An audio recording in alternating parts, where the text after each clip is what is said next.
each of them. Trust for the Americas with CEO Edelman. And thank you, Katie, for being with us today. And Luis, who's here from YBT, thank you very much. Again, very grateful thanks to each of you and the information that you have available for us.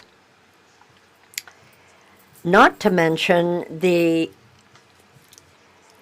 very interesting information on the stands just outside this room. So moving right along, I'd like to offer the floor to the delegations for those who may wish to speak under this item, and I recognize Costa Rica. Thank you and a very good afternoon. Costa Rica is very grateful for the inclusion of this issue on our order of business this afternoon, as it gives us the opportunity to keep pondering the usefulness of ensuring that strategic unions are supported and indeed buttressed. Costa Rica recognizes the importance of working with key actors in the effective fulfillment of hemispheric objectives. This is how political issues that make a big difference to all of us and have an important impact on our country's future, this is how we deal with them. This is an era in which, as we know, budgets are tight. And it is true that sometimes the hemispheric priorities seem quite a stretch. But that is why we particularly think it's important to measure such things as economic conclusion, reliance, and community support, as well as private alliances that do a lot for sustainable development and the growth of our countries. All of that said,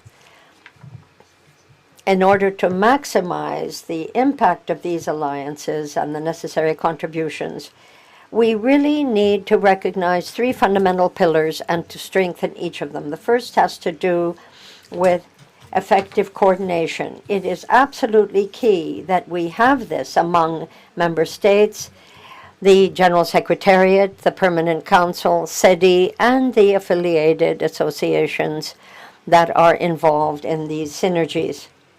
That is what will allow us to close the gap between the political desiderata and actual action. The second has to do with strategic action.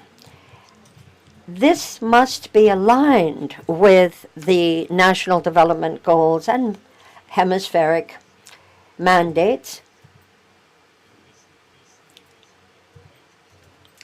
It is key that this kind of coherence be available to reach sustainable development that is actually meaningful in the context. The third point has to do with transparency and accountability. An effective use of resources is key, particularly when the financing comes from donors, multilateral, different types of donors.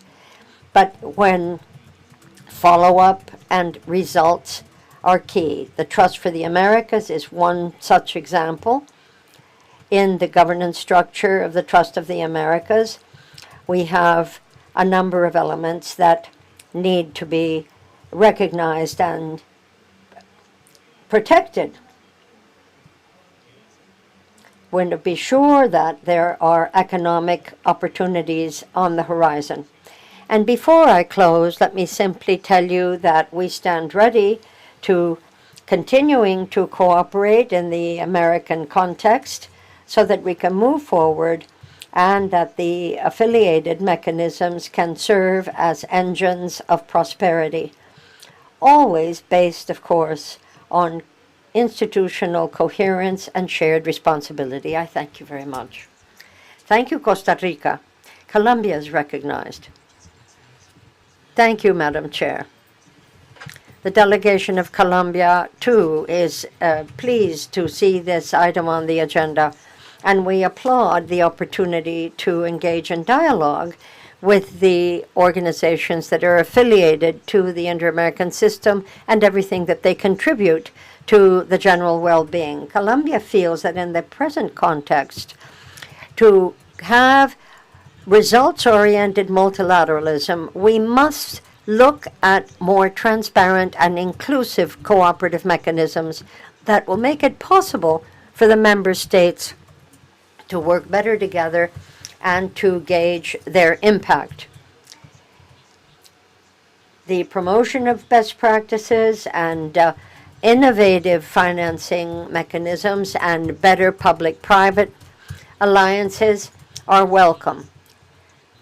Of course, it goes without saying that all of these must be aligned to the country's own objectives. The Young American Business Trust and various other associations talk about digital transmission and the different means by which we can help vulnerable populations in the hemisphere. That is why we have done everything we could to grow closer to the General Secretariat and have a more significant impact on the synergies that we can generate.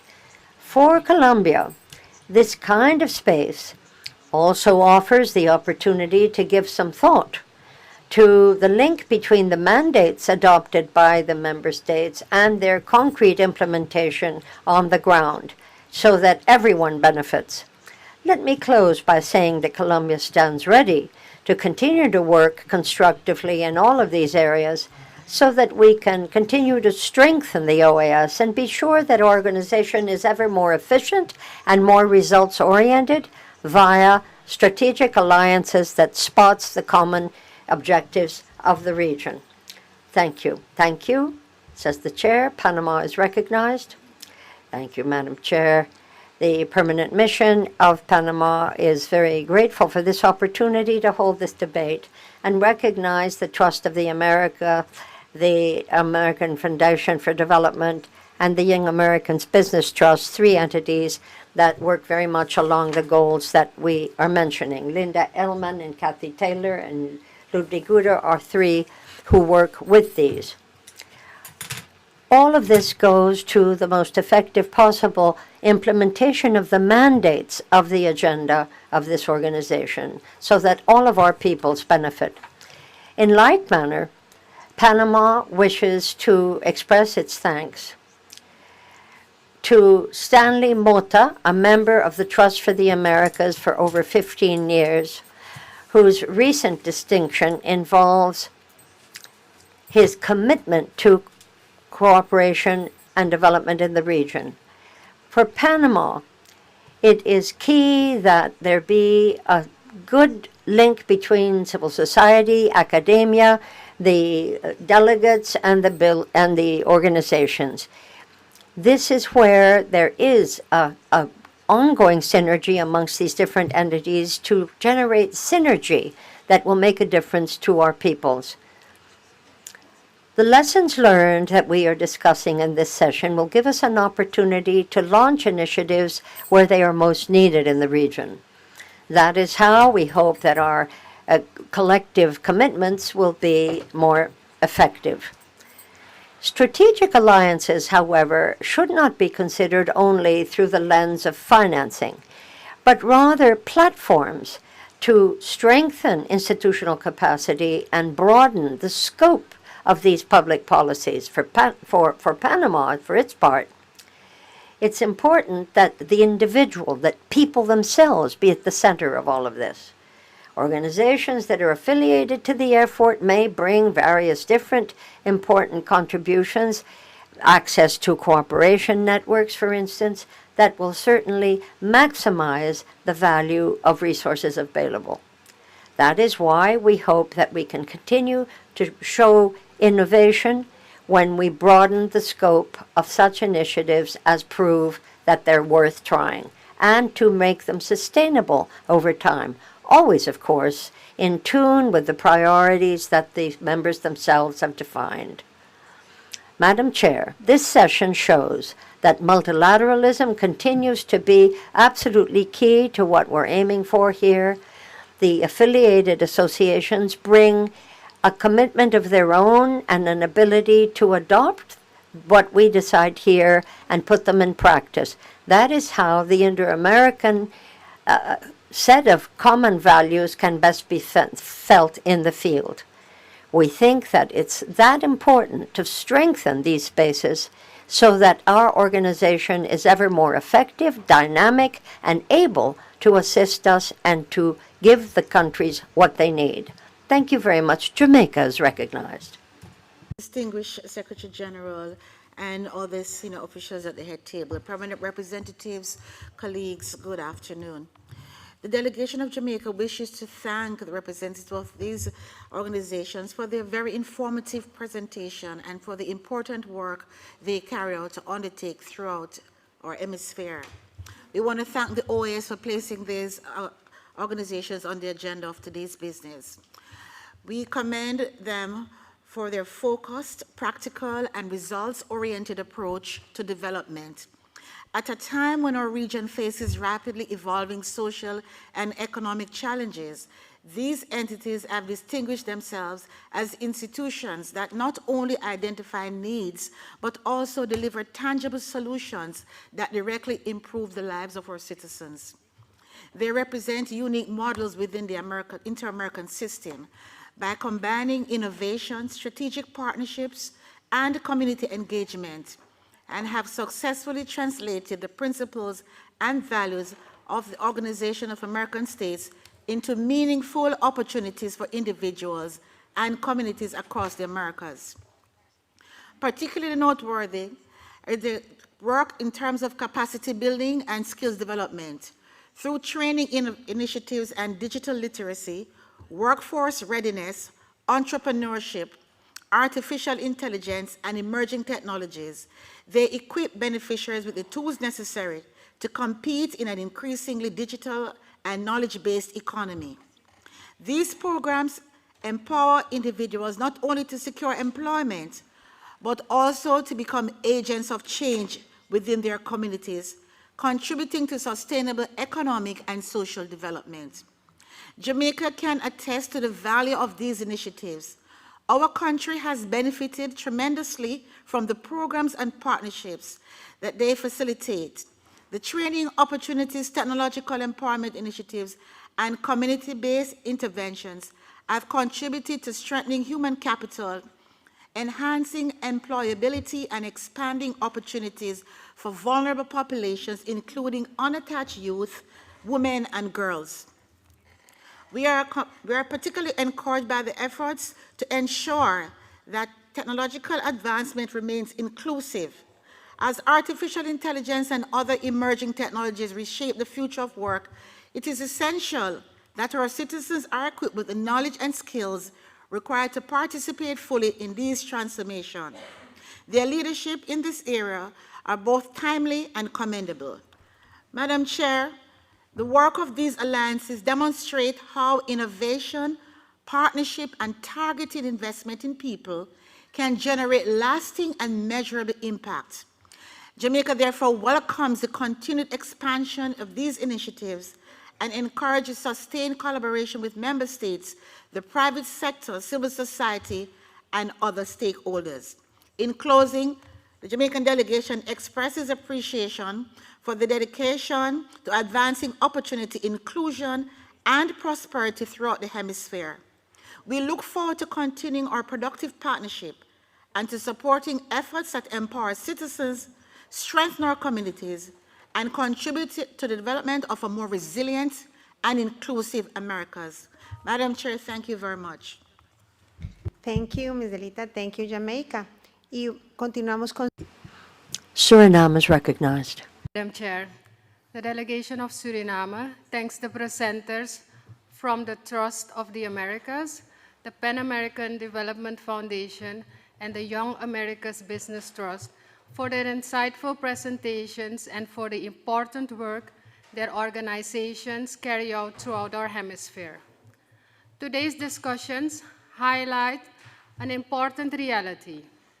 Achieving the goals and mandates of the Inter-American system requires effective partnerships and practical cooperation on the ground. In this regard, affiliated organizations play a valuable role by mobilizing expertise, resources, and innovative approaches that complement the efforts of member states. For Suriname and other small developing states, such partnerships can be particularly impactful in areas such as digital transformation, youth empowerment, entrepreneurship, skills development, community resilience, and capacity building. These initiatives contribute directly to sustainable development and help translate regional commitments into tangible benefits for our citizens. In this regard, we note with appreciation the work of the Pan American Development Foundation in Suriname through initiatives aimed at strengthening plastic waste collection and recycling systems, promoting circular economy practices, and fostering partnerships among government, civil society, and the private sector. Madam Chair, my delegation believes that the success of these partnerships depends not only on the resources mobilized, but also on ensuring that programs are aligned with national priorities and respond to the specific needs and realities of member states. Continued dialogue, coordination, and consultation with governments are therefore essential. We also welcome the emphasis placed on measurable results, accountability, and the sharing of best practices. These elements are important to ensure that cooperation initiatives remain sustainable, effective, and responsive to emerging challenges. In closing, Madam Chair, Suriname commends the affiliated organizations for their contributions to the work of the OAS and looks forward to continued collaboration aimed at advancing inclusive development, strengthening resilience, and creating opportunities for the peoples of the Americas. I thank you. Thank you. Muchísimas gracias. Ahora Thank you very much. Ambassador Acevedo of El Salvador is recognized. Thank you, Madam Chair. El Salvador is very grateful to your initiative for including this on our agenda today, and most especially to those representatives of the Trust for the Americas, the American Business Trust, and the Measures for Development. We have been very pleased to work with these entities as they have become affiliated with the OAS, and in moments at which all of us are looking at economic, energetic, and goals that have to do with energy, with humanitarian measures, and what we need to do to ensure that our efforts in development will go to those who need it most.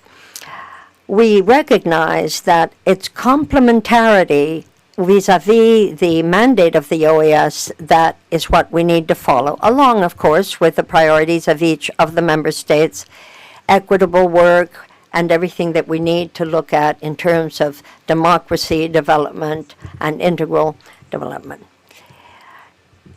The exchange of specialized knowledge, work in the territories, and the establishment of hemispheric networks are all assets that we need to ensure are understood by all and, we hope, embraced by all. These initiatives have made a big difference to the people in my country, El Salvador, whether it's disaster help or environmental issues, better use of resources, community development, and what we have done with PADF and others. In the innovation, educational, labor, or informatics area, to mention but these, and the Trust for the Americas initiatives that have also made a big difference to the youngsters and to teachers in my country. These have to do with artificial intelligence and economic advancement. Last April, young Salvadorans were involved in diplomacy, multilateralism, and other aspects that were covered by YMDT and learned a lot about international development. We will be dealing with a number of these issues at the next General Assembly. El Salvador considers that these various areas of cooperation are well worth pursuing in such key areas as well-being, sustainability, energy, education, and technical training, with an emphasis on women, early childhood, and adolescence. This, of course, it being understood as it falls in the square corners of our own development program. For middle-income countries, it is becoming ever more difficult to move forward in these areas. And the mobilization of public and private entities to assist us in meeting our hemispheric and national priorities are very welcome. It is quite opportune that we should be looking at this before the next General Assembly so that we can spot opportunities that will strengthen those alliances and help us grow closer to the private sector. This will give us, I'm very sure, new opportunities to move forward. The strategic plan of the organization must be borne in mind, and each one of us must see how we can best contribute to it. This is part of the overall program that looks to avoid duplication of efforts. So let's be sure that we keep in close touch with the General Secretariat and with the various permanent representatives here so that we can work together and generate synergies that will avoid the duplication of efforts that's unneeded. This is a strategic effort that we believe is well worth our work and our attention as we seek to benefit the populations of us all. Thank you. Thank you, Ambassador. The Dominican Republic is recognized. Thank you. The Dominican Republic wishes to express thanks to Linda Edelman, the Executive Director of the Trust for the Americas, also to thank Katya Taylor, the Executive Director for the Pan American Directorate for Development, and Luis Mijuria, the Executive Director of Young America's Business Trust. Thanks to them all.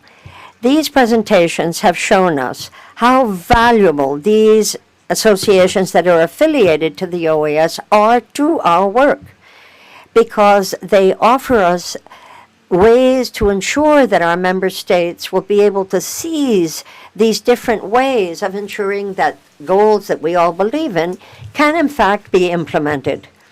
We want to be sure to work in tandem with our own national goals, strategic alliances, and various different innovations that assist cooperation.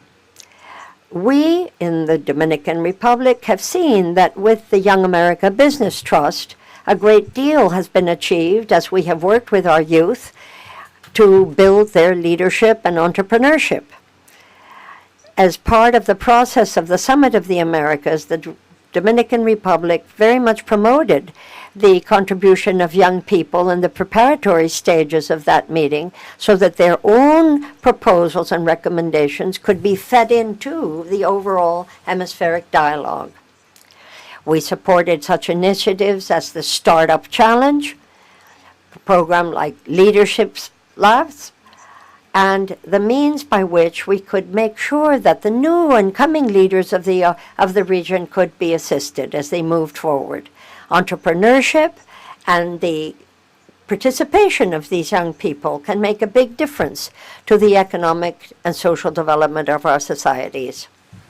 With the Trust for the Americas, the Dominican Republic is very sure that the innovations of digital transformation and inclusive development can best be served. We thank Ms. Edelman for having mentioned that this very week, together with the Ministry of Industry, and for small and medium-sized economies, we're going to be working with artificial intelligence with the micro and medium-sized enterprises. This will be through a special training program that will be offered to 50 different Dominican companies. This is one first stage of the program and recognizes what we can do in terms of digital transformation. We feel that it will also teach innovation together with OAS Dominicana, an entrepreneurship that is working in different communities such as Bayaquet, Boca Chica, and Quisqueya, to mention but these. There, the focus is on women entrepreneurs so that they learn more about business and do better. We work with DASEC Dominicana and various other foundations that offers young Dominican youngsters the opportunity to beef up their knowledge of entrepreneurship and how they can move forward, economically speaking. The Dominican Development Association is also doing a lot on resilience, community development, economic opportunities, and the strengthening of local capacities. There we have yet another example of what we can do together and what we can achieve when we're focused on specific goals. For our governments, all of this shows that these are integral elements of the American system and our ability to generate public-private alliances, to pinpoint projects that are going to make a difference to the different communities in tandem with the public authorities. We have to keep these links going, make them stronger, working with the major partner that the OAS offers, so that we can aim at tangible and lasting results for our peoples. Thank you. Ahora le damos Thank you, Ambassador. We now give the floor to Guatemala. Ambassador Escobar. Thank you very much, Madam Chair.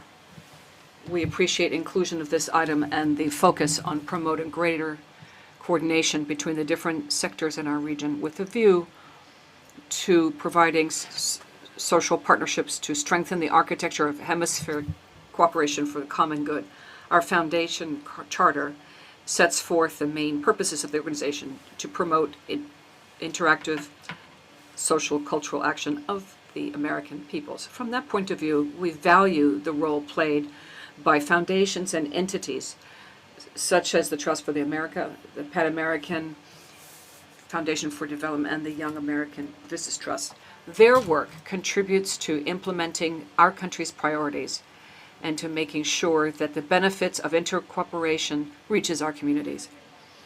We recognize the work of the Pan American Foundation for Development, which has worked in Guatemala in a number of different areas: institutional strengthening, promoting and protecting human rights, and support to populations living in situations of vulnerability. We also would highlight the opportunities provided by the Young American Business Trust has provided to young Guatemalan people to build capacity, drive innovation, and actively participate in initiatives that are hemispheric in scope. We also value the work of Trust for the Americas in my country to promote digital inclusion, jobs, and entrepreneurship, contributed to creating economic opportunities for thousands of Guatemalan men and women. This translates into concrete action in Guatemala. Recently, the Trust for the Americas signed an agreement with the city of Guatemala for digital inclusion and local entrepreneurship, amongst other things. This reflects the potential of partnerships between local governments, the private sector, and affiliated organizations in order to expand development opportunities and build capacity.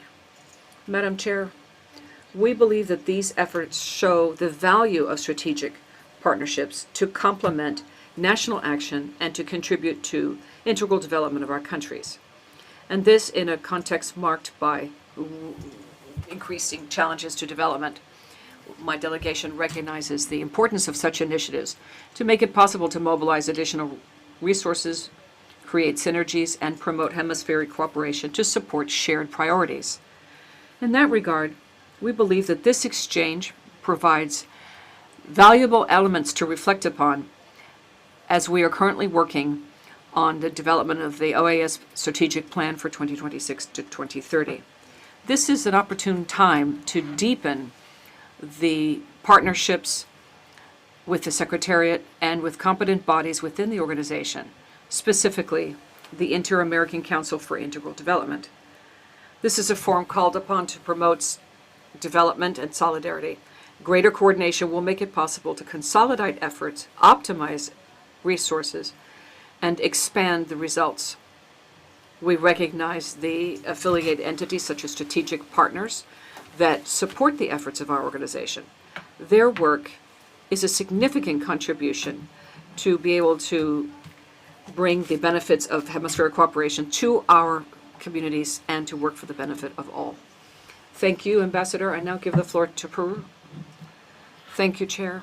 My delegation would also like to express its gratitude for convening this session and gratitude to the panelists from the Trust for the Americas and the Pan American Development Foundation and the CEO of the Young American Business Trust, my compatriot, Mr. Luis Vigura.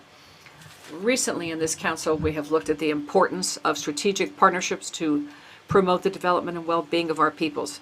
And Peru believes that the challenges in our hemisphere require increasingly close cooperation between states, the private sector, civil society, and associated entities to the inter-American system. In that context, we recognize the worthwhile contribution of organizations affiliated with the OAS, supporting hemispheric mandates through concrete initiatives to build capacity, create opportunity, and bring tangible benefits to our people, as was mentioned earlier. Also, we agree on the importance of continuing to promote multi-actor partnerships in order to benefit from the strengths of each partner, mobilize the resources, and leverage our collective efforts, working with member states towards their goals. Finally, we applaud the work done by these organizations, and we reiterate Peru's willingness to continue driving initiatives to promote integral development and the well-being of our peoples. Thank you.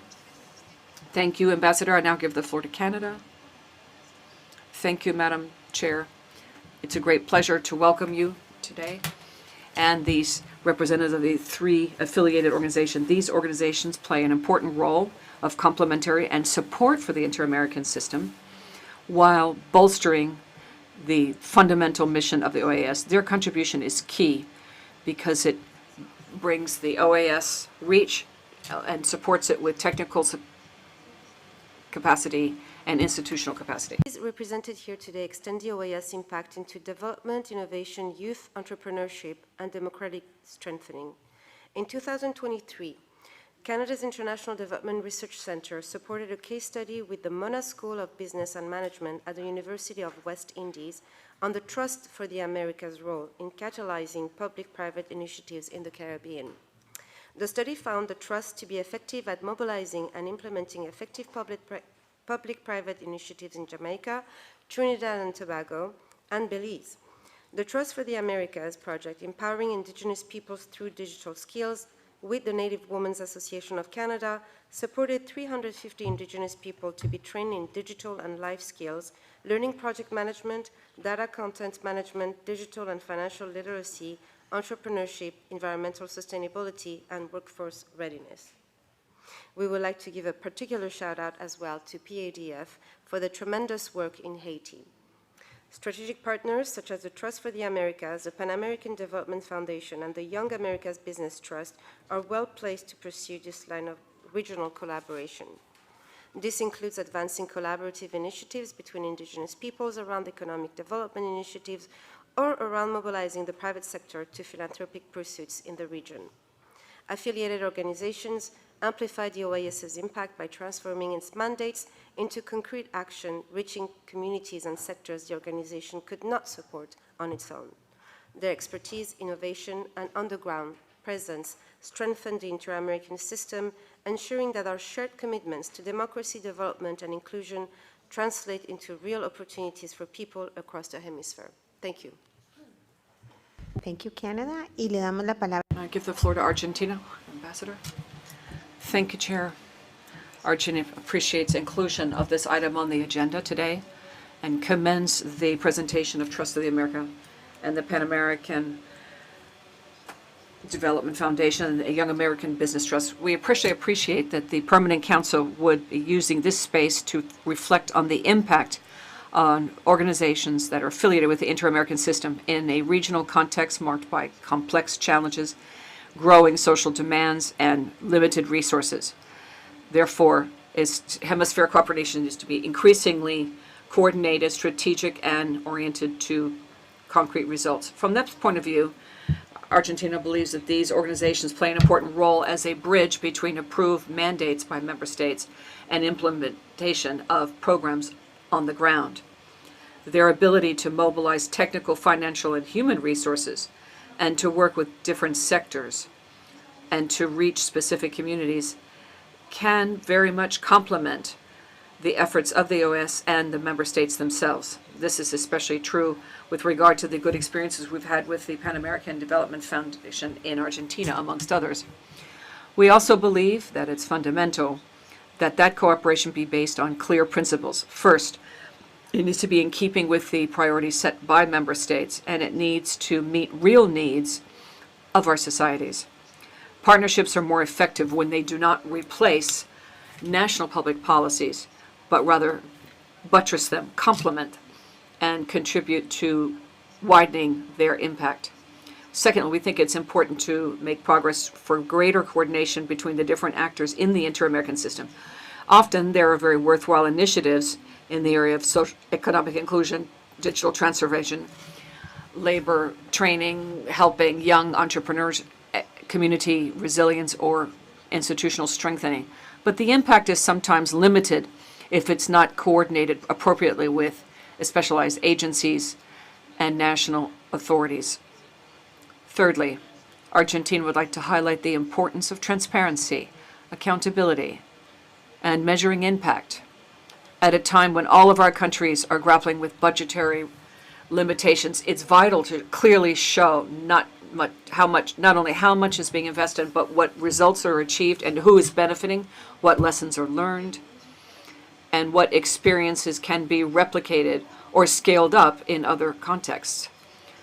The presentations that we heard today allow us to appreciate the diversity and scope of these contributions of these organizations in a number of areas which are greatly relevant to our region: economic inclusion, capacity building, creating opportunities for young people, and digital transformation, to mention just a few. In that context, Argentina believes it's important that this exchange not be just an informative, but also an opportunity to think about how to strengthen coordination between the affiliated organizations, the Secretariat, political bodies within the OAS, and member states. More systemization of programs, results, geographic areas of intervention, sources of financing, and indicators to measure impact could all contribute to identifying synergies, prevent duplication of efforts, and better gear efforts to the priorities set by countries. We would also encourage these partnerships to continue contributing to an integral development agenda with digital capacity building, the insertion of young people into the labor market, and innovation, where inter-American cooperation could create value added that's concrete, especially when it's coordinated with the private sector, civil society, the academic world, and local communities. For Argentina, strengthening effective multilateralism means that our deliberations need to translate into tangible benefits for people. Organizations that are affiliated can be significant partners in that effort as long as their work is integrated in a consistent manner with the priorities of the member states, the mandates of the organizations, and a results-based, sustainable, and transparent approach. We hope that this will continue to contribute to a more strategic, coordinated, and focused partnership for the well-being of all the Americas. Thank you, Ambassador. I now give the floor to Chile, Ambassador Castro. Thank you, Chair. I'd like to extend greetings to you and the Bureau. Chile very much appreciates today's presentations from Trust of the America, the Pan American Development Foundation, and the Young American Business Trust. And it invites us to reflection about the organization. Chile values the OAS as a political and normative entity, but its legitimacy for citizens also plays out in other arenas, including affiliated organizations, which serve as a bridge for us to reach our citizens. Intergovernmental mechanisms are more laborious in reaching the citizens, whereas these organizations reach them more quickly. This model is no doubt helpful in reaching the goals. For each dollar spent by the organization, Trust for America is capable of raising more than $30. We're talking about a PDF which reached more than $1 billion in 12 years. And ABT has collected more than 10 million in international cooperation. That should motivate us to understand them and to pay attention and to listen carefully to what they've told us. What they've told us on paper. They've told us that these organizations are facing difficulties, financially speaking. So that should motivate us to look at this and look at how it's being presented and how we can help them.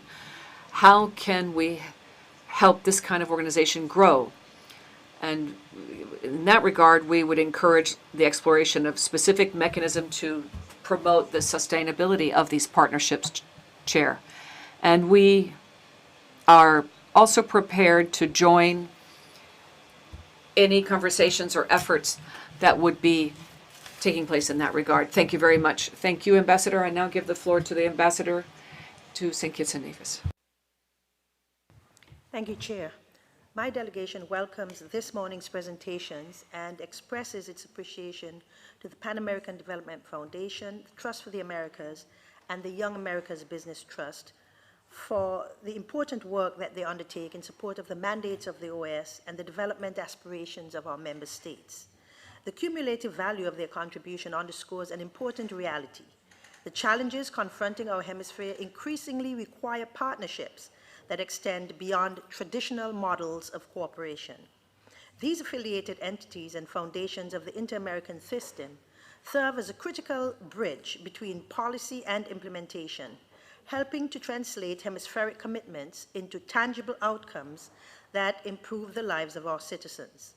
The evidence presented today is compelling, translating into lives improved through investments in resilience, education, security, migration management, and sustainable development beyond mere statistics.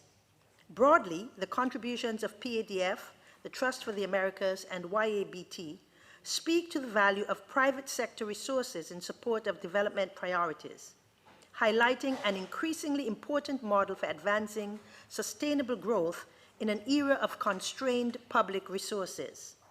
St. Kitts and Nevis applauds the outcomes of job creation, youth development, entrepreneurship, innovation, and leadership stimulated in the youths of the Americas. These examples demonstrate that partnerships of this nature are not ancillary but central to development. They create pathways for innovation, entrepreneurship, skills acquisition, workforce readiness, and upward social and economic mobility. They strengthen human capital, empower communities, mobilize investment, and provide practical mechanisms through which member states can advance national priorities while contributing to the achievement of the Sustainable Development Goals. For St. Kitts and Nevis and CARICOM states, such partnerships offer valuable opportunities to access technical expertise, innovative financing, private sector engagement, and capacity building initiatives that might otherwise remain beyond our reach. Ultimately, the success of our hemisphere will be measured by how best our region can translate policies and partnerships into opportunities for our citizens. The partnerships highlighted today provide powerful examples of how this can be achieved to the benefit of our citizens. Thank you. Muchísimas gracias. Thank you very much, Ambassador. And with that, we conclude the list of speakers.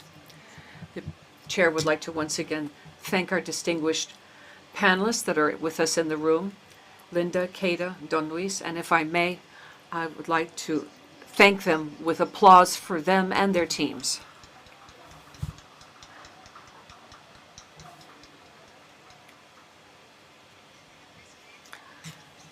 The chair is very pleased with the statements that we've heard today, and this very much highlights the importance of continuing to strengthen these strategic partnerships between member states and the affiliated organization.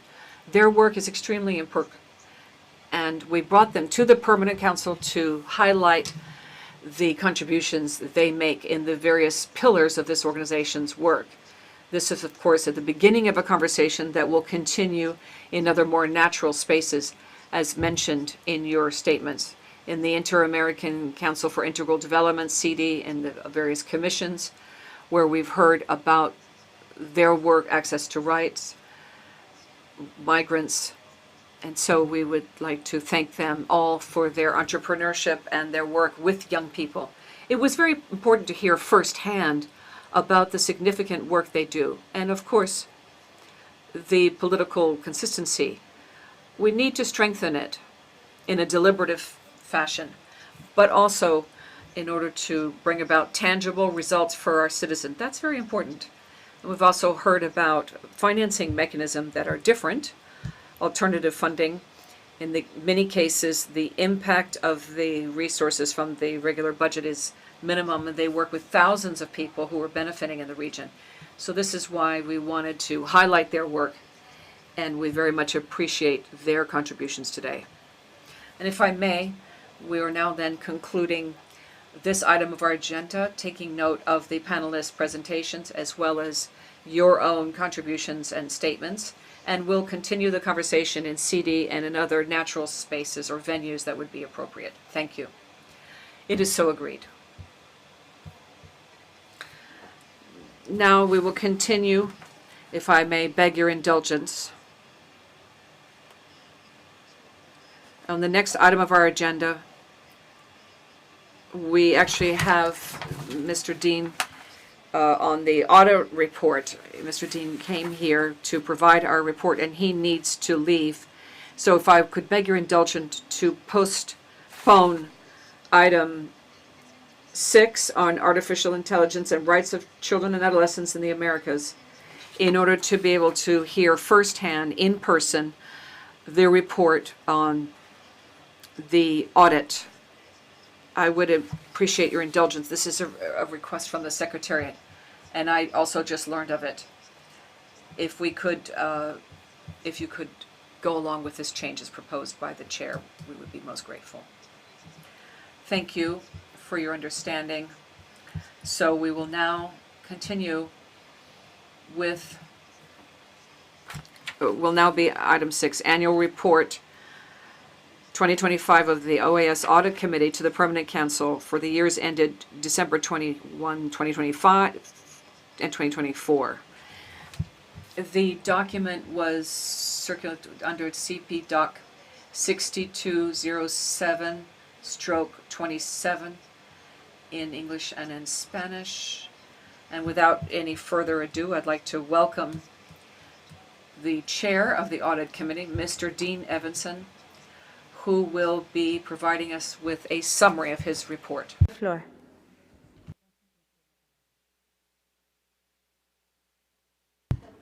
Okay.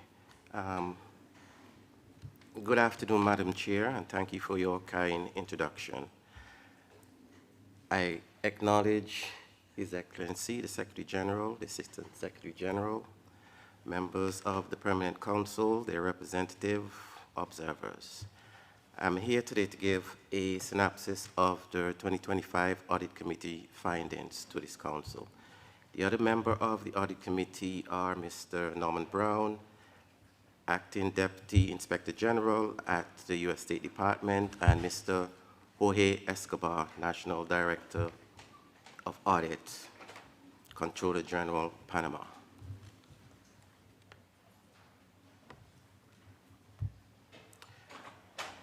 From the report presented, I will highlight key areas that may be of interest to the Council. One of the major concerns of the Audit Committee is the OAS liquidity position. The regular fund reported a deficit as at the 31st of December 2025 of $6.1 million, whereas there was a surplus of $17.9 million in 2024. The deficit was due to a late payment of quotas of $29.3 million in 2025. Borrowing from the Treasury Fund occurred twice in 2025 to curtail the cash flow, resulting in the reserve fund being completely depleted at the end of the financial period. However, the committee was quite pleased with the 2025 financial statements receiving unmodified opinion and highlight this notable accomplishment, notwithstanding the cash flow issue mentioned before. With a budget ceiling of $92 million in 2025 and 2026, the organization is facing a challenging time with a stagnant budget. Quota make up almost all of the organization funding, and the committee has recommended a triennial inflation-based adjustment review of the quota structure. In 2025, quota raise was $54 million. It is anticipated that borrowing from the Treasury Fund will occur later this year, and with the creation approval of new mandates, the department have reported $16.7 million in unfunding or underfunding needs. The committee over the years has recommended that a discount on early payment of quota be revisited.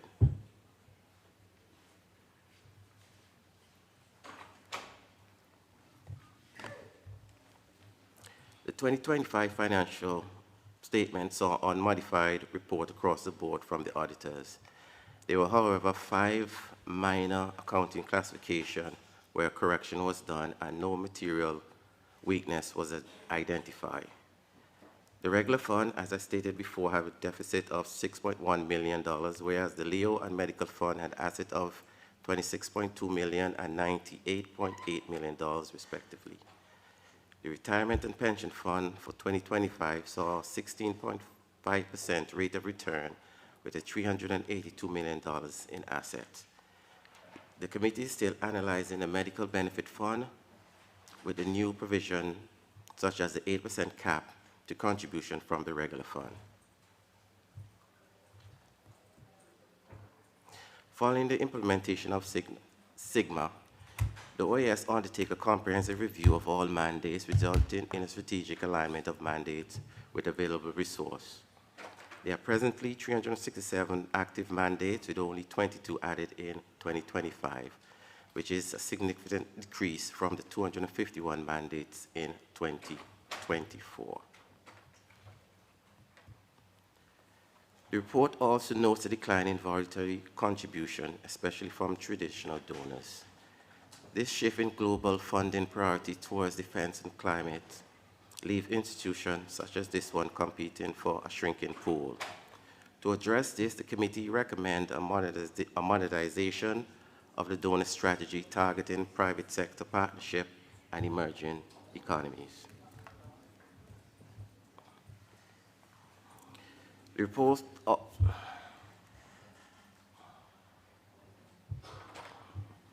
The committee over the years have recommended 10 and 13 times, respectively, the elimination of quota discounts and quarterly payments. The committee is still awaiting on the appointment of a new Inspector General and hope that strengthening the oversight body would be a priority. Strategic planning and reform readiness. The committee welcomes the new Secretary General and awaits new priority evaluation and design. The committee is in full support with a service hub in Costa Rica and Panama, with further expansion in the Dominican Republic. This initiative provides a cost-effective and social responsible alternative to hiring consultants.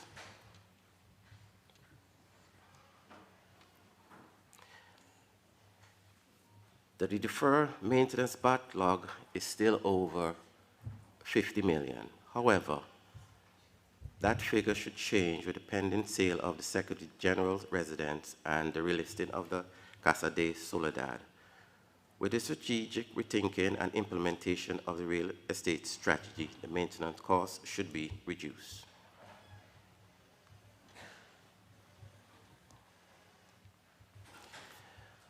OAS Core ERP, delayed to, and actually I have that open, I really do not know. However, the current system is outdated and unsupported. However, different departments are developing their systems such as HR Service Portal, PRMS System, OATS, Docivera, and Pulara. The latter two programs will play a major role in the efficiency of the organization record management. And in closing, I would just like to say that progress will always remain the same without taking risks, and the time for implementation structural reform is now, because the passage of time is relentless, unstoppable, and completely impartial. And thank you, Madam Chair. Thank you for that inspiring closing, Mr. Evanson. And I would like to thank you for your presentation, and also through you to all the members of the committee. We really appreciate the work that you do. Muchísimas gracias, señor Evanson. Thank you very much, Mr. Evans, for that very helpful presentation. We'll now open the list of speakers and start with Ambassador Sambers from Antigua and Barbuda. Thank you very much, Chair. Chair, first of all, I want to express my great appreciation to Mr. Dean Evanson of Antigua and Barbuda, and not just because he's from Antigua and Barbuda, but because I know that he's a very serious, very attentive, very careful auditor. And I know he audits me too. So I know exactly what the quality of his work is. I also want to thank the other members of the committee for the diligence, professionalism, and the candor reflected in this report. Now, for my delegation, one point emerges most clearly. The organization received unmodified audit opinions. The financial statements fairly present the organization's financial position, and the auditors identified no material weaknesses in financial reporting. Yet, despite this positive outcome, the report presents a very sobering picture of the organization's financial condition. The report makes clear that delays in the payment of assessed contributions were sufficient to place the regular fund in deficit and to exhaust the reserve fund. That reality should concern every single one of us as member states. No international organization, Chair, can function effectively if it operates under persistent uncertainty regarding the resources on which it depends. The committee's recommendations make plain that these concerns are neither new nor are they isolated. For the 10th time, the committee recommends eliminating discounts for the payment of quotas.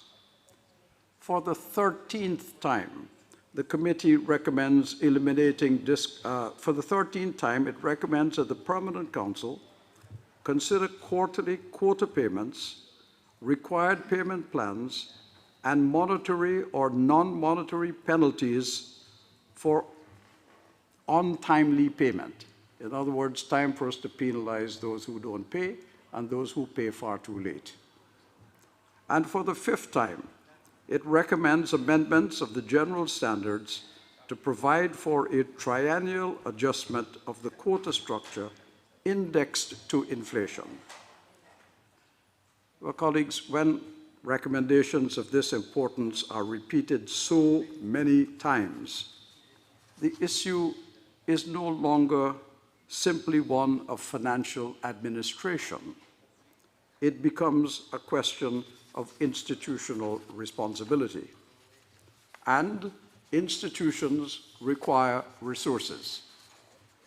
The OAS is the principal political forum of our hemisphere, the body to which member states turn for democracy, human rights, electoral observation, security cooperation, development initiatives, dialogue, and crisis response. Now, if we value those functions, we must also value the financial foundations that make them possible. We therefore cannot expect the organization to implement even the limited mandates that we have now imposed, while it simultaneously confronts recurring financial instability. My delegation supports the committee's emphasis on timely payment of quotas, replenishment of the reserve fund, financial planning, modernization of the quota framework, implementation of the comprehensive third-party review recommendations, and alignment of mandates with available resources. We also welcome the committee's emphasis on strong oversight and accountability. Effective oversight should never be viewed as a burden. It is an essential component of institutional credibility. The financial health of the OAS is not solely the responsibility of the General Secretariat, by the way, nor is it solely the responsibility of the Committee on Administrative and Budgetary Affairs. It is a collective responsibility of all member states. The future effectiveness of this organization will depend not only on decisions we take regarding mandates and priorities, but also on our willingness to provide the financial foundation necessary to support them. The responsibility for preserving the effectiveness, credibility, and sustainability of this organization rests with all of us. Once again, I thank Chairman Evanson for his work and for a report. Sir, you can finish your statement, just... I was about to end. I was simply saying I thank him for his work and for this report that deserves the close attention of all member states. Thank you, Chair. Thank you. Le damos la palabra. Ambassador Encinas of Mexico is recognized. Thank you very much, Madam Chair. Mexico is very grateful for the presentation of the audit report. And this will be very helpful, I'm sure, to assist us, member countries, to look to the institutional viability and financial viability of this organization, particularly as regards the program budget 2027. The report confirms a fact, a reality that Mexico, for its part, has confirmed constantly. The OAS has a greater number of mandates than it has the capacity or the resources to fulfill them, alas. That is why it's so critical that each mandate is buttressed by the necessary money to carry it out. This includes the approval of the policies to be used and to be sure that whatever we are choosing is going in the right direction and in the direction that the General Assembly has shown. We see that in 2025, we received a great number of instructions to follow, very broad, but without the buttressing of auditors to say, yes, go ahead, you have it to give. We feel that we're going to have to keep relying on the external auditors to try to derive the greatest possible experience from what we have already accumulated over time by way of experience. What we read in this report is very worrisome. In 2025, the regular fund had a deficit of $6.9 million. The reserve fund was exhausted, and the organization twice resorted to loans from Treasury to be able to stay in its activities. Although those loans were reimbursed, the lesson is clear. The OAS is working under a financial pressure that cannot be made regular and will not be until the members take the necessary measures to ensure sustainability. If quotas are not paid in an opportune time, the problem with liquidity that we already had may well creep upon us in 2026. we would say payment of quotas, yes, timely payment, yes, but also austerity in the use of our resources, yes and yes. Mexico feels that modernization is a good thing, but it doesn't mean to generate a whole lot of additional burdens for the member states. Modernization should mean streamlining our processes, avoiding duplication of efforts, avoiding administrative expenses that are not necessary, and make better use of the resources we have. A strong OAS is not the OAS that spends the most. Surely it's the OAS that has a very good sense of what it really needs to do and what the best value for the money is for the hemisphere. Madam Chair, Mexico reiterates its great willingness to work with every one of the members, with the Audit Committee and the General Secretariat to ensure that this organization remains operationally viable and politically useful to the Americas. Thank you very much. Thank you, sir. Panama is recognized. Madam Chair, the delegation of Panama is very grateful to Mr. Evanson, the chair of the Auditing Committee, and the members of that committee for the presentation of this report over financial years 24 and 25. We are very pleased to receive the technical support and which has ensured that the committee was able to fulfill its mandate. Panama feels that we're talking about a basic tenet of this organization. It's important that we maintain transparency, accountability, and the best use possible of the resources that the members of this organization make available to fulfill the mandates that are chosen. The recommendations that are included in this report are very valuable, and we're pleased to see the efforts that have been put into better internal control, better risk control, and the promotion of best practices at the international level from the standpoint of accountability and financial redress. We hope that these recommendations will be considered by the Audit Committee and by the external auditors, and we hope and ask that the Permanent Council be kept in the loop and that we follow step by step how that progress is going. Transparency and accountability are essential to the trust of the member states in this organization, and that is why Panama here reiterates its commitment to the ongoing support for those mechanisms of oversight and control, because these will buttress the legitimacy of this organization. At the same time, however, we do underscore the importance of tackling the overall challenges of this organization. This organization does not only need an efficient use of available resources, but also the commitment of every one of the members to the opportune and timely contribution of their own financial obligations. This organization rests on shared responsibility, and without that, the organization's ability to respond to priorities in the hemisphere will be shaken. We don't want that. Finally, Madam Chair, we are thankful to Mr. Evanson and the Audit Committee for the very valuable contributions that they have made as it shores up the institutionality of this organization. Thank you very much. Thank you, Madam. The Bahamas have the floor. Madam Chair, my delegation associates itself with the comments made by the delegation of Antigua and Barbuda. Given the lateness of the hour, my delegation simply took the floor to advise that we will be submitting a written response in respect of the presentation made by the Audit Committee. Firstly, please pardon my terrible manners. I should have thanked the representative from the Audit Committee for not only making the presentation, but also coming to see us in person.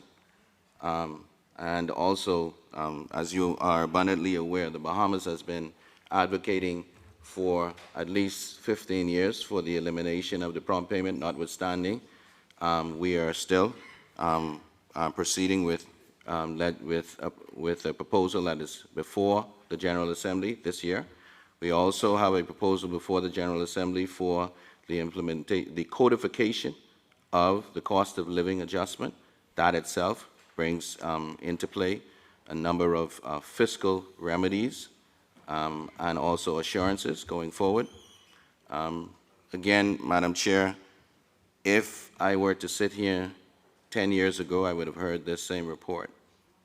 And I come back 10 years later and we're hearing the same report. I think that the essence of the report is it's time for us as member states to take the necessary action. We saw and we heard the recommendations in respect, the concerns in respect of the ERP. We maintain that the ERP is not a technical project. It ought to be a modernization, management, implementation exercise versus us looking at it solely from the technological perspective. We also maintain, in respect of the liquidity management, there is serious concerns beyond the prompt payment discount and beyond the arrears in respect of the payment of quotas. We are also perpetuating a fiscal fallacy, whereas we have one member state that's listed and we carry their expenses on the books, and we also have a member state that is simply not represented and their accounting is not included. So again, we have this dissonance not only in our financial actions, we also have a dissonance in respect of the approaches that we use. We are using a modified cash basis when the organization should be using IPSIS. We are not fully aware of what the liabilities of the organization are in order for us to determine whether or not we truly have not only a deficit, but we have a larger deficit than we anticipate. Madam Chair, I think the essence of what the Bahamas would like to say is we have a responsibility as member states to shore up the organization's fiscal affairs. The delegation of the Bahamas stands ready to continue its advocacy and to continue its support. Thank you very much to the auditors for the yeoman's work that they continue to do. Thank you very much, Madam Chair, and we will be submitting a written response. Thank you. Thank you, sir. Looking forward to that. Y ahora le damos. Ambassador Lanza of Uruguay is recognized. Thank you very much, Chair. We're very grateful for the presentation that the Audit Committee has presented us with, and the quality of the technical work that they have presented us, and the financial status of the organization. Glad they received a favorable review. However, we all recognize something that is totally obvious. The OAS is continually up against sustainable financiability and other challenges, as we are seeing here in this particular fiscal year. These are issues that we who have been here for a while know by heart. This is not new. And we know that we are trying to do the very best with the financial resources available. But the fact of the matter is that this organization has levels of foreseeability and the need for better prognostication. Mandates without priorities don't amount to much, and the financial and administrative strength of this organization hangs in the balance. So we hope very much that the mandates that the General Assembly has afforded us through the Sigma system will allow us, together with the consultant, to understand better what we need to do to modernize processes, to strengthen supervision, and to improve the planning involved in this exercise. We feel very strongly that's important now to go from the diagnosis to the recommended results. We need concrete suggestions that are accompanied by defined responsibility and follow-up. We would refer, for instance, to two important issues.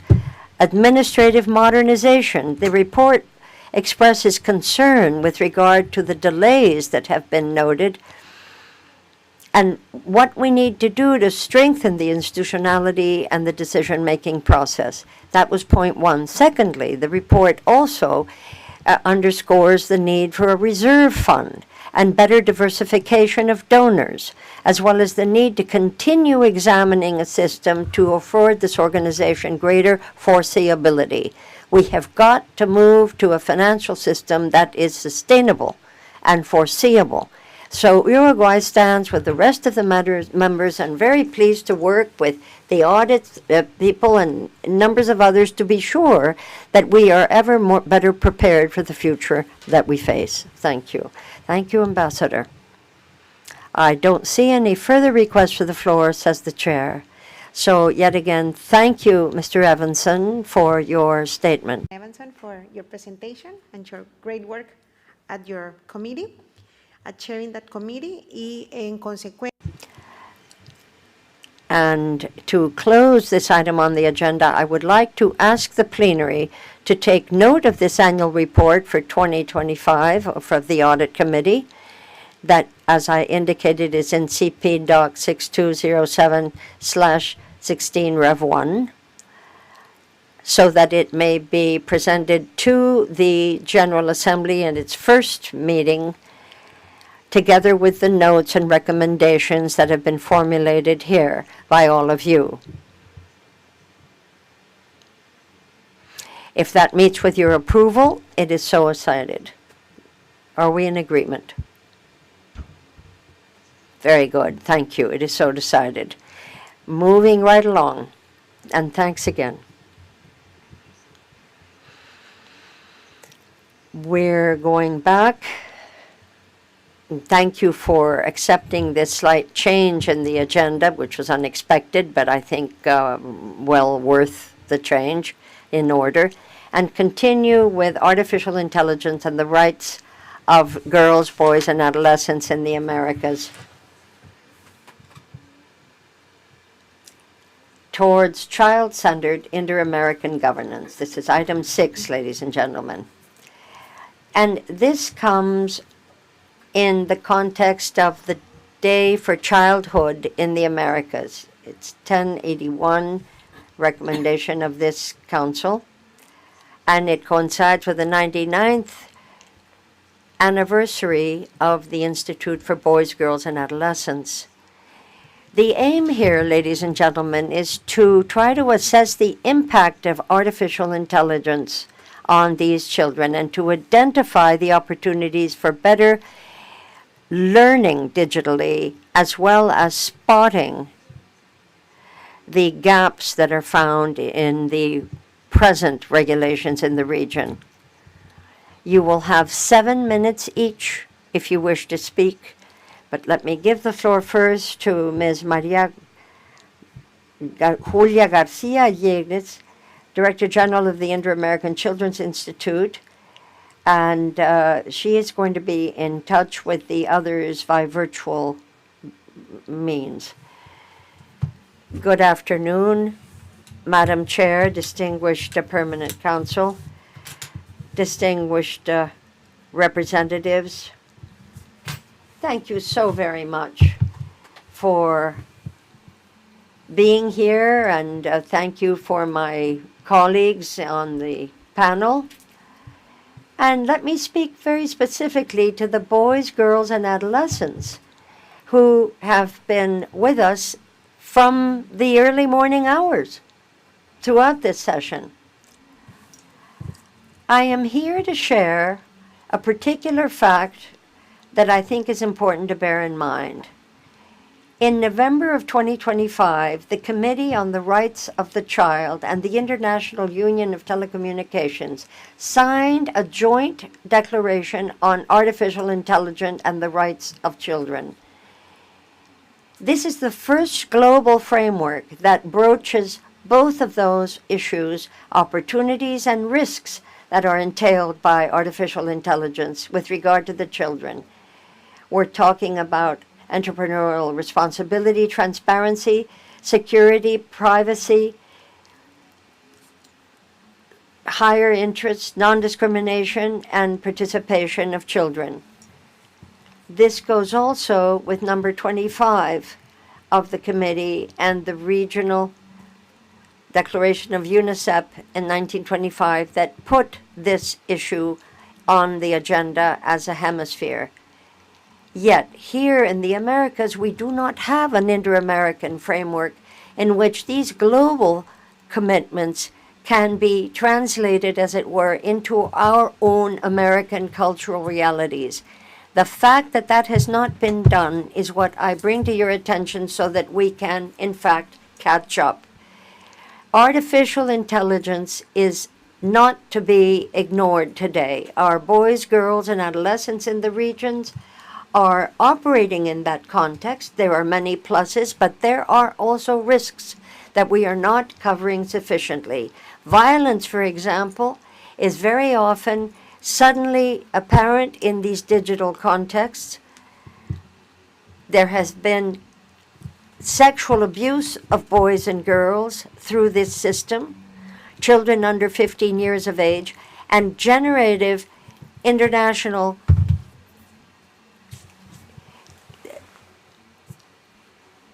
challenges of this kind is something that we need to face and from which we need to protect our children.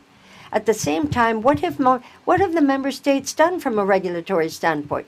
Brazil, Peru, and El Salvador have their own general legislation regarding artificial intelligence. And they've come a long way since they first studied this in terms of national strategies. But no regulatory framework in our region, in fact, has sufficient comprehensive elements such as we would need to defend our children from AI. The General Assembly of the OAS has already stated in its 54th period, Section 11 on boys, girls, and adolescents, how important it is to have a safe use of the internet. And in the inter-American system of the in the inter-American use of this program, we have set forth how we can avoid digital violence. That was involved in written out in 2026, 2027. The 23rd Congress on boys, girls, and adolescents in the Pan-American context was decided upon in San Salvador, and it was decided that it's important to have prevention and response to defend children from sexual abuse and to ensure that there is not to ensure that there is sufficient defense for the children along these lines. The right to be heard is critical. And to impose a design, a development, and governance on AI has to be tailored in a way that the members are, in fact, aware of what's happening. And we need to be very sure that we are not making more trouble for children, perhaps migrants. What do we need to do? First of all, it's important that the member states adopt an Inter-American Declaration on artificial intelligence with regard to boys and girls in a regional context that will take the global documents and put them in the American context, American in the broadest sense, such that the mandate is originally put, is strengthened, so that we have the digital environment on the one hand and the rights of boys and girls on the other. This has to do with artificial intelligence and public policy as regards those children. A third point is that this Permanent Council should listen to the boys and girls of the region directly so that there is participation as the Treaty on the Rights of the Child states as necessary. We will have been working for 100 years pretty soon on the rights of children in the Americas. Over that century, we have seen enormous changes. And yet, artificial intelligence is, without a doubt, the speediest and perhaps most powerful of these. boys, girls, and adolescents of the Americas don't vote in this council. They don't negotiate treatments, but they are, we may be sure, the first affected by whatever we decide here. There has to be a governance in this hemisphere that is really focused on the best for those children, so that starting today, starting this very afternoon, we may be determined to make sure we haven't left them behind. Thank you very much, Director Garcetti, for your statement, and thank you for the very valuable perspective you've given us from the Inter-American Institute of Boys, Girls, and Adolescents. Presentation from Doña Maria Melo of Alana in Brazil. You're very welcome, and I'm happy to give you the floor now. Gracias. Boa tarde a todos. Thank you. Good afternoon, one and all. I'd like to thank you, Your Excellency, Ambassador Solano, Chair of the Council, and Assistant Secretary General Laura Gil. And on behalf of the Ambassador Bali, Permanent Representative of Brazil, I'd like to thank all the permanent representatives and Madam Maria Julia, Director of the Inter-American Institute on Children and Adolescents, and the representative from Korea Network, and all those who have been working with us this morning. I'm speaking on behalf of the Alana Institute of Brazil civil society organization to promote and protect the rights of children and adolescents that actively participated in building the digital statutes of children and adolescents and the enactment of legislation which was approved in 2025 and been in effect since March of this year in Brazil.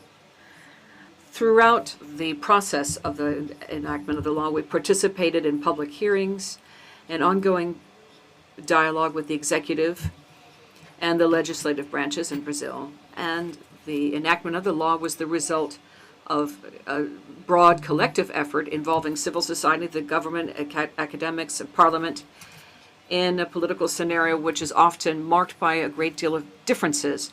It was, however, possible to build a rare consensus around a basic premise, and that is that children and adolescents should have their rights guaranteed on a priority basis in the digital environment.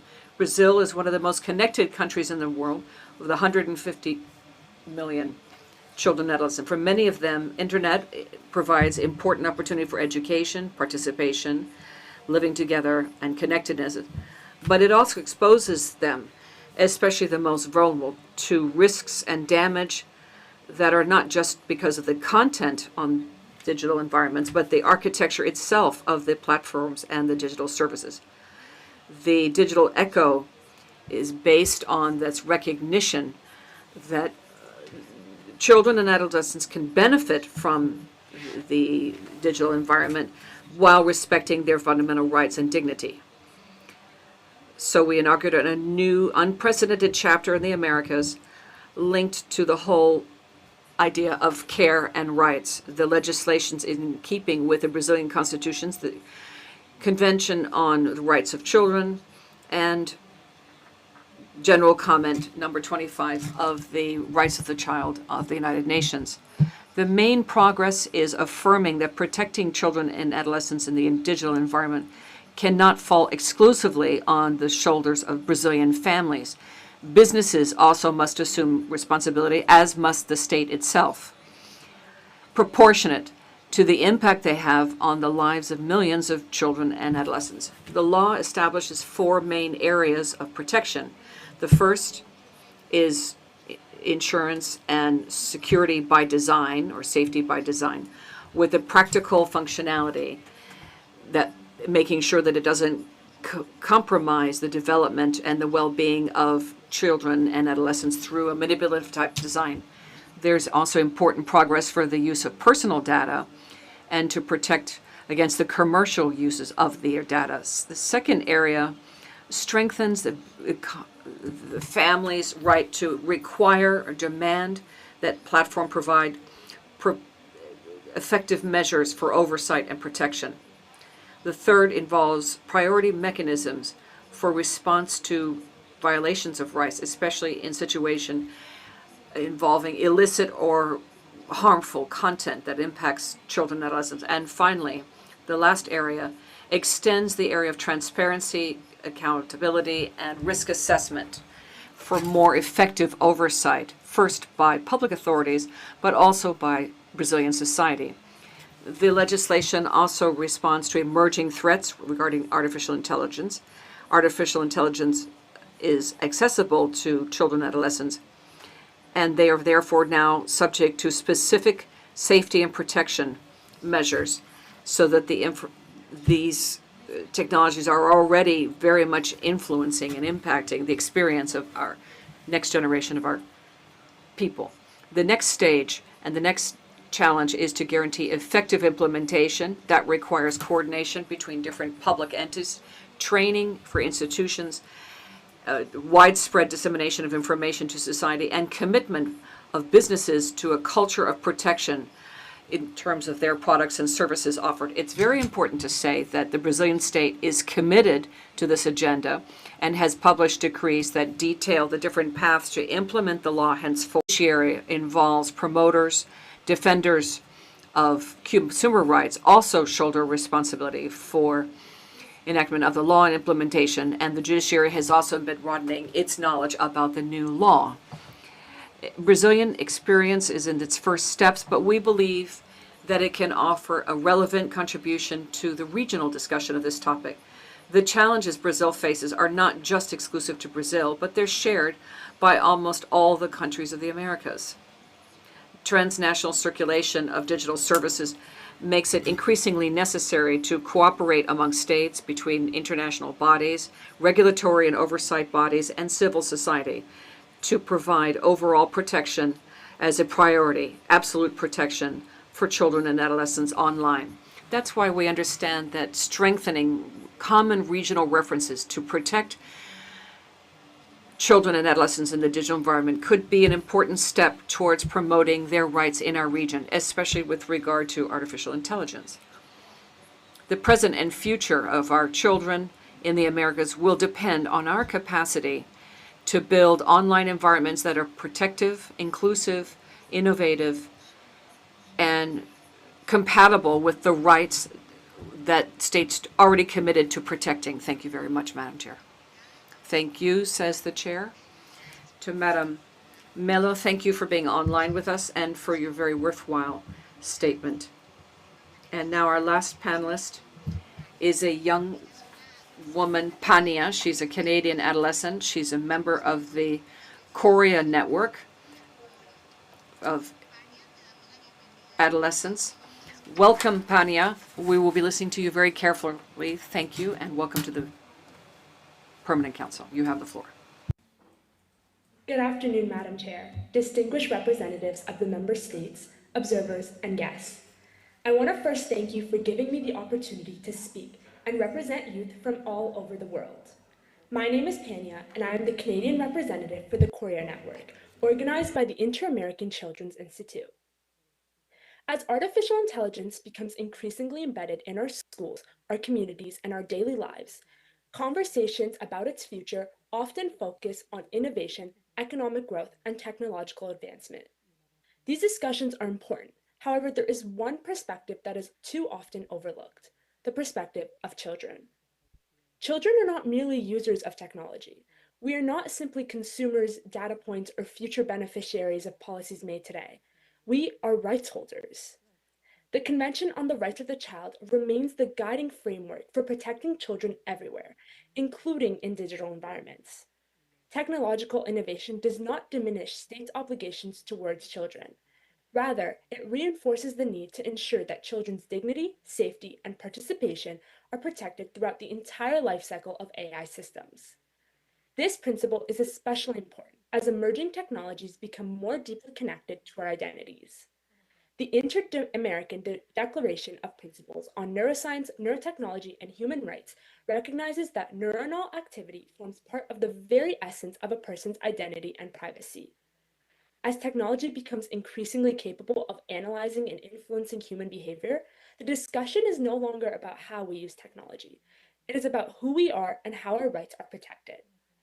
At the same time, we must acknowledge the extraordinary opportunities that AI can create for children.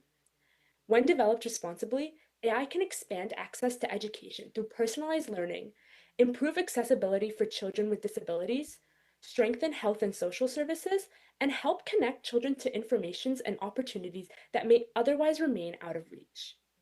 For many children, particularly those living in rural communities, indigenous communities, or situations of vulnerability, technology has the potential to reduce barriers rather than reinforce them. But realizing these benefits requires intentional action. Inclusion cannot be an afterthought. Accessibility cannot be optional. Innovation must serve all children, not only those who are already privileged. But again, alongside these opportunities come significant risks. Across the world, AI is being used to facilitate cyberbullying, grooming, sexual exploitation, manipulation, and deepfakes. We are witnessing the rise of AI-generated harmful material at an unprecedented speed and scale. What makes these threats particularly concerning is that they often transcend borders. A child can be harmed by a system far beyond their own country. This reality demands regional cooperation and coordinated action. Governments must ensure strong safeguards against exploitation, effective reporting and response mechanisms, and access to child-friendly justice and remedies. No child should be denied protections because harm occurred in a digital environment, and no company or institution should be allowed to excuse harm by claiming that it was the algorithm. Another issue requiring urgent attention is privacy. Children's personal information should never become a commodity. Today, vast quantities of children's data are collected, analyzed, and monetized. This includes behavioral data, biometric information, location data, and patterns of online activity. Without proper safeguards, these practices risk children to profiling, manipulation, and long-term violations of their privacy. Children deserve stronger protections, greater transparency regarding how their data is used, independent oversight mechanisms, and clear limits on the use of children's information in the development and training of AI systems. As we discuss innovation, we must also discuss equality. AI must not create a new digital divide. It must not reinforce existing inequalities affecting children from different backgrounds. Every child should have equitable access to the opportunities that technological progress can provide. This requires investment not only in infrastructure, but also in accessibility, multilingual inclusion, and capacity building throughout the Americas. Most importantly, children must have a seat at the table. Children's perspectives should inform AI policy discussions, and child participation should not be symbolic. It should be meaningful, diverse, and ongoing. We are not just beneficiaries, we are contributors to solutions. Finally, as AI continues to transform our societies, education must remain a priority. AI literacy is rapidly becoming an essential life skill. Children need the knowledge and critical thinking skills necessary to understand both the opportunities and risks associated with these technologies. At the same time, the community requires support to guide and protect children. Distinguished state members, the choices we make today will shape the digital environment that an entire generation of children will inherit tomorrow. Therefore, I respectfully urge the Permanent Council to consider three priorities. First, integrate child rights principles into national AI strategies, legislation, and regulatory frameworks. Second, strengthen regional cooperation across the Americas to address AI-enabled exploitation, abuse, privacy violations, and other cross-border harms affecting children. Third, invest in digital inclusion, AI literacy, and meaningful child participation so that all children can benefit from technological innovation. Children are not merely the future. We are participants in the present. Decisions made in this room will influence our safety, our opportunities, our privacy, and our rights for years to come. The annotations to Principle 5 of the Declaration of Principles of Neuroscience, Neurotechnology, and Human Rights states, and I quote, "It is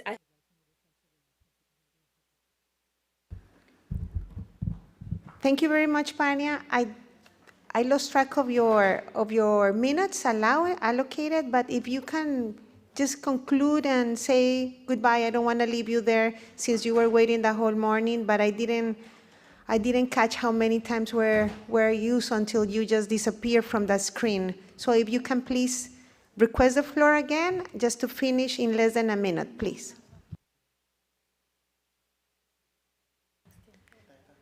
Ahí estás. Just 1 second, because I can hear you. Si le pueden, por favor, poner el volumen a la pantalla para que Pania se pueda despedir.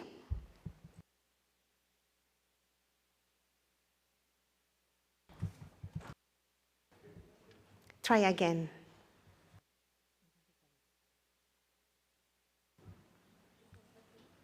We are not listening to you because it's in mute. Tal vez la secretaría nos puede ayudar. I will just say one final remark. There Let you us go. ensure that as artificial intelligence advances, our commitment to children's rights advances with it. Thank you. Muchísimas gracias. Thank you very much. It was very important to hear the direct perspective and point of view of adolescents, and also a representative for a network which is as important to us as is Korea. Thank you very much to Pania for her words. And now many delegations have requested the floor. Some have offered to give up their time to give it up for a message for boys, girls, and adolescents. So I just recall for you that this needs to be within the 5 minutes allotted to each delegation. We'll start with the Ambassador of Mexico, Ambassador Encinas. Thank you, Chair. Mexico is grateful for the very helpful presentations this afternoon, and we applaud the hemispheric work done to uphold the rights of children and adolescents in the context of artificial intelligence and governance. We'd also like to thank the Director General of the Inter-American Children's Institute, Madam Maria Julia Garcete-Regros. Their voices need to be heard actively, because those who are responsible for upholding their higher interests need to include their points of view in taking decisions. Madam Chair, my delegation would like to give instruction to project a message of Ayinte Estrada. This is a young girl from Mexico who's 11 years old, who's pro-choice in the state of Sinaloa. She is addressing the children in our hemisphere and this permanent council with her words. Thank you. Thank you, Ambassador. We have the video now. Hello, my name is Ele, a girl like you. We use technology more than we should, and that is artificial intelligence. We all know about it. IA. Did you know that IA is not a thing of the future anymore? It's present in many of our activities that we do online day to day. For example, when people sell this thing in video games, YouTube, and various applications that we use to study and to learn. And do you use it? I know you do. And there's nothing wrong with that, because children right now are very active with technology. When we're making progress and we're using it very easily, but you need to know that there can be some difficult tasks that we cannot do immediately or with all the entertainment it provides. But there are also some negative things, some bad things, some things we don't realize, and we need to be careful. I'd like you to listen to us. We children have rights, the right to learn, to play, and to be safe. And IA needs to respect those rights always, because to understand it is very important, and it's as important as knowing our rights. AI is a great way to learn, but it's just a tool. AI explains to me up until I say, oh, I get it. Or sometimes she'll tell me a story in a very entertaining way, like a dragon and a princess. She brings me messages to my house on a screen, and that is all much that we can learn. AI can give us a lot, but where are we and how are we? That's what we need to know. AI also is in our games. It puts music on that I like, and it recommends videos for me to watch. And that's fun, very fun. But be careful. But can also know where I live and what I'm doing. It has my data, my information. Like my toothbrush, it shouldn't be shared. Like a video game, I don't go outside. So then I'm losing my right. So if AI tells me something that's wrong, that lies to me, I have the right to truth to be able to learn properly. So is AI good or bad? It's neither. AI is like a bicycle. If you use it properly, great. But otherwise, be careful. You can have an accident. You have to be clear and have clear rules. Before putting on a new app, be careful. Don't believe everything the AI says. Have doubts. Do some research. Ask questions. Ask your parents or a teacher. Don't use it just to copy. It's a way to learn and play and be safe and to think for myself. AI should help me, but not take that away from me. And I'm worried. For AI to totally work, we need it to be with us. It can recognize your voice, your face, your taste, your interest, and even your feelings. So imagine what might happen if someone came and found us and used our data to do damage to us, to hurt us.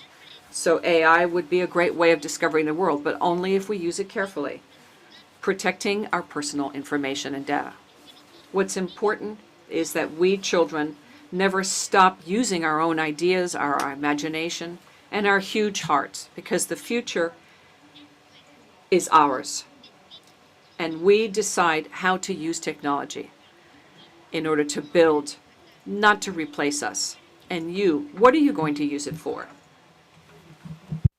Muchas gracias a la delegación.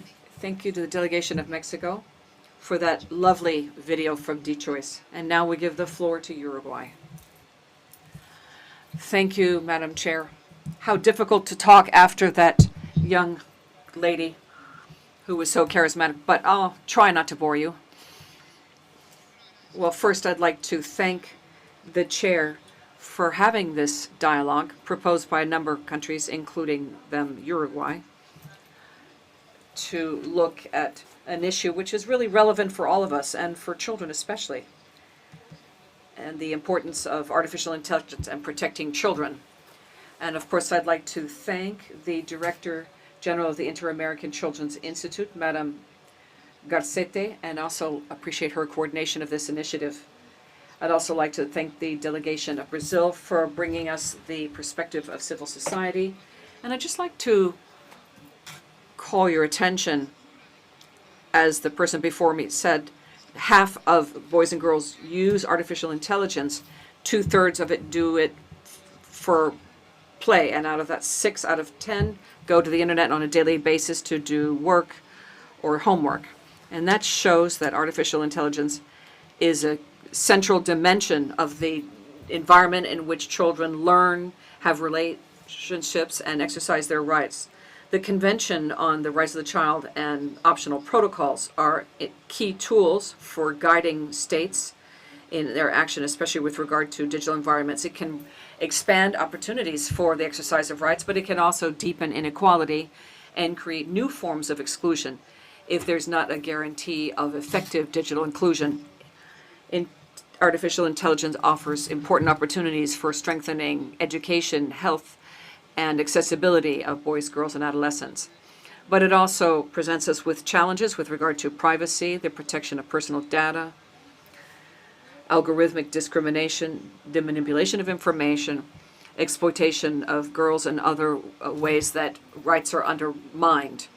That's why the use of this technology should also include effective safeguards, including accountability measures and vigilance by businesses that provide these services with regard to human rights. And this is especially important to prevent algorithmic blind spots, which might lead to discrimination based on gender or disabilities, ethnic condition, or other conditions that might impact children. Our country has joined in tackling this challenge from a human rights point of view through its Agency on Electronic Government, and is driving a national artificial intelligence strategy geared to transparency and inclusive use of technology.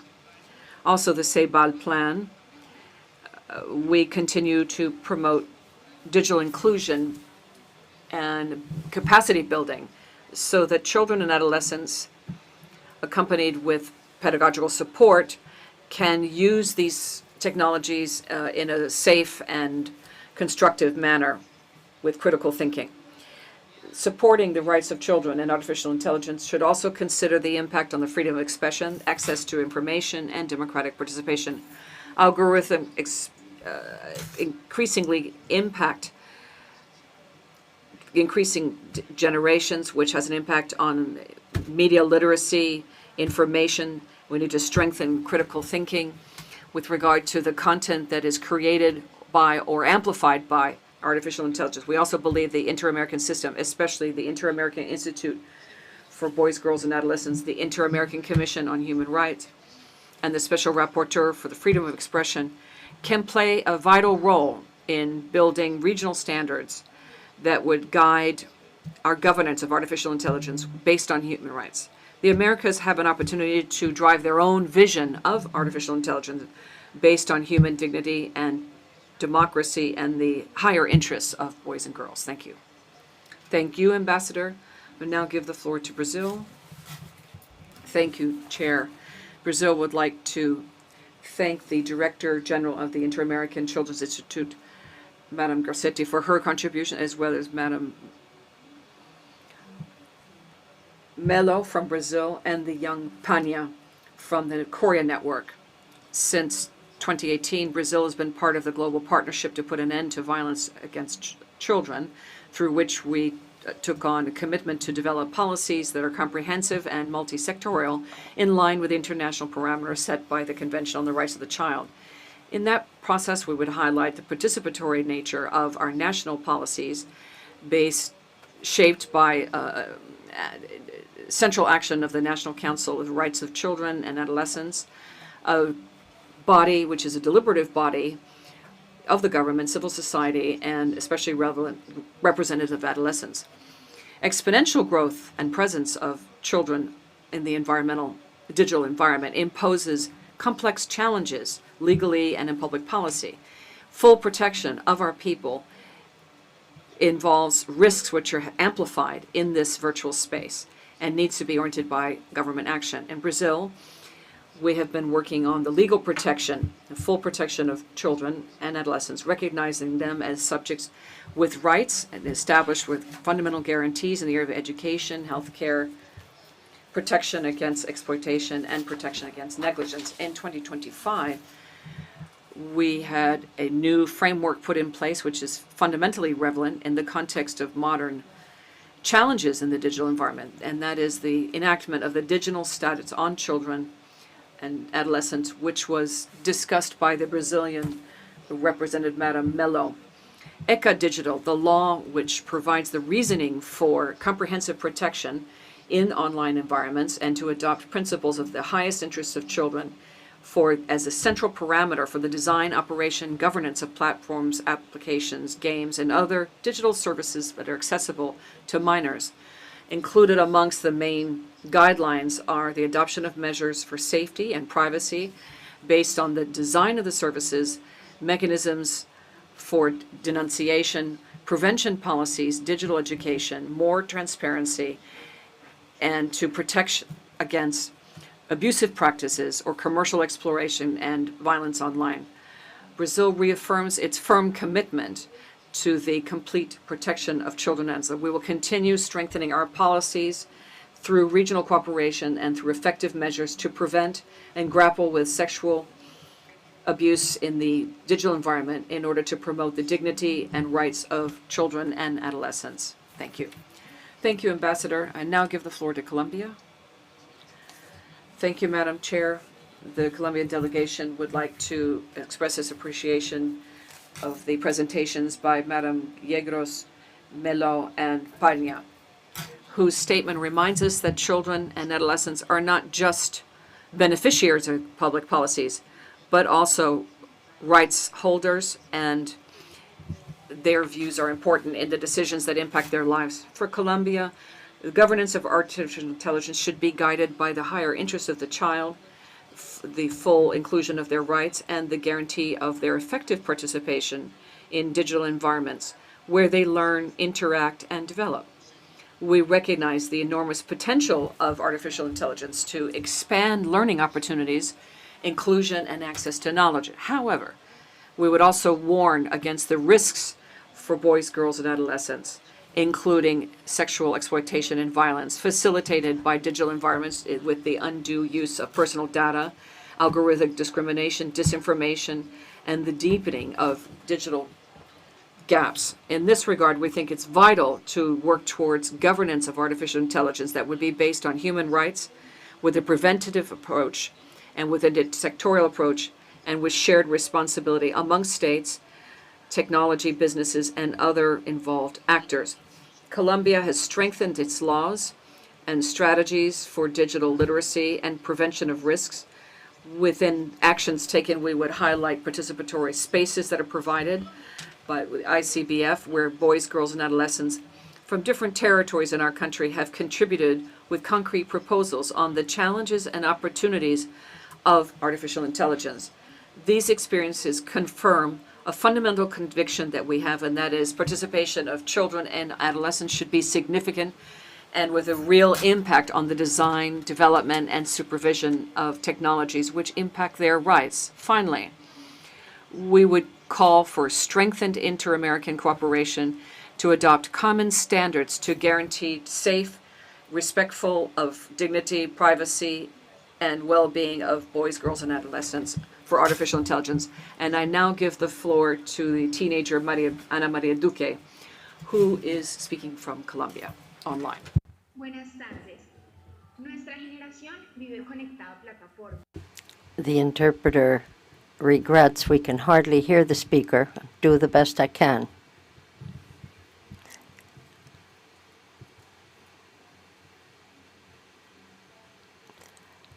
Although artificial intelligence offers great opportunities, it is also of certain perils and dangers that we need to recognize and we need to be careful about in the digital world. Today, there are standards that protect us, but when we wade into the digital world, we have no idea what perils we may find. There may be prejudicial content here or there. We may be lured into places that are not safe. And the question is, what are the human rights and the protection that adolescents and children should benefit from? I would appeal to parents and ask, how would you like it if your own children were faced with these challenges? What would you wish your children not to see or not to hear?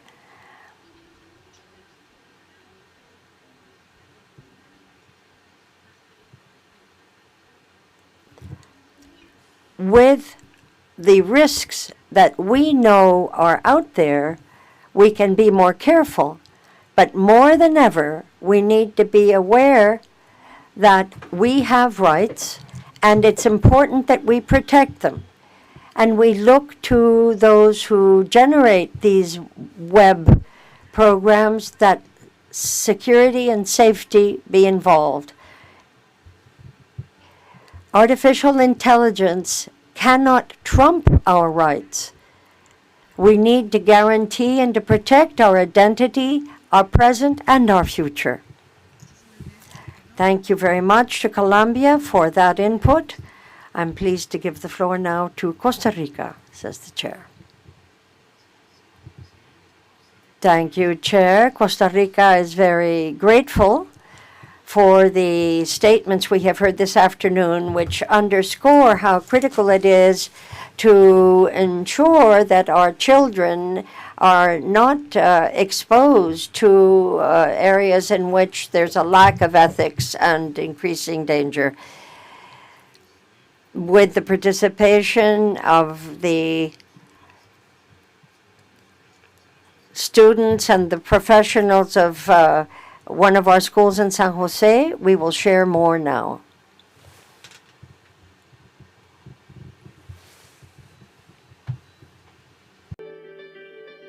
Hola, mi nombre es Darrell Morales Delgado.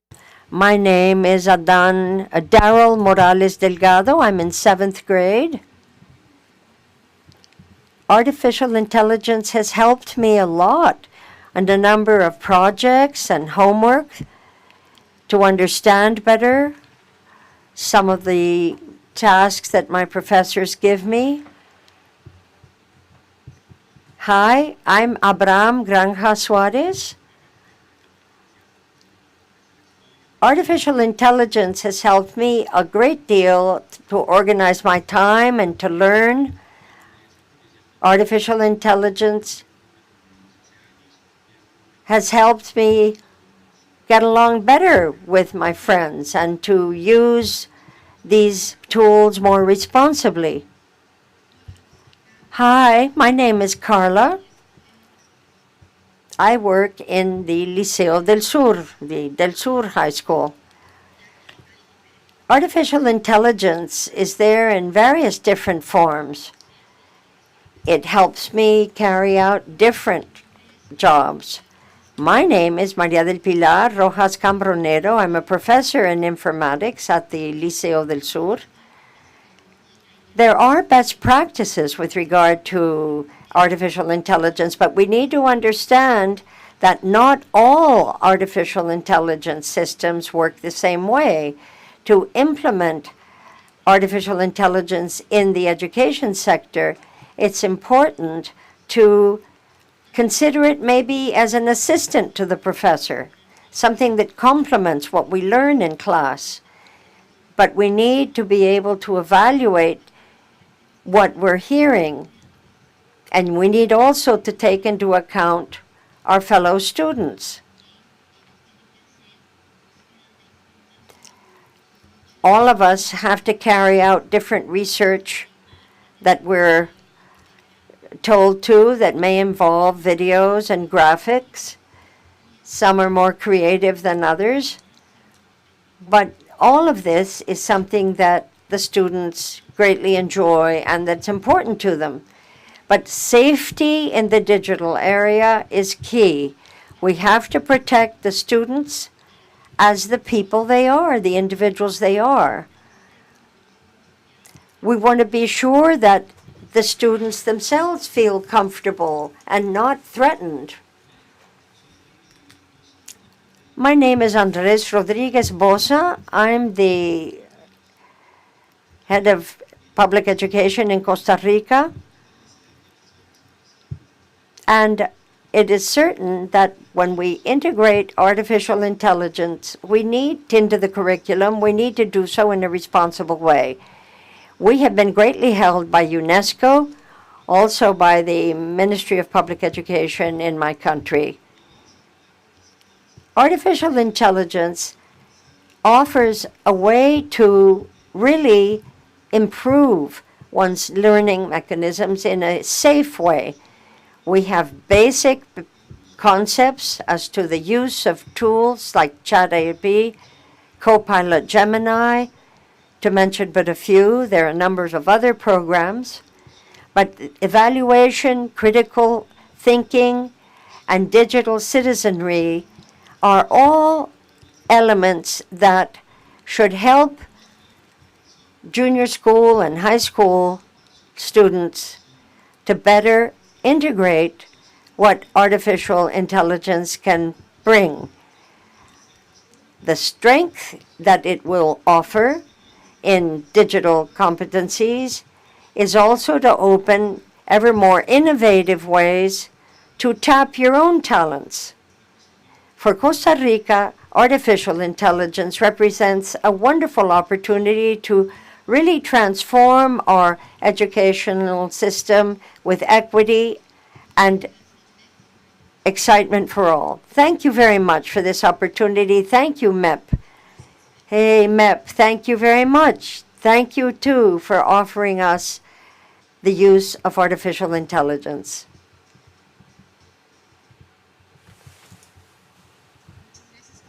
Thank you, Costa Rica, and thank you to MEP, the Ministry of Public Education, and thank you for these best practices that might be able to replicate it in the region. I offer the floor to Peru, says the chair. Thank you. Thank you, Madam Chair. I am very grateful for these very interesting presentations.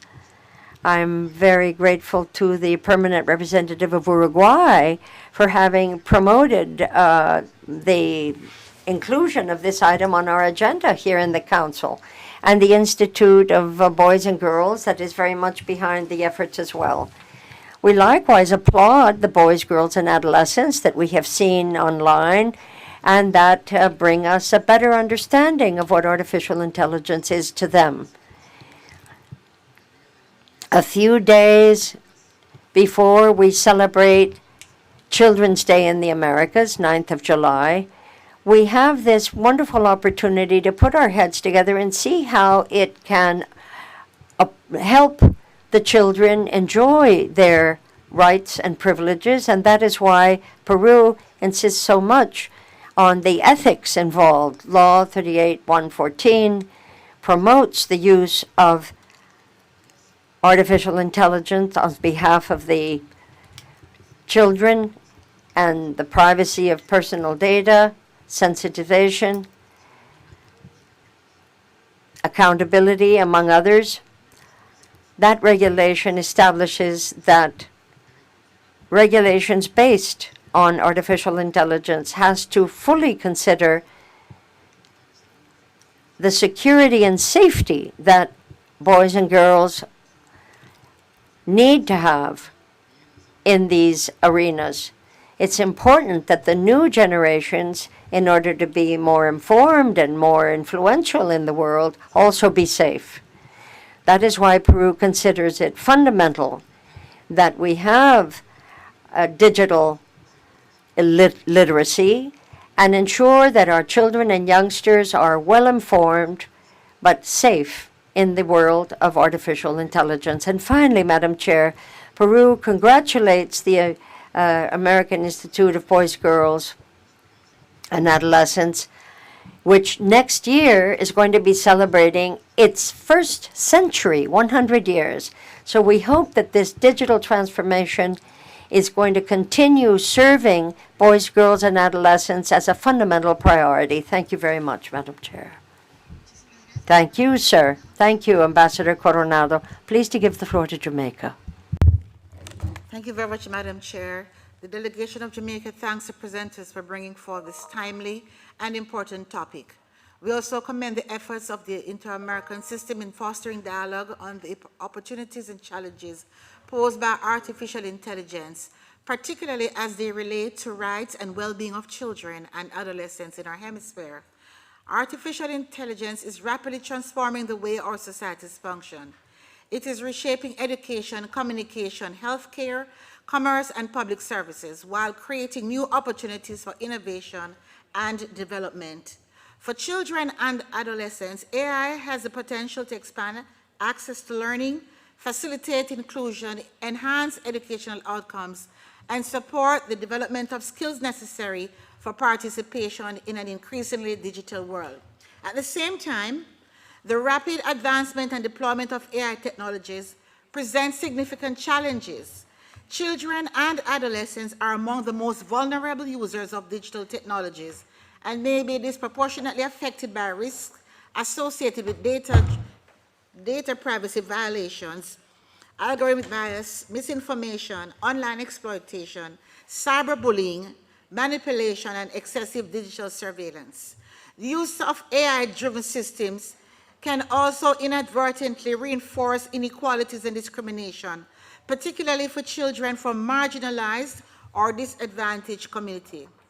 Jamaica therefore supports the call for a child-centered approach to AI governance, one that places the best interests of the child at the forefront of policy development, regulatory frameworks, and technological innovation. Such an approach must be grounded in the principles enshrined in the international human rights instruments, including the rights to protection, participation, privacy, education, non-discrimination, and access to information. Madam Chair, as member states seek to harness the benefits of artificial intelligence, it is imperative that children and adolescents are not viewed merely as users of technology, but as rights holders whose voices, experiences, and perspectives should inform decision-making process. Effective governance framework should encourage meaningful participation by young people in discussions surrounding the design, deployment, and oversight of AI systems that affect their lives. My delegation underscores the importance of digital literacy and education, equipping children, parents, educators, and communities with the knowledge and skills necessary to understand and safely navigate AI-enabled technologies. And that is very essential. Building digital resilience will help young people benefit from technological innovation while mitigating potential harms. We also encourage continued collaboration among member states, the private sector, academia, civil society, and international organizations to promote transparency, accountability, and ethical standards in the development and use of AI technologies. We believe that the promise of artificial intelligence can only be fully realized if it advances human dignity and protects fundamental rights. As we navigate this new technological frontier, we must ensure that the rights of children and adolescents remain central to our collective efforts. The delegation of Jamaica therefore looks forward to continued dialogue and cooperation within the Inter-American system on this very critical issue. Thank you very much, Madam Chair. Thank you, Jamaica. Y le damos la palabra. Ambassador Escobar of Guatemala is recognized. Thank you very much, Madam Chair. The delegation of Guatemala considers it an honor to hear Edward González Gomez, who works in Palencia, Casa Joven, for the presidency of Guatemala, and he works with the network of children and adolescents who are involved in the promotion and protection of the rights of children and adolescents. We believe that artificial intelligence has to be centered in the people, particularly in this context in children and adolescents, recognizing how important it can be to learning, to access to information, but also aware of the risks that are involved by this form of communication. So we need to move toward governance in the area of this international in artificial intelligence that can be a very good thing or one that is quite risky. To that end, we're pleased to give the floor to Edwin Renderos. A very good day to you all. Artificial intelligence has come to occupy a very important area in our lives. This is a new technological revolution, and we don't even realize from day to day how new can be. We know that artificial intelligence can be totally unknown to some. Because it's a very useful tool doesn't mean that it cannot also include some risks if it is not used with care, and with care with regard to our personal data. A lot of people will accept something they read without questioning it. But we need to be very careful not to share our personal information. Algorithms can include data that you may not wish to be included. That's one issue. Another that has been considered is the use of water for the refrigeration for data centers. In April of 2025, we saw that there was a system of animation that involved a very great deal of water, 3 times more probably in 2028 than it has been today. What impact is that going to have on natural resources? What will that do to nature? We have to think what all of this entails and think hard on what the use of AI may entail. We need to be smart. We need to be intelligent about the rights of the children, boys and girls and young adults, and how important freedom of expression needs to be guarded. Platforms and websites need to present themselves in a more user-friendly way, and one that makes clear what its risks can be. So let's be smart when we use artificial intelligence and know what we're doing and what we're getting into. We better learn more about it to be responsible, particularly those of us who use AI more frequently, especially with regard, I say again, of the use of water for refrigeration. AI should be used as a support to learning, but not as a substitute for our own thinking. We don't want to become overly dependent on AI.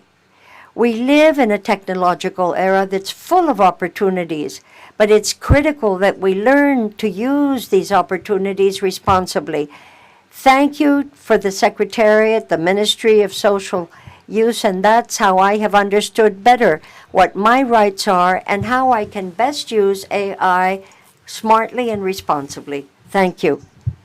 Thank you, Guatemala, for that video. We appreciate, and the virtual connection from Guatemala. I'm now happy to give the floor to the Dominican Republic. Thank you, Madam Chair. We're very grateful to the delegation of Uruguay for having brought an issue of so much concern as the use of artificial intelligence in the area of the rights and protection of boys, girls, and adolescents in the Americas on this Day of Boys, Girls, and Adolescents in the hemisphere. We hail the voice of the adolescents that Pania has offered us. The Dominican Republic feels for its part that artificial intelligence is tremendously powerful to reduce the gaps among us and to share innovation. However, we also recognize that in certain contexts, and in certain digital contexts in particular, states better be prepared to protect their youngsters, children and adolescents. So our commitments as countries, we believe, need to be very smart in the use of national legislation in these contexts. We are going to have a new penal code starting in August, and we include punishment for the sexual exploitation of boys, girls, and adolescents. And there is explicit use and mention of certain images and certain information that is communicated this way. And that, too, includes cyberbullying, as it is known. Digital crime in my country is being examined in the context of high technology, as we feel that we've had to update our own technology and follow what is happening, and to have a better sense of what's happening in the cyber world and how we can better train children to protect them. At the same time, we seek to offer free legal assistance to victims who have fallen into an unfortunate situation as a result of these elements. In the educational context, the Ministry of Education is very focused on the privacy of students, the prevention of cyberbullying, and a protocol of intervention where that intervention is required. We need to consider that the use of artificial intelligence in this phenomenon can really get out of hand. Programs like Emantor and IPANA, which have been developed together with UNICEF and a few others, will improve the ability of both parents and teachers to avoid sexual exploitation online. There is also support from the psychosocial standpoint for victims of such violence. And this has responded to a general call to better protect our boys, girls, and adolescents. Digital literacy is a good thing in terms of our general strategy nationally, but we understand too that artificial intelligence in the computing area has to be very carefully used. We have, for instance, a better understanding as to what artificial intelligence is and how we can better prepare our own teachers to protect their students. As they need to be in this digital economy. In 2025, we developed a week concentrated on safe networks. We involved more than 1 million students across the country to get high school students to better understand what safe navigating of the or safe surfing of the internet might be.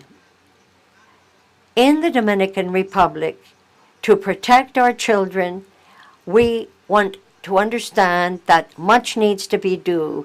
We reiterate the commitment that we have of the government and the entire country to continue to promote a digital transformation that is human-centered and that will ensure that we can close the digital breach while at the same time protecting the interests of boys, girls, and adolescents above all. Thank you very much. Paraguay is recognized. Thank you, Chair. The delegation of Paraguay is very pleased to be able to discuss the issue that we have before us today in this special session and regular session of the Council. We're very grateful to our compatriot, the Director of the Boys, Girls, and Adolescents, Maria Julia Garcete, and her entire team, carrying out a very good job. For Paraguay, the protection of our children and adolescents in the digital world is something that requires a broad view in terms of human rights. Boys, girls, and adolescents are not just subjects of protection, they are also users of these rights. Here, we'd like to give the floor to an adolescent in Paraguay that represents here the National Council of Boys, Girls, and Adolescents in my country.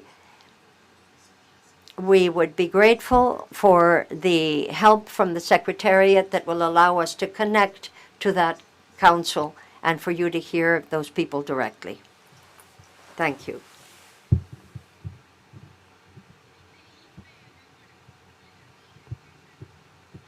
Hello. I just said hello in my native language, Guarani, to say that in this important opportunity we have to express what's happening in our lives today and what we see coming in the future, we're grateful that you're focusing on boys, girls, and adolescents in the Americas. We are all living in a world that is ever more connected, and AI is part of our everyday life. It's part of who we are. When we look for information, when we're looking up a particular bit of data, when we receive recommendations on the internet, all of that sounds pretty good. However, we recognize also that though AI offers great positive benefits, there are also challenges that we need to be aware of and that we need to protect ourselves from. Never give up our right to education, our right to privacy, our right to protection in the face of any kind of violence or imposition.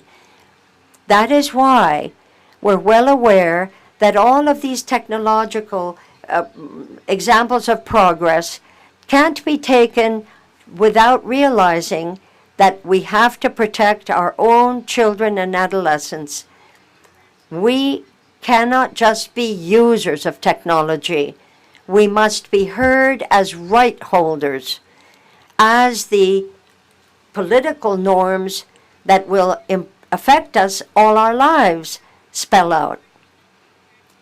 We also believe that these tools need to be used in a manner that is safe, in a manner that is responsible. We need to learn to use this technology, but at the same time to understand the benefits that this technology includes and offers. We in Paraguay assume the responsibility of using artificial intelligence that is ethical, that is transparent, and that is based on human rights.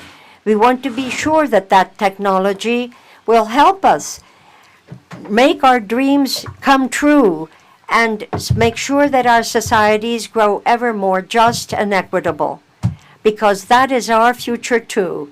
And to build that future in a responsible manner, we want to hear the voices of boys, girls, and adolescents, and born in mind. Aguyem, thank you very much. Merci, obrigado. Thank you, Paraguay, for that wonderful connection from Cordillera, says the chair. We're pleased to give the floor now to Ecuador. Thank you. Thank you. We appreciate the important presentations this afternoon, as well as the different presentations by the children in our hemisphere as part of the reflection on artificial intelligence and rights of boys, girls, and adolescents. Ecuador enacted in April, promoted here in this headquarters, the dialogue on innovation and creativity in education as a driver of comprehensive development, where we had almost all delegations participate. During that meeting, it was highlighted that artificial intelligence provides us with an opportunity and a challenge to educational systems in the region. We looked at the possibility of putting pedagogy above and beyond technology and using artificial intelligence to strengthen teaching and learning processes and the development of competency for the 21st century and educational and digital work. During that meeting, we highlighted the importance of investing in ongoing education and promoting ethical, responsible, and inclusive use of these technologies so that this leads to better educational results and more effective preparation for students to meet the challenges of the future. Artificial intelligence is quickly transforming the process of learning, and our educational systems need to be prepared to leverage the benefits without losing sight of the complete protection of boys, girls, and adolescents. We need to ensure that governance of AI in the educational arena includes safeguards that are enough to prevent risks and guarantee safe and inclusive environments that are promoting learning. We believe it's vital to promote public policies that are geared to the protection of boys, girls, and adolescents in digital environments.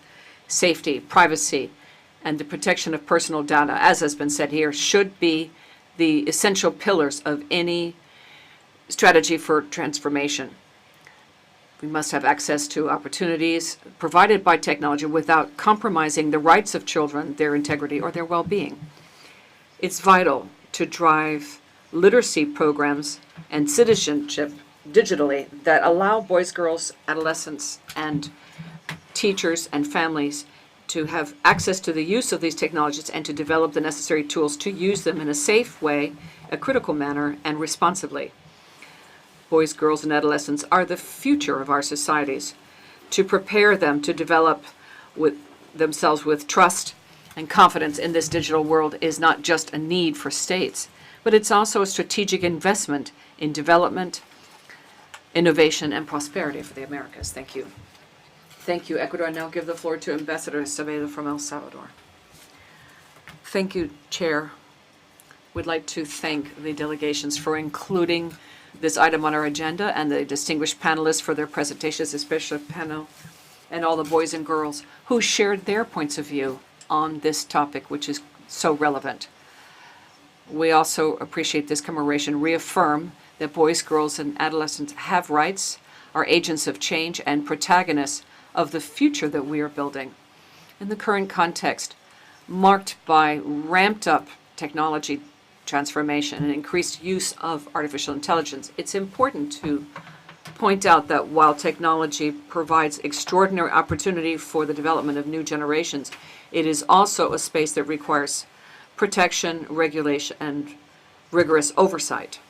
As mentioned, El Salvador has responded to these challenges with a comprehensive legal framework.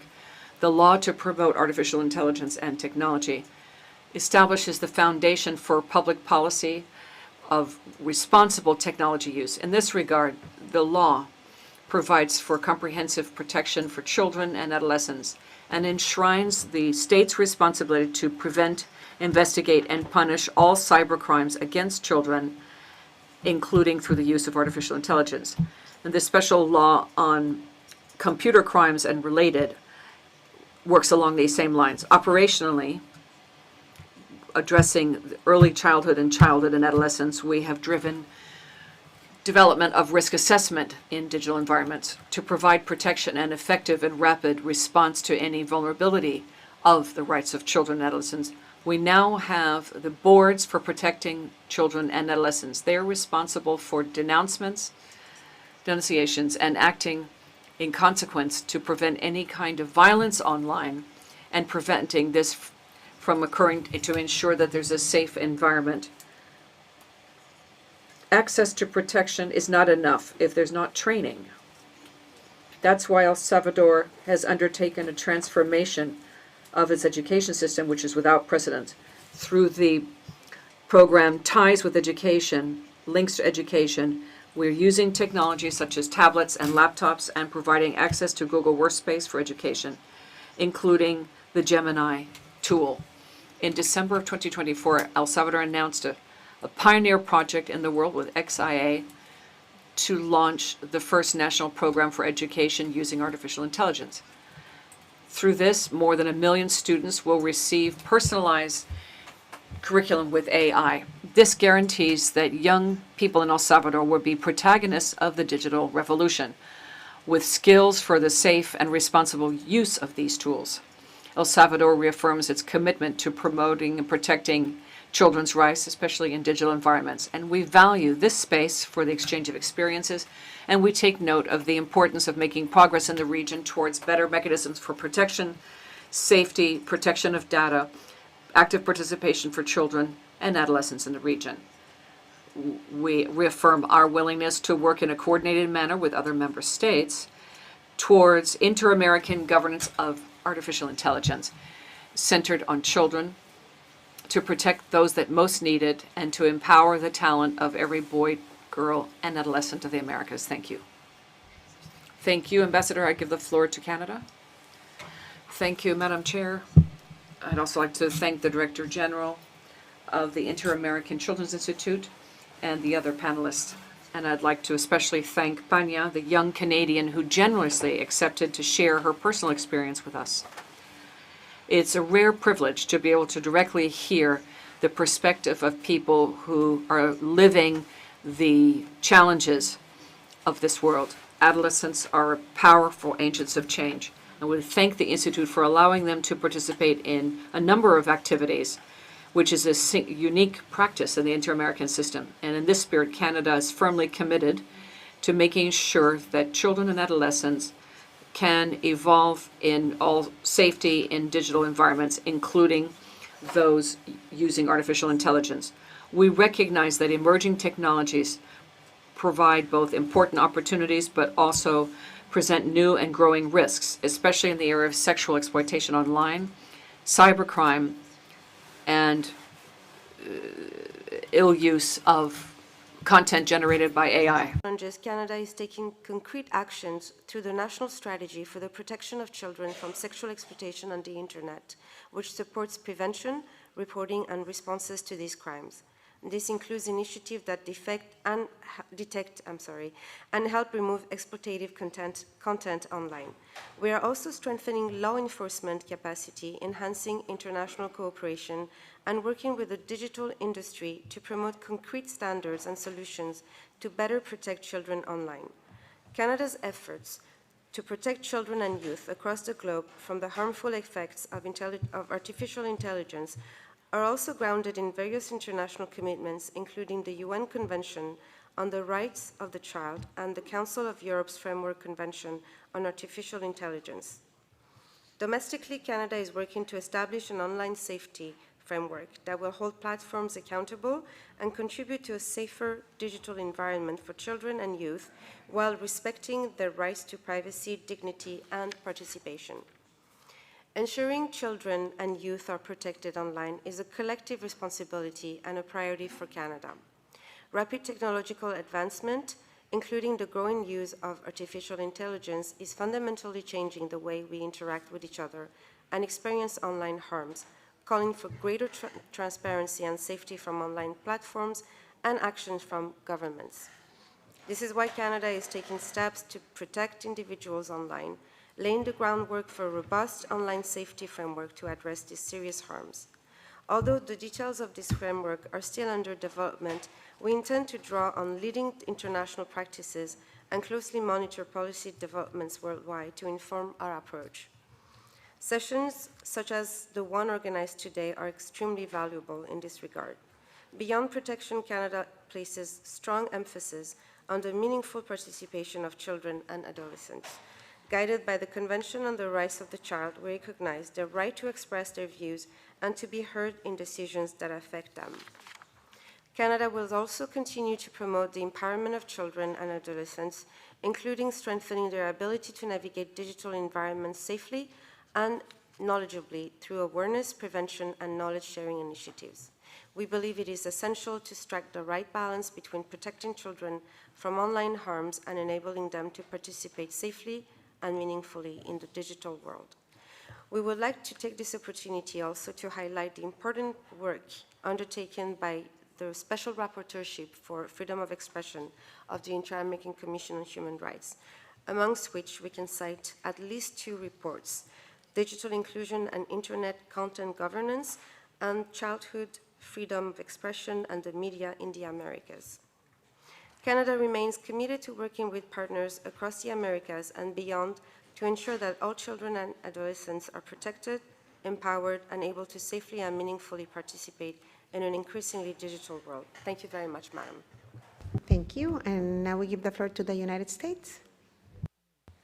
Thank you, Chair.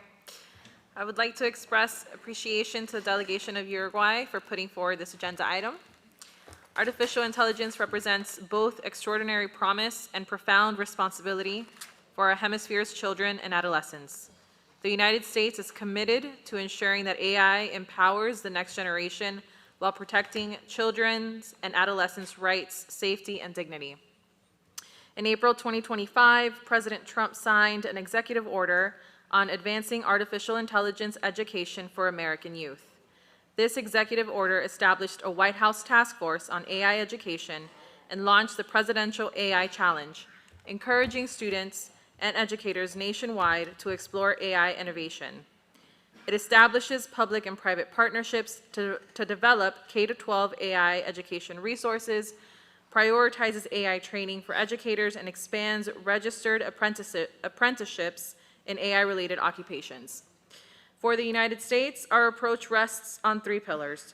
First, developing skills. We must equip young people with AI literacy from early education through workforce development. The Presidential AI Challenge has engaged students from all 50 states, and almost 3,000 schools nationwide have joined the White House AI Workshop. It is important that our educators, students, and academic administrators understand the importance of mastering new technology. Second, ensuring safety.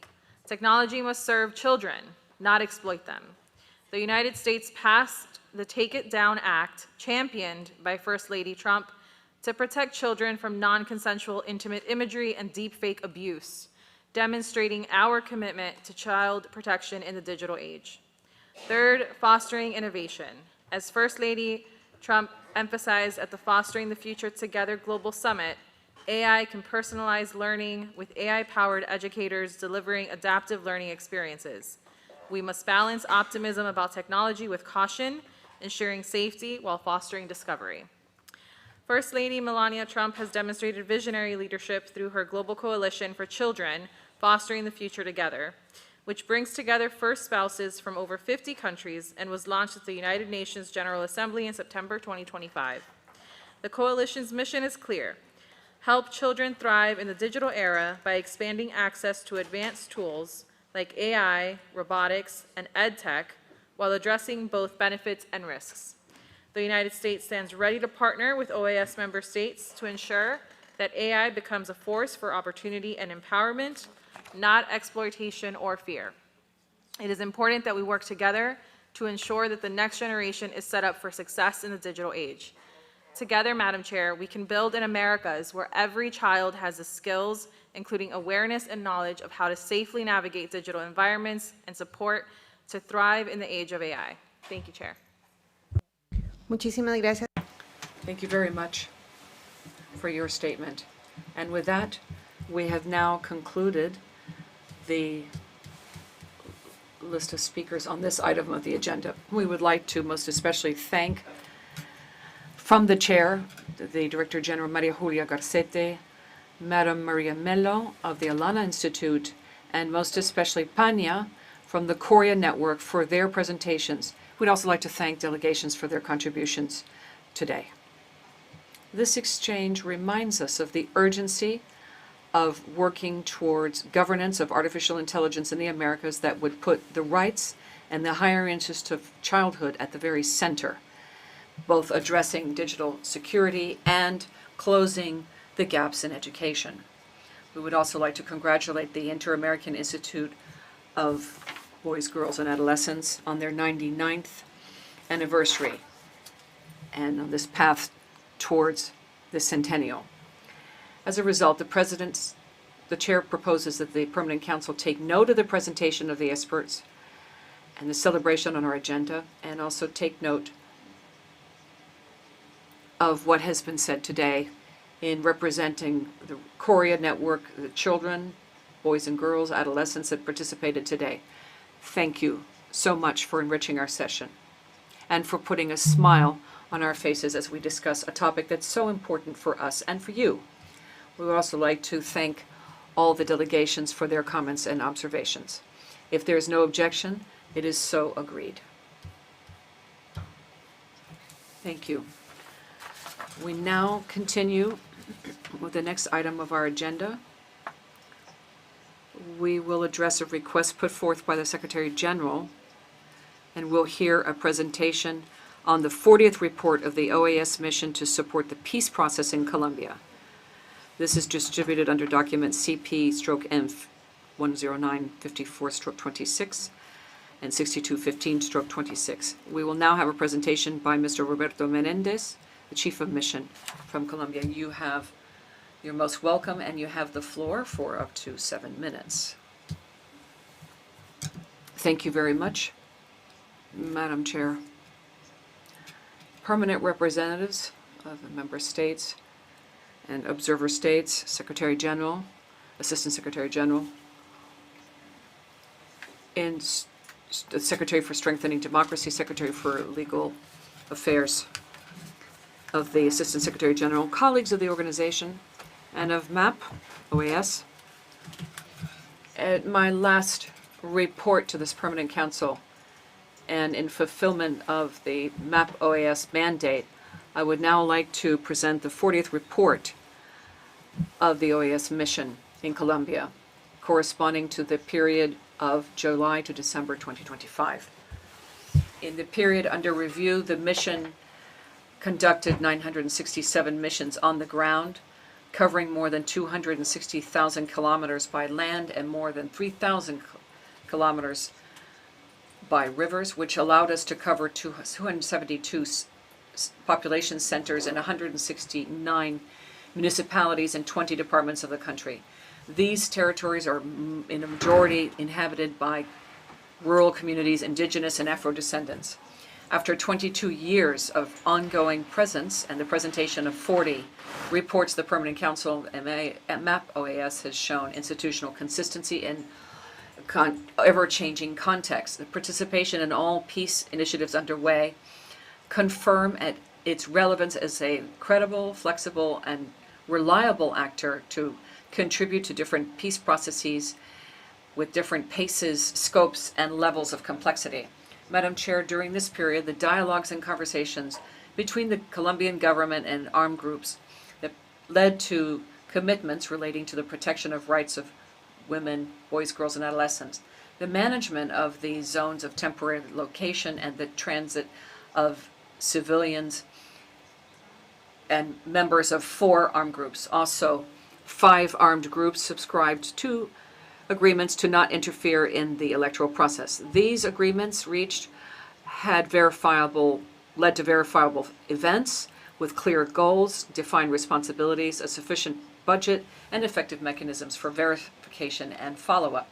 Despite these peace efforts, the mission identified collective homicides, kidnappings, economic impositions, restrictions to institutional action, confinement, displacement, and sexual violence. For the mission, what is of special concern is the persistence and ongoing recruitment and use of girls, boys, and adolescents aged between 10 and 17. The strategies for recruitment include greater use of social media and online games, and false opportunities for jobs and economic resources. In some cases, boys and girls and adolescents were subject to sexual exploitation and violence. We also saw disputes between the armed groups through illegal control of the economies that led to a number of confrontations and disputes with partnerships and territorial control and serious humanitarian consequences. These groups continued restricting the autonomy of social leadership of communities and place conditions on citizen participation, weakening territorial governance. Some of them even limited humanitarian action for the national actors or international actors in contexts of massive victimization as well as forced displacement and confinement. The increasing use of explosives and unmanned vehicles or drones by some of the armed groups has led to an alarming evolution in the conflict and institutional response to requests. The activation of these drones, they are using these for vigilance of territories and communities and attacks on public forces and other armed groups. These practices increased the impact on the people and led to pollution due to unexploded devices on roads, in housing, and educational institutions and populated areas. In that context, protecting the civilian population and those who are participating in the peace construction requires strengthening state capacity and orienting the institutional response toward effective guarantees. Colombia's experience is clear. Peace does not only depend on the results of the process of dialogue. It also depends on implementation of public policies that can close gaps in equality and guarantee rights in the territories that are most impacted by armed conflict. Almost 10 years after the signing the final peace agreement between Colombia and the former FARC, it is vital to value the progress achieved, identified what can be done, and strengthen capacity. During the period under report, Colombia made progress in the area of integral rural reform, the quest for persons who had disappeared, and transitional justice. In this area, the first two rulings handed down by the Special Jurisdiction for Peace in cases 01 and 03 provided a milestone for the satisfaction of the rights of victims and the materialization of sanctions for reparations and restoration. Despite this progress, there are still challenges that persist relating to the limits on institutional coordination and restrictions on security imposed by armed groups and territorial perceptions that are very low impact with regard to the implementation of the final agreement. Fulfillment of the agreement, along with other commitments that stem from prior peace processes or policies geared to overcoming the causes of the conflict, would serve as a concrete basis in order to bring about peace. Representatives of member states and observers. In the current electoral context, the Secretariat urges armed groups to refrain from intervening in the exercise of political liberties and rights of the people. In this regard, we recognize the efforts of Colombian institutions to guarantee an environment which is safe for the first round of presidential elections last Sunday. MAP OAS invites presidential candidates to ensure fulfillment of the commitment for a free electoral process in peace. For the Secretariat, the right to elect and to be elected in a free and autonomous manner is an essential condition in order to strengthen trust in democracy and in peace. Chair, the achievements show us that despite persistent challenges in the area of polarization and security, Colombia does have the possibility today of consolidating its achievements and to adapt as necessary to support them. In this regard, the Secretariat would invite Colombia to preserve what has been achieved, make concrete what is pending, and renew collective efforts so that the actions now can lead to projected peace for future generations. In a hemisphere The speaker was cut off, notes the interpreter. Don Roberto, le damos un minutito para... Roberto, we give you 1 more minute for you to conclude your remarks. Thank you, says the chair. In a hemisphere marked by common challenges associated with transnational organized crime, inequality, and polarization, a company, Colombia, continues to be a concrete contribution to democracy. The mission and the Secretariat expresses its deep-seated gratitude to the Permanent Council and to member states that are part of the Basket Fund: Germany, Canada, Chile, Spain, Ireland, Italy, Netherlands, UK, Sweden, and Turkey. And we also appreciate the support of those through their contribution, specific contribution, and human talent such as Argentina, Germany, Norway, and Switzerland. To conclude, renewing a commitment to Colombia is to support with responsibility and solidarity the efforts of a sister nation that seeks through dialogue peace as it can be expressed in the daily lives of its communities, institutions that are stronger, and transformation of the territories in a lasting manner. Thank you for your presentation, says the chair. And colleagues, as we've heard, the presentation of this 40th report is most solemn today, both for our organization and for the support provided to Colombia, because it marks the culmination of the well-managed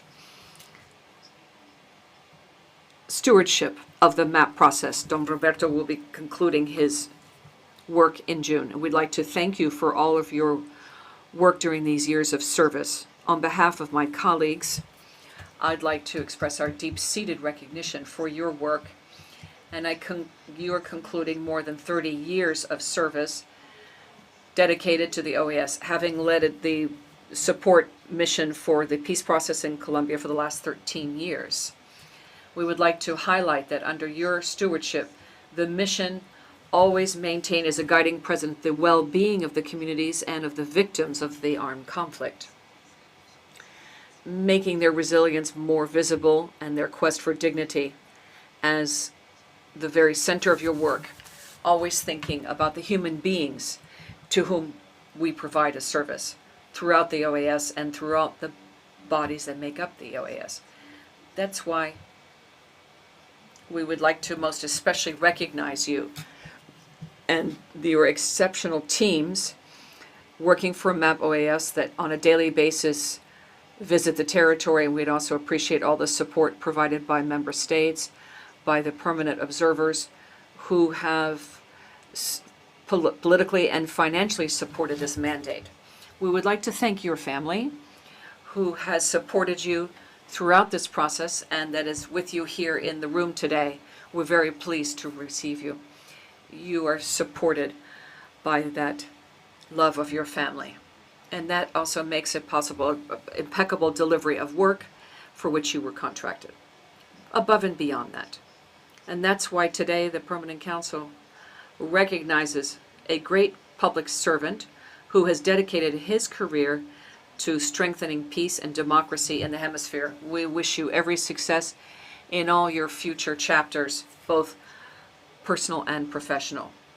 And we'd also like to take this moment to give the floor to colleagues who might want to help me to applaud Don Roberto.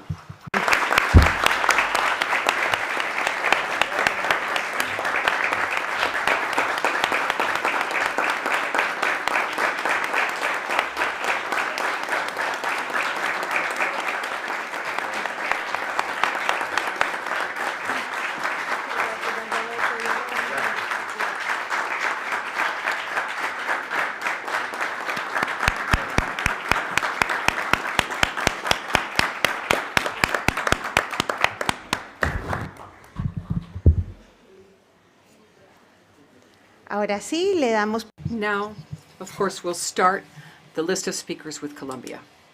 Thank you, Madam Chair. I'd like to start by expressing our sincere gratitude to Mr. Roberto Mendez, who worked at the head of the support mission for the peace process in Colombia, as you already indicated.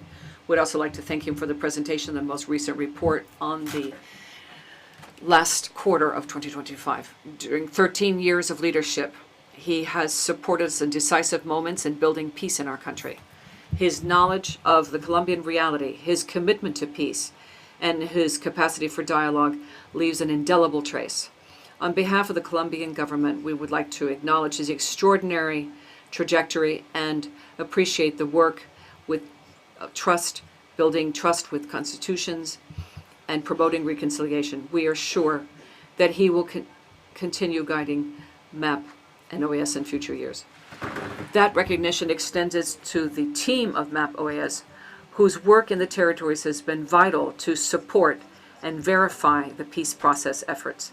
We'd also like to thank the Organization of American States and its member states and observers for their support and contributions to the Basket Fund, which has made it possible to support this mission. In this session, where we're also contributing to finalizing the current government in Colombia, it's our duty to reiterate the value of support from this organization for the peace process in our country, and to recall the statement of the General Assembly of the OAS through which member states recognize these efforts as a contribution to consolidating the Americas as a zone of peace. Madam Chair, advances in these years confirm that peace is possible when there's a political will, social participation, and international support. In this regard, we'd like to highlight some of the results. We have strengthened the normative framework for the peace agreement with 4,300 standards of norms promoted up till 2025, of which 124 correspond to this government, driving rural reform, incorporation, security, and the rights of victims. In the area of lands, we've managed more than 700 hectares for the land fund and distributed more than 3,500 hectares. We also have more than 7,300 hectares in access and almost over 1 million that are formalized. We have rebuilt indigenous lands and granted deeds for community lands.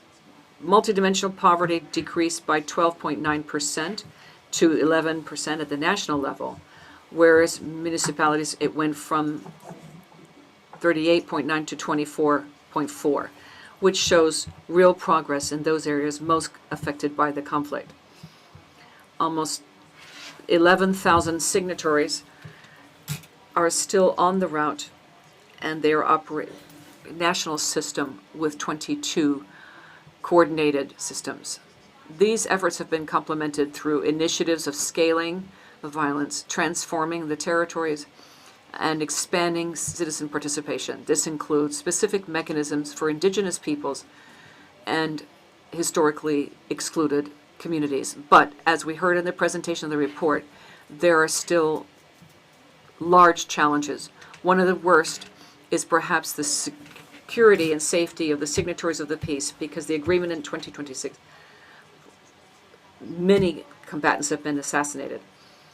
Each one of these is a wound to the trust in peace and erodes efforts to protect. They are also a risk for social leaders, ethnic communities, and territories affected by illicit economies and the presence of armed groups. That's why the main challenge for this government is to ensure irreversibility of progress achieved, strengthen implementation and institutional presence, citizen participation, and mechanisms for protection.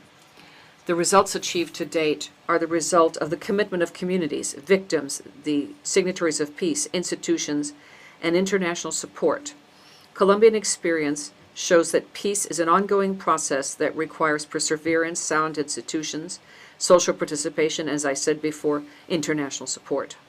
We would reiterate our recognition to the OAS and MAP OAS, to member states and the observer states for their constant support.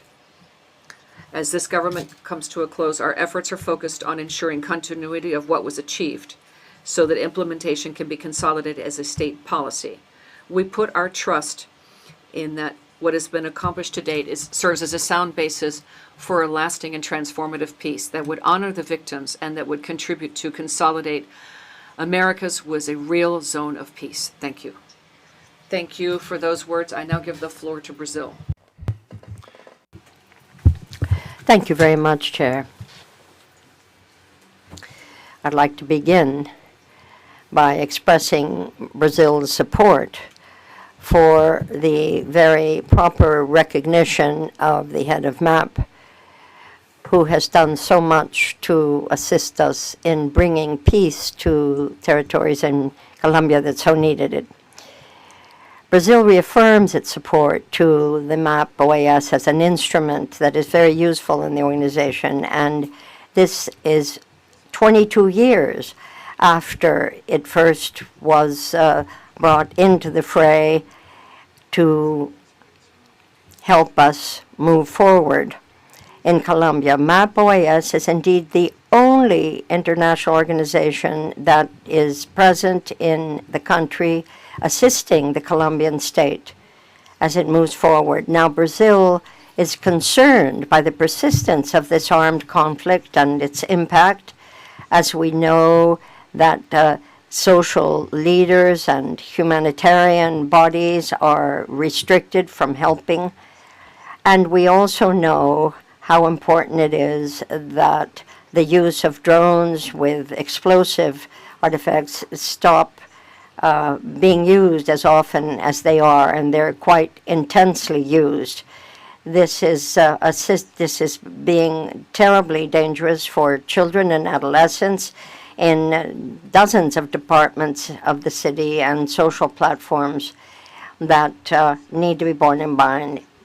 We know that the end of the 7th cycle of the table of the government for the blocks in front and at the front of these problems are still looking for peace. We are looking at the special jurisdiction for peace in cases 01 and 03. This is a historic framework in which we're seeking for truth and reparation. We need institutional presence and territorial implementation of peace. Brazil very much values the agenda of women, peace, and security, and reiterates its full support to these women and agreeing with them as an indispensable piece for a lasting peace. Brazil continues to feel that this mission, MAP-OEA, is one of the most important actions that OAS takes, very concrete impact in the building of peace, and nothing but. Thank you. Thank you very much, sir. Argentina is recognized. Thank you, Madam Chair. My delegation would like to applaud the work of Roberto Menendez, who has, in a very distinguished way, led since 2013 to the present date the work in Colombia throughout his time there and managing the political, financial, and material support of member states and permanent observers, strengthening MAP-OAS and allowing it to fulfill its mandate. We feel that it is critical that we continue to build these important links of peace, not only with the OAS, but also with sectors of Colombia, so that the main purpose of the mission have a chance to be met. This is important for the entire region, and within that framework, our country has been present all along in the work of MAP-OAS under the Argentinian commitment to peace and reconciliation. Madam Chair, while we are here recognizing, as I've just said, our appreciation for Mr. Menendez, who's been the head of this mission for over 10 years, we wish him every success in his personal and ongoing professional life. Thank you. Thank you. Ambassador Lanza of Uruguay is recognized. Thank you, Chair. We too wish to honor Mr. Roberto Menendez for the great leadership that he has offered us for MAP and peace in the Americas over all this time. We're also grateful for the report we've just received, bringing us to date as to the peace process in Colombia. Uruguay is following these matters very carefully, and we also note the progress that has been achieved and the ongoing challenges that face us. This is a complex situation, there's no doubt about it. There is violence, there is particular displacement and forced recruitment of boys, girls, and adolescents. MAP OAS is one of the most brilliant contributions of the OAS to peace and regional, overall peace in the region, not just in Colombia, and therefore its capacity to build trust among the different actors was going to make a big difference to the consolidation of peace in Colombia. That is what we believe. It is also history that honors this country. We certainly applaud MAP for the work it has carried out, the dialogues that it has led, the promotion of humanitarian treaties, and the strengthening of institutional treaties of the Colombian state. We also point out protection of human rights and the community of participation of communities in the peace process. Madam Chair, all in all, we are positively convinced that each one of us needs to do more to preserve peace in Colombia, to strengthen democracy and the peace and stability in the overall country. This is not only good for the Colombian people, but certainly will do us all good, way beyond the confines of the country itself. We support MAP OAS, and we most assuredly stand by the Colombian people as they fight for an inclusive and lasting peace. Thank you, sir. Thank you. Chile is recognized. Thank you. Madam Chair, we are very pleased to get this 40th report on the mission of the OAS in Colombia and what Mr. Menendez has told us. We would say the following. As the report has pointed out, we understand that it is absolutely essential that the international community lend its support to this effort. The challenges are great, but they are impossible to ignore. And we beg the observers and members that have been supporting this effort to continue doing so. That is the feeling of my own government. And we applaud the initiatives for peace that have been carried out over 22 years in the areas affected by this armed conflict. We can only hope that there will be ongoing positive relations with the Colombian government in accordance with national priorities and the different important issues that have been pointed out. The work of MAP OAS, yet again, is a wonderful example of what this institution has contributed to Colombia. And we are very pleased that the measures that have been taken to keep security and safety in the electoral days, and with CITREP in mind, as well as the commitment to an electoral process that is free and fair. Above all, we support the efforts of the region to get rid and work against political violence and give a chance to democracy. We're very pleased to have Roberto Menendez here in his last presentation to transmit what he has done for MAP OAS, his diplomatic experience, his excellent talent of dialogue, his knowledge of the Colombian situation. This has been simply wonderful for the mission. Thank you very much. Thank you, sir. Ambassador Savage of Canada is recognized. Thank you very much. I would like to thank Mr. Menendez for updating us on the important work that is being carried out by the mission supporting the peace process in Colombia. Canada continues to be a committed partner to this mission, and what is being done to consolidate peace in Colombia since 1924 is considerable. We're very grateful to the work carried out by the members of the mission in building peace in Colombia.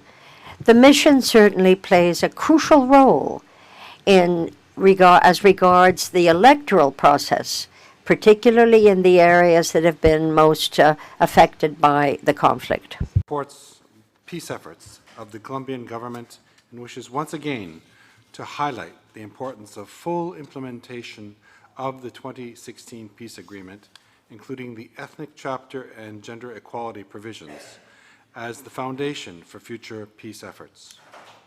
Canada remains deeply concerned regarding the challenges associated with the conflict in Colombia, including patterns of gender-based violence against women and girls.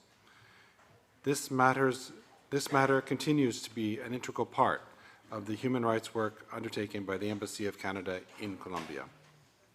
No less important, we urge also the Colombian government to continue its efforts to address the root causes of violence and insecurity and to prioritize the protection of human rights defenders and social leaders. This is especially important now during this electoral period.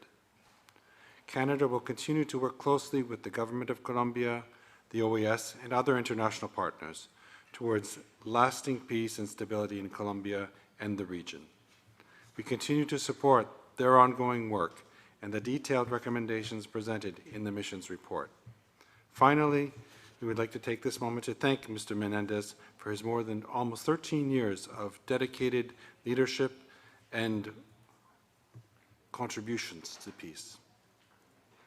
We wish him the very best in his future endeavors and also look forward to working with his successor very closely, a successor who has very big shoes to fill. Thank you very much. Thank you, Ambassador. Le damos la palabra. Ambassador Escobar of Guatemala is recognized. Thank you very much, Chair. The delegation of Guatemala wishes to thank Roberto Menendez for the presentation of this report on the framework of support to the peace process in Colombia and congratulates him for the work accomplished within that mission. We applaud the steps that have been taken to build a dialogue for peace that will lead to reducing violence, to strengthen trust among the different communities and entities involved, and to build a sustainable climate in which peace has a chance to be maintained. We think it's important to focus on these agreements and to make them known in various spaces that could talk about them. We think transparency and the opportune sharing of the news will grow more trust in the peace processes and build people's trust that it is making a difference. Monitoring, follow-up, and a follow-up on these peace processes, the identification of challenges in order to make sure that there's a chance that these efforts pay off are critical. It's also important that any process building peace be given this chance. Guatemala notes that the building of institutional capacity for social dialogue and peaceful resolution of conflicts should be borne in mind, including the input of different groups that have been building peace and trying to live in greater peace among each other. All of this is going to lead to a lasting peace. All of this is critical to that lasting peace. And community participation with a gender approach is also something that needs to be remembered. It's key that we work to enjoy a full and effective participation of women, because their participation is an indispensable ingredient for the building of societies that are more resilient. So too, assistance to helping protect boys, girls, and adolescents from being recruited into the trade of illicit drugs, often against their will.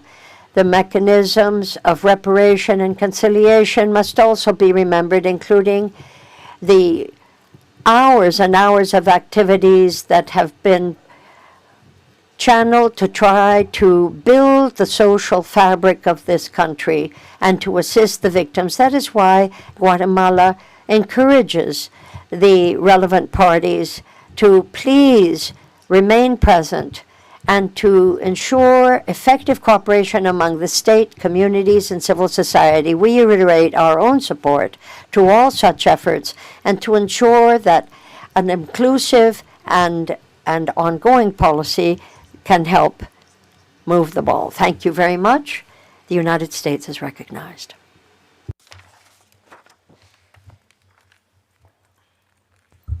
Thank you, Chair.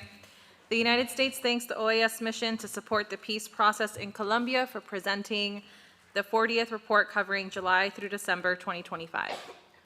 This report is sobering. The mission conducted 967 field missions and documents a continuing armed conflict marked by humanitarian crises and abuses against civilians perpetrated by illegal armed groups, including kidnapping, forced displacement, confinement, sexual violence, coercion of community leaders, and the continued recruitment and use of children. Since the Council last discussed this mission in December, Colombia has entered an electoral period. The United States welcomes the OAS Electoral Observation Mission for Colombia's March congressional elections and May and June presidential elections, and has provided U.S. support for those missions. As Colombia moves toward a second round of presidential elections, all actors should respect electoral institutions, reject political violence, and channel any specific complaints through established legal mechanisms. The United States supports real peace in Colombia, and our relationships with the Colombian people and their institutions are strong and enduring. At the same time, we must be candid. The United States remains deeply concerned about instability, violence, and the explosion of illegal drug cultivation and trafficking in Colombia. The violence and drug trafficking perpetrated by terrorist organizations and illegal armed groups jeopardize the safety not only of Colombians, but the safety of everyone in the region, including U.S. citizens. We urge the government of Colombia to continue to prioritize addressing these threats that these groups pose with respect to terrorism and other crimes and abuses. For negotiations to be credible, they need to yield security improvements, such as the surrender and demobilization of armed insurgents.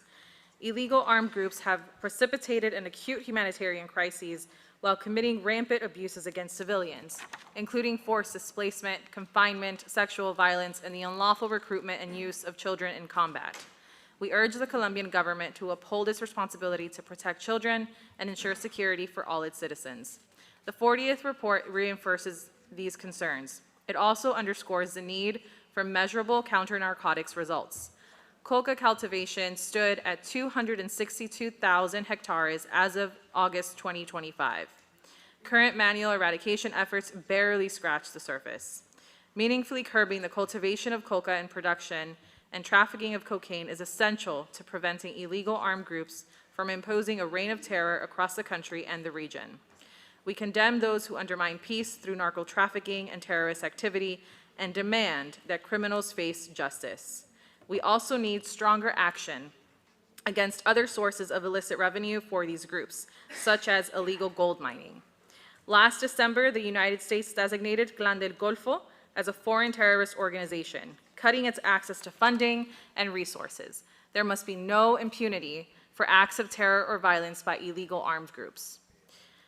We call on Colombia to prioritize measurable and verifiable security outcomes, protection of civilians, meaningful counter-narcotics results, and accountability as essential foundations for lasting peace. Thank you, Chair. Muchas gracias. Thank you very much. The list of member states is now closed, and we move to the observer countries, Spain and then Italy. Thank you very much, Madam Chair. We're very grateful as ever for this very rigorous report that the chef de mission, Roberto Briones, has given us. And I am pleased that the Permanent Council is again looking at this. We want to thank him for his commitment and his very hard work after so many years. More than 20 years, in fact, has been spent in the map as an essential element to contribute to peace in Colombia, and part of that story is also yours own story, Mr. Menendez. We want to understand that in the international arena you have done so much. And in these American states, and as a permanent observer here, We consider that there is a critical role to play in gathering and preserving peace in Colombia in particular through the map. From the very start, Spain has felt that that first experience with the international follow-up of the peace process in a country at war was going to be very interesting, and we accepted to follow those steps back when we in 2023 followed as a financial contribution since 2006 to sustain MAP through the OAS Fund for Spanish cooperation. That fund, by the way, in 2026 is 20 years old.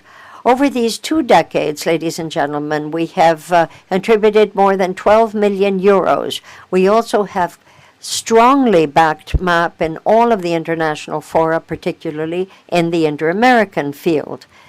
And we're working on new means of cooperation that we hope to share with you soon. Spain is carrying out a role that we feel is fundamental when we can promote human rights and improve humanitarian assistance as well as social promotion and equal opportunity in countries like Colombia. Over the last several years, our country has also been involved with the total peace process of Colombia, trying to build a long and lasting peace in Colombia built on flexibility and neutrality, as this project has been directed from the start.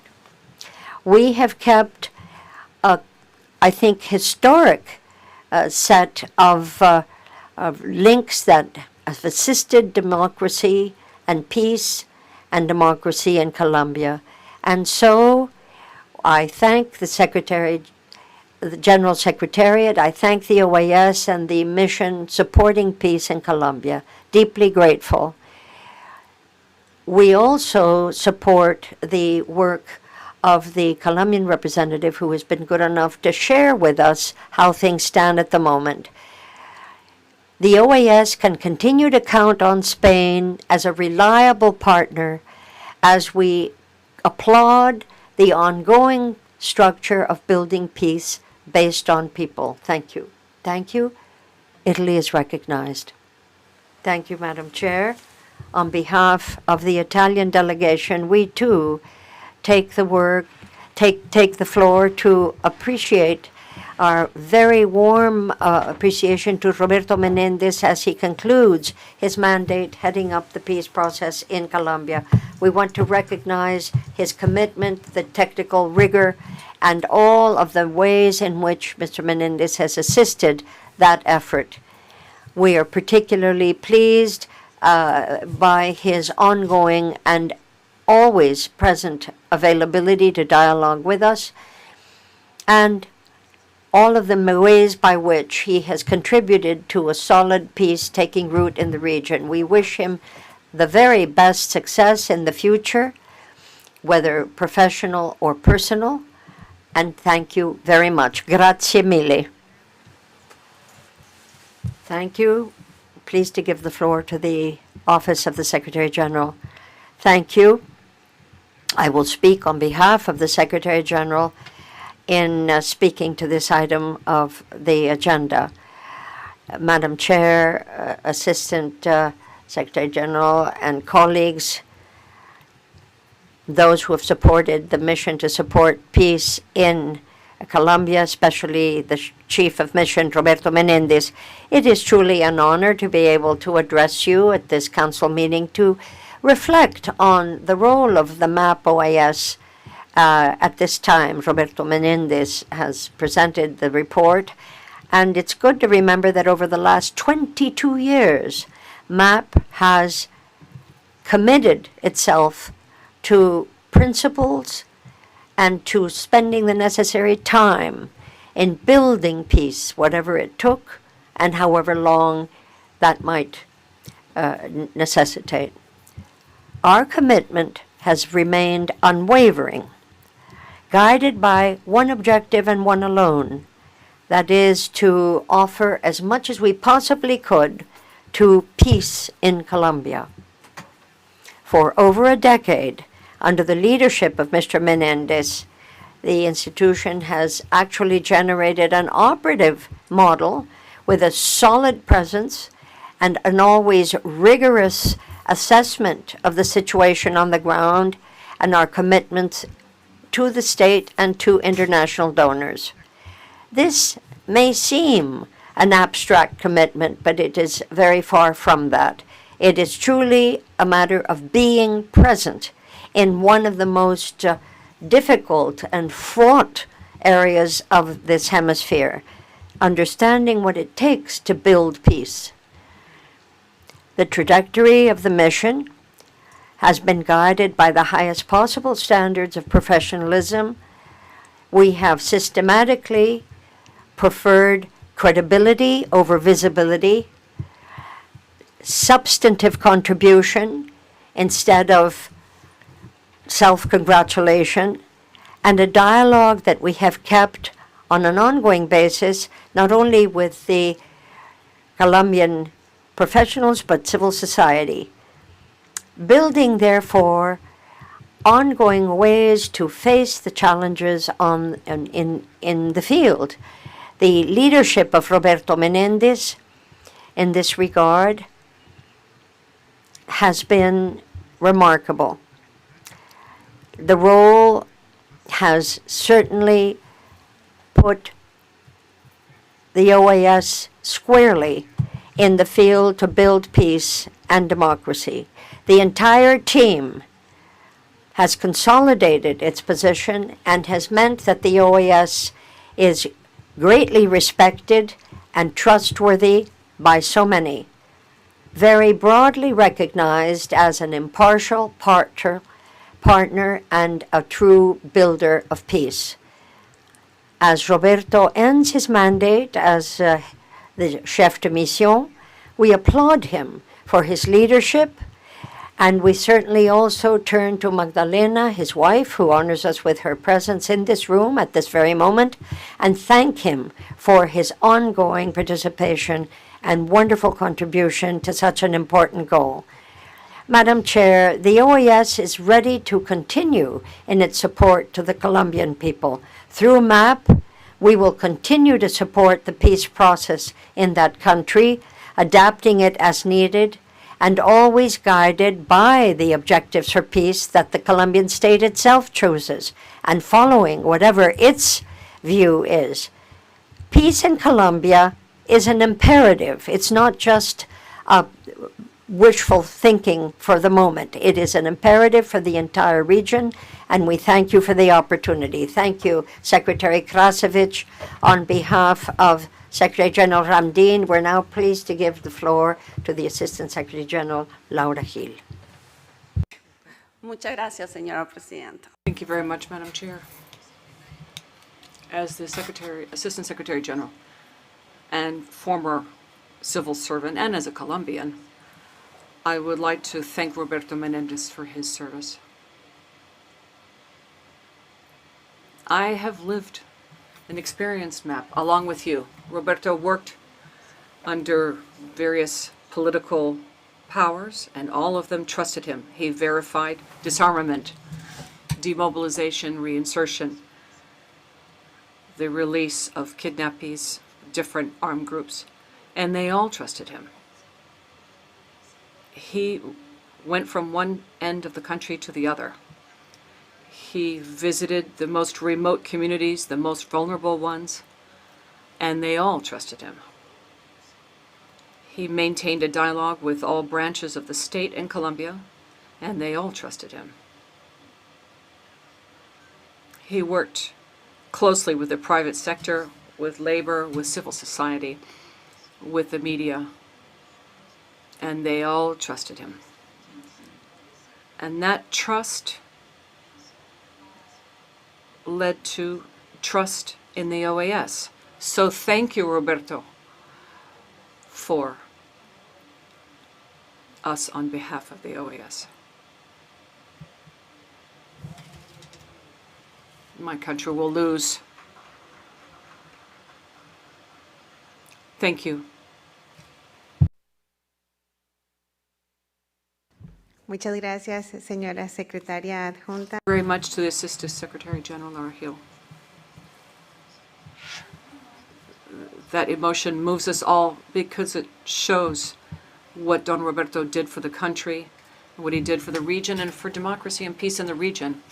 I don't think we have any further requests for the floor, but I'd also like to take this opportunity to thank him and convey to him on behalf of the Permanent Council deep gratitude once again for his presentation, for his great efforts, and our wishes of every success in this new chapter of his life with his family.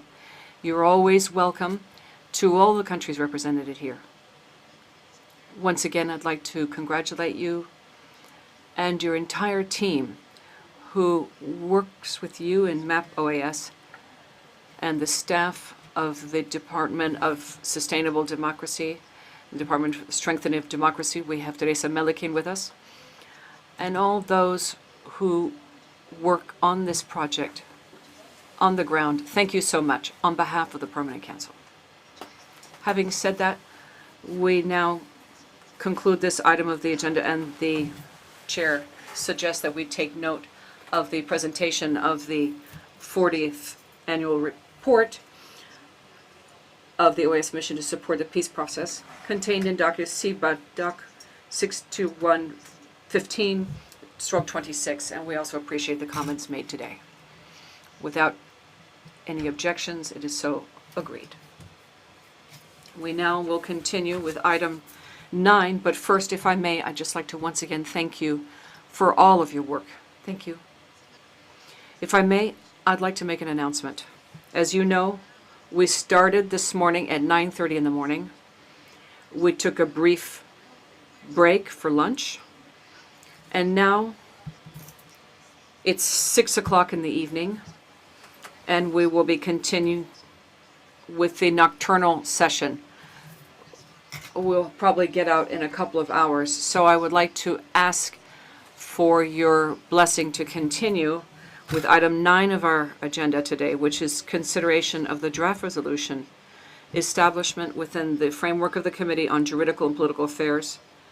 You have the full name of this item on your agenda, and then we'll continue with item 10, commemoration of the Inter-American Day Against Terrorism.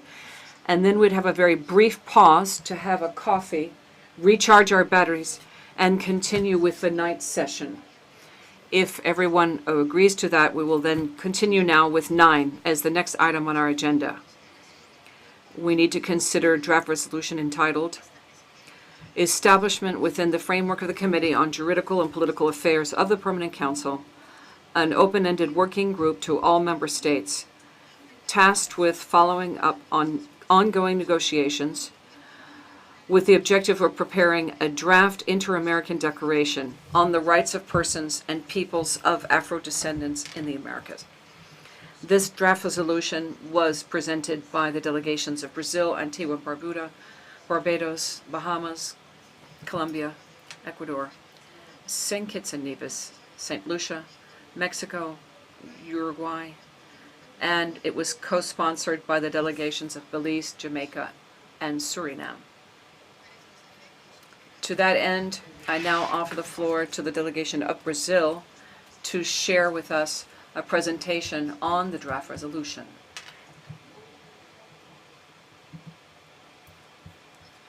Thank you very much, Chair. It's my honor to present, along with our co-sponsors, Colombia, Antigua and Barbuda, Barbados, Bahamas, Belize, Ecuador, Haiti, Jamaica, St. Kitts and Nevis, St. Lucia, Suriname, Mexico, and Uruguay. The draft resolution to provide continuity to the work around the future Inter-American Declaration on the rights of persons and peoples of African descent in the Americas. The goal of this resolution is to work in the context of the Juridical and Political Affairs Committee of the Permanent Council, with all member states with a mandate to provide follow-up to the negotiations underway and to advance in the development of this declaration with a view to it being considered by the political bodies of this organization. As is known, this process started with a mandate conferred upon us by the General Assembly through omnibus resolution on what was approved in 2024. It established the creation of an informal working group charged with formulating recommendations to draft an inter-American declaration. There was a broad process of consultative process and participation with civil society member states, specialists, and bodies within the inter-American system. This concluded in March of 2025. Subsequent to that, Resolution 1295 of the Permanent Council was approved in October of 2025 and formally established the working group responsible for negotiating the text of the future resolution. In that context, over the next 7 months, almost 15 more formal negotiation sessions were held, with 28 permanent missions participating. I'd like to reiterate that our goal from the beginning of this process was and continues to be to craft a consensus-based text which is balanced and representative of different perspectives in this organization. We hope to create the conditions for crafting a sound instrument which would reflect the priority that the region attaches to strengthening the rights of Afro-descendants in America. To achieve that goal, we will continue on counting on the willingness of all delegations on dialogue, active participation, mutual listening, and the quest for consensus-based solutions. We are convinced that with a constructive spirit, it will be possible to overcome issues and make progress toward conclusion of negotiations. In that regard, we hope to be able to count on the support of the delegations for this draft resolution being presented today to make it possible to preserve the progress achieved and ensure continuity of our work and maintain the necessary political momentum to conclude this important process. Thank you very much. Thank you, says the chair. Distinguished Delegate Ambassador Sanders from Antigua and Barbuda. Thank you, Chair. Chair, I will not rehearse the history of this resolution, which was just very well presented by the representative of Brazil. The resolution before this Council is a logical continuation of work already undertaken within this organization, work, incidentally, in which almost every delegation represented here participated. It is firmly grounded in mandates and decisions previously adopted by member states, and it reflects the substantial efforts invested over several years in examining the preparation of an Inter-American Declaration on the Human Rights of Persons and People of African Descent in the Americas. Its purpose is clear. It seeks to establish an open-ended working group under the Committee on Juridical and Political Affairs, CJAP, open to all member states, and entrusts that working group with following up on ongoing negotiations with the objective of elaborating a draft declaration. It further requests the working group to present the CJAP with a report on the outcomes of its work, including a draft text of the declaration prior to the 57th regular session of the General Assembly at the latest. Now, this resolution provides the institutional mechanism necessary to continue and advance the work which we have all collectively undertaken. It does not predetermine the final context or content of the declaration, nor does it require any delegation to accept language with which it does not agree. All substantive questions concerning the declaration remain subject to discussion and negotiation among member states. The organization has already devoted considerable attention to this declaration in draft. Delegations have met repeatedly, ideas have been exchanged, texts have been drafted, and areas of agreement and difference have been identified. The sponsors believe this work should continue in an orderly and structured manner under the auspices of the CJAP. To do otherwise would risk losing valuable progress that has already been achieved. The proposed working group is therefore not the beginning of a process, but the continuation and formalization of one already underway. The working group will be open to all member states, allowing every delegation to participate fully and contribute to the content and direction of the discussions. The process contemplated by this resolution is therefore inclusive, transparent, and member state driven. Now, Madam Chair, colleagues, the peoples of African descent have played a profound role in shaping the history, culture, economy, and democratic development of the Americas. Continued discussion of their rights, experiences, and aspirations within the inter-American system is therefore both legitimate and appropriate. And the good God knows that we've spent an awful lot of time in getting to this point, where all we are asking for is a resolution to put the working group in place so that we can finish this work that we have begun, taking a full year to do it. On that basis, Madam Chair, and in the name of the African peoples who for years have contributed centuries of labor and effort and sacrifice to these Americas, I ask that this resolution be adopted by acclamation, and I so move.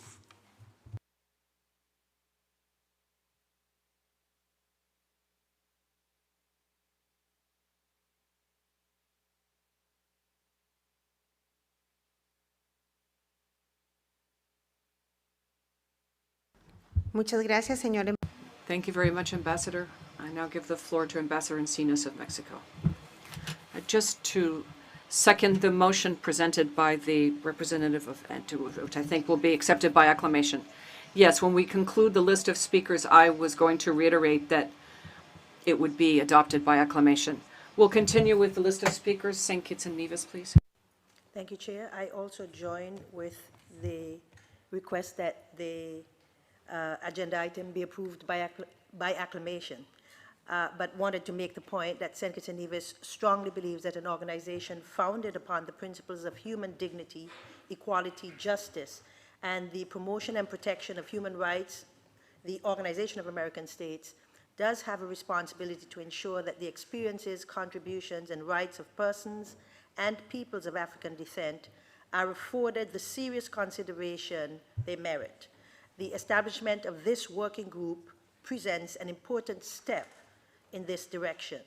For this delegation, the process is not merely an academic exercise, it is an opportunity for the hemisphere to engage honestly with history and its contemporary manifestations. Any declaration that emerges from these negotiations will be informed by the reality that slavery, the transatlantic trade in enslaved Africans, and the enduring legacies continue to shape social, economic, and developmental outcomes across our societies. We therefore believe that the work ahead must be approached with pragmatism, good faith, and intellectual honesty. While compromise is the essence of multilateral diplomacy, we should remain mindful that consensus ought not to come at the expense of historical truth, nor should it dilute the experiences of millions of people who have gone to the great beyond, nor those of African descent who continue to live across the Americas. St. Kitts and Nevis supports the continuation of negotiations with the expectation that the final outcome will be balanced, forward-looking, and reflective of the realities that gave rise to this initiative. We remain committed to working constructively with all delegations to produce a declaration that is principled, credible, and worthy of the aspirations of the people it seeks to serve. Thank you. Thank you. Le damos la palabra. Thank you. We now give the floor to the United States. Thank you, Chair. The United States thanks the co-sponsoring delegations of this resolution for bringing the item forward. The United States firmly believes that the inherent dignity and human rights of every person should be respected and protected. The United States strongly opposes racial discrimination and supports practical efforts across the hemisphere to expand opportunity, equal treatment, and equal protection under the law for all individuals. We note the opportunity this resolution provides to continue negotiations here in Washington under the framework of the CAJP that formalizes this process. We welcome the development of a text led by a new group of delegations.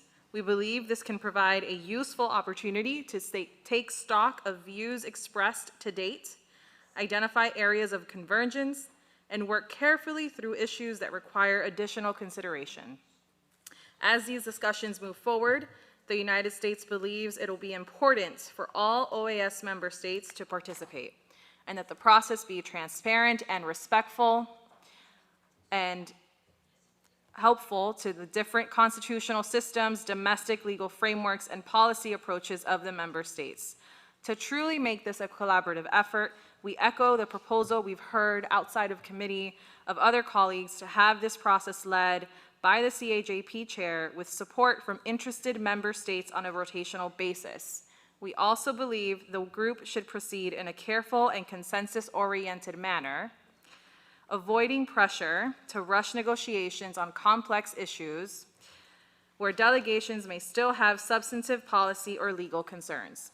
The United States underscores that any eventual declaration would be non-binding and would not alter existing treaty obligations, create new customary international law, or affect the domestic legal frameworks of member states. The United States looks forward to continued discussions and to working with delegations in a constructive spirit as this process moves forward. Thank you, Chair. Thank you. Ahora le damos. And now give the floor to Argentina. Thank you very much, Madam Chair. I'll be brief because it's late. My country would just like to thank the delegations of Brazil, Colombia, Barbuda, and the other co-sponsors for presenting this item, which I think is of the greatest importance. And as we've already mentioned on other opportunities, and it's known, my delegation actively participates in the different rounds of negotiations, raising concerns, putting forth suggestions, and working on the different versions produced by the process. And in that regard, we'd like to reiterate our firm commitment to the topic and to the ongoing process after the General Assembly. And you can count on Argentina's constructive spirit to reach a consensus-based declaration. Thank you, says the chair. We now give the floor to Colombia. Thank you, Madam Chair. Colombia welcomes the approval or upcoming approval of the resolution that will make it possible to continue negotiations of a future inter-American declaration on the rights of Afro-descendant persons. The resolution that we adopted sends an unequivocal signal that this process continues to be of importance and that the progress and consensus built over years of work will not be set aside. After 2 years of negotiations and consultations, we have the collective responsibility to preserve our quest for agreements to at least partially address the historical debt that our region has with Afro-descendants. We've also indicated on a number of occasions the civil society's position that continues to hope that this organization will fulfill its firm commitment to equality, inclusion, non-discrimination, and racial justice. Madam Chair, more than 200 million Afro-descendants in the Americas continue to confront persistent forms of racism, exclusion, and structural exclusion. And that's why we cannot allow this task to remain indefinitely postponed. In that context, the delegation of Colombia takes this moment to recall what was said by His Holiness Pope Leon XIV in his Significa Humanita, where he recognized that slavery is a, quote, deep wound to the Christian memory, end quote. And on behalf of the Church, asked for forgiveness for the suffering and humiliation imposed on millions of Afro-descendants throughout history, in reaffirming the inherent dignity of all human persons and recognizing the injustices of the past and to avoid their repetition, the Holy Father reminds us that memory and truth are essential elements to build more fair and inclusive societies. In that spirit, Colombia reiterates its willingness to work flexibly and constructively in the next phase of our negotiations, as we have in the over 15 rounds of prior negotiations. We are convinced that this is a necessary step to work towards adopting a declaration that would recognize, promote, and protect the rights of persons and peoples of Afro-descendants in the hemisphere. Thank you. Thank you. Having heard all of the very worthwhile statements, the chair declares that the resolution established in the context of the Committee on Juridical and Political Affairs of an open-ended working group for all member states tasked with following up on negotiations with the objective of preparing a draft inter-American declaration on the rights of persons and peoples of Afro-descendant in the Americas, set forth in document CP/Doc 6218/26 Rev 1, is adopted by acclamation.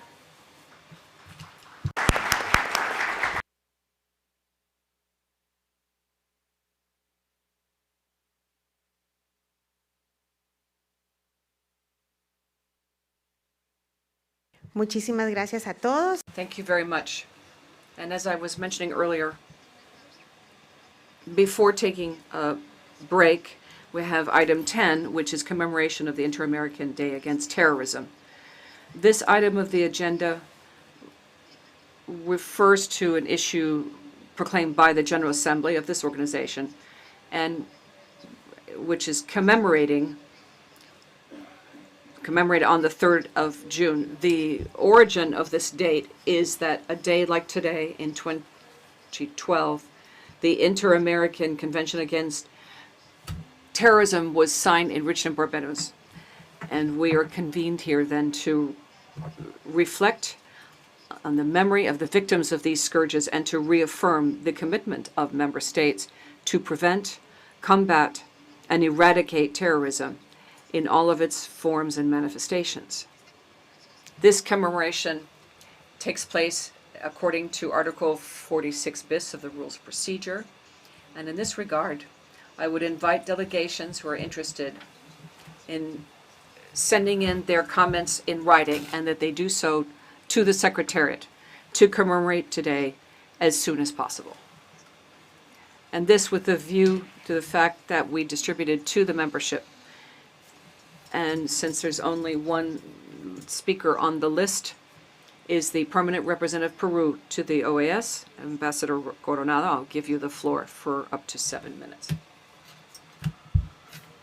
Thank you very much, Madam Chair. Peru would like to thank the Chair of the Council for putting this item on our agenda today. And before starting my presentation, Madam Chair, I would invite distinguished delegations to accompany me in a moment of silence in memory of the victims of terrorism. Adelante.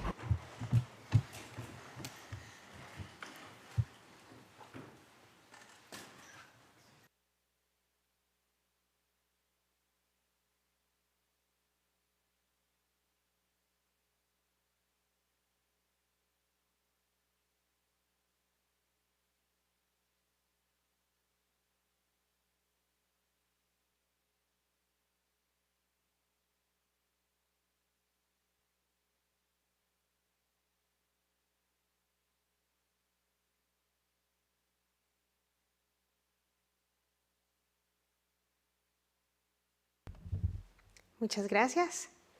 Thank you. We can continue, says the Chair. Thank you, Ambassador. Please go ahead.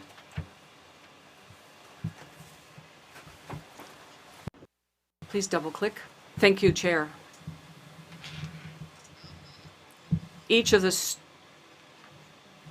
All of the harm caused by terrorism took away mothers, fathers, sons, and daughters, a community, a society, a family.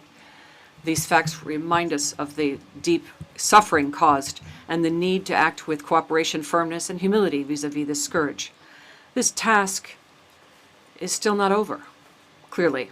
Terrorism continues to be one of the worst threats to peace, stability, and democracy in our states, as occurs in other forms of transnational organized crime, such as drug trafficking, money laundering, trafficking of persons, trafficking of arms, amongst other crimes. We are grappling with a multidimensional dynamic phenomenon, and it requires comprehensive and coordinated responses. In that regard, we condemn terrorism in all of its forms and manifestation, regardless of who commits it, why they do it, or where it happens. Terrorism is intrinsically violent and incompatible with democratic principles, the rule of law, and the respect of human rights. Why do we celebrate the Inter-American Day Against Terrorism today? There are two steps, and you said it very well, Chair. The 3rd of June of 2002 in Barbados, we adopted the Inter-American Convention Against Terrorism on the 3rd of June. This was a clear and resounding rejection of the attack on the United States of America on 9/11. The Inter-American Convention Against Terrorism allowed us to commit ourselves to prevent, sanctioning, and combat terrorism. And this is one of the main instruments in our structure and architecture to combat in the hemisphere. Subsequent to that, in 2019, in the General Assembly, which was held in Medellin, Colombia, and in honor of the date of the convention, we chose the 3rd of June as the Inter-American Day Against Terrorism. So this date allows us not just to recall the hemispheric decision to work together against this scourge, but also as an opportunity to honor the memory of the victims, face the persisting challenges, and renew our commitment to fighting terrorism. In this regard, we would like to deeply thank the specialized mechanisms of the Organization of American States, specifically the Inter-American Committee Against Terrorism, SICT, and its Executive Secretariat, which takes action geared to promoting political dialogue, build national capacity, strengthen regional cooperation, and drive forward specific projects for the benefit of member states. And on this date, SICTA made a series of publications recalling the importance of this day, and this includes actions such as highlighting the fact that, I'll go quickly, in 2025, the work of SICTA, along with member states, made it possible to have a number of training activities, raising awareness publicly and impacting more than 30,000 people in the region, directly benefiting more than 2,500 participants in specialized programs, driving coordination exercise for security and critical infrastructure, providing security, develop capacity, etc. A whole series of activities which SICTA has highlighted in one of its publications. Peru, as chair of SICTA, reaffirms its commitment to continue driving forward these hemispheric efforts to combat threats which are constant and which require sustained multidisciplinary and multi-sectorial responses that would include strengthening security, border control, preventing and stopping financing of terrorism, and stopping violent extremism, always in keeping with international law, the Charter of the OAS, and the Inter-American Convention Against Terrorism. Peru is marked by a very painful national experience. Our country, like other states, has had firsthand experience of the devastating effects of terrorism on human life, democratic institutions, and the development of our societies. And it's precisely for that that we firmly believe that international cooperation and hemispheric solidarity are vital to prevent a new generation from having to suffer the same episodes of pain. May I conclude then by reiterating Peru's call to all member states to continue supporting the work of SICTA decisively and strengthening our hemispheric cooperation to a threat that knows no borders. We must stand united, firm, and in a sustained manner against this threat. Thank you, Madam Chair. Señor Embajador Coronado, por su intervención. Thank you very much, Mr. Coronado, for your statement and for the important concepts you have raised at this important commemoration we are celebrating today. As agreed, we're going to interrupt this session for 10 minutes. This is a 10-minute break, ladies and gentlemen, and thank you for your patience. So, to be clear, it is now 6:32. We will be back at 6:45. We will start at 6:45, restart the meeting, 6:45. Thank you.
Muchas gracias a todos porque me dicen que ya tenemos los 20 países en sala.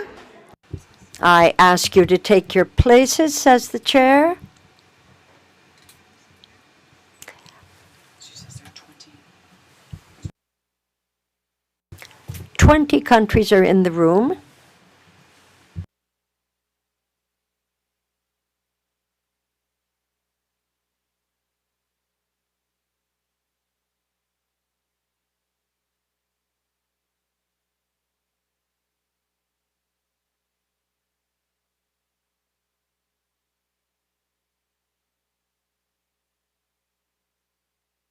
Distinguidas delegaciones. Distinguished delegations, we are going to launch into the third part of this very long day, the 3rd of June. We're now on item 11. And accordingly, I invite you to take up a consideration of invitations to the 56th regular session of the General Assembly. But before we enter into that order of business, I would like to ask you to consider a question of procedure. Article 10 of the regulation of the General Assembly states that this regular session must consider the pertinent recommendations as to the participation of entities and others who may participate in the sessions of the General Assembly. So before we consider this item on our agenda, if you would allow me, I would like to read out what that resolution says. I'm going to read Article 10 that says, participation in the General Assembly would be permitted with permission given, and in this case of Panama, and that goes for civil society organizations and other organizations, governmental or not, that are not included under the previous article. We're talking about Article 9. You have the regulation in front of you. I've just read Article 10. In that regard, while it's true that these matters were previously considered in the Committee on the Inter-American Summit Sessions and Participation of Civil Society in the activities of the OAS, known as CISC, we must recall that that commission is an advisor to the Permanent Council. Therefore, the competent body to decide on those recommendations would be this Permanent Council, where we are right now. In the case of the draft resolution regarding the participation of organizations, entities, and other special guests, we find ourselves in front of a new resolution that the delegation of Panama has put forward for our consideration. With that, I ask you to continue in our examination of the agenda, and I offer the floor first to Panama, as Panama is the country that will be receiving this General Assembly, and so that Panama can speak to the participation of inter-American and international organizations, entities, and bodies of a regional or sub-regional nature, as well as other special guests in the 56th regular session of the General Assembly. Thank you very much. Panama is recognized.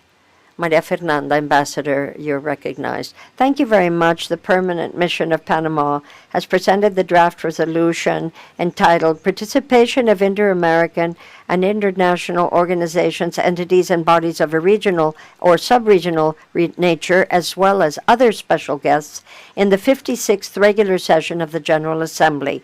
This proposal reflects the practice of this organization to generate a plural and inclusive participation in the work of the General Assemblies through entities and bodies with whom the member states and the OAS itself has links of cooperation, dialogue, and joint work, both in the bilateral and multilateral areas. And so Panama, as the host country, considers that it is particularly important to ensure the participation of those actors, many of whom are key to our development and to our ongoing progress.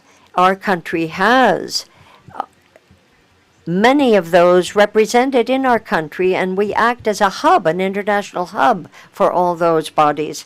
So we feel that this proposal fits perfectly with the issue that has been chosen as the main theme for the General Assembly, renewing our multilateral nature in a firm and important way. We must learn, as Javier Martinez Macha said just a week ago here when he came, and he said, we don't have to think the same. It's how we think differently that makes a difference. And so Panama, as the host country of this coming General Assembly, is pleased to ensure that people can come to be observers. And within the ambit of this resolution, we can talk about special guests, the Bolivarian, the Metropolitan University in Barranquilla, and we hope that we can count on your support, ladies and gentlemen, to ensure that that inclusion is felt and embraced by all, and that you can adopt this resolution by consensus and hopefully positively. Thank you. All right, thank you, Panama, says Chair. We have an amendment here to include 3 organizations, the Bolivarian Society of Panama, the Panamanian Group for Human Rights, and the Metropolitan University of Barranquilla. Before I give you the floor, I would like you to ask yourselves the following question. First of all, do you agree that we proceed right now in considering the draft resolution given the amendments that we have just included? Now I give the floor to Mexico, who has asked for it, Ambassador for Mexico. Thank you very much. Mexico is very grateful to Panama, the host of the next General Assembly.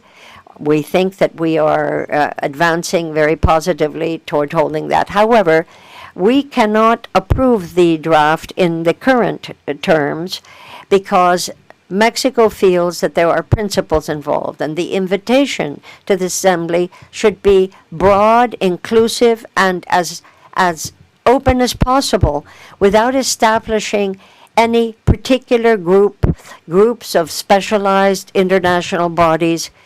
We think that to send that message from this permanent council would be a mistake and send a message that I don't believe we want to send. The OAS should remain a place of inclusion and not exclusion. That is why Mexico would like to offer an amendment to that draft resolution where under 67B we could include the World Health Organization based on Article 62 of the Permanent Council, a vote. We hope that that amendment can be therefore voted and that we can all sustain a multilateralism that is open to all. Thank you. Thank you very much, Ambassador, says the chair. Right now we're hearing the amendments. I'm listening to you, and I take your suggestion that we proceed to the vote in the same way that Panama has put a proposal, and now we have an amendment thereto. Now we have 4 organizations. I'm going to read it out. The Bolivarian Society of Panama, the Panamanian Society for Human Rights, the Metropolitan University of Barranquilla, and the WHO. Thank you very much. The United States is recognized. Thank you, Chair. The United States recognizes the procedural nature of this draft resolution and appreciates Panama's leadership as host of the upcoming regular session of the General Assembly. We also recognize the long-standing OAS practice of inviting a broad range of regional and international organizations to attend the General Assembly. At the same time, the current list includes some organizations and mechanisms that raise concerns, while also including organizations to which the United States does not object. For that reason, and consistent with Article 65 of the Permanent Council Rules of Procedure, the United States requests that the invitation list be voted on by parts. Specifically, the United States requests to call a vote on the invitations to CELAC, FILAC, UNFPA, UN Women, UNESCO, UN AIDS, UNEP, UN Habitat, FLACSO, and IAI. If WHO is reintroduced, which it just was by the kind delegation of Mexico, then we would also request a separate vote on that and vote no on its inclusion.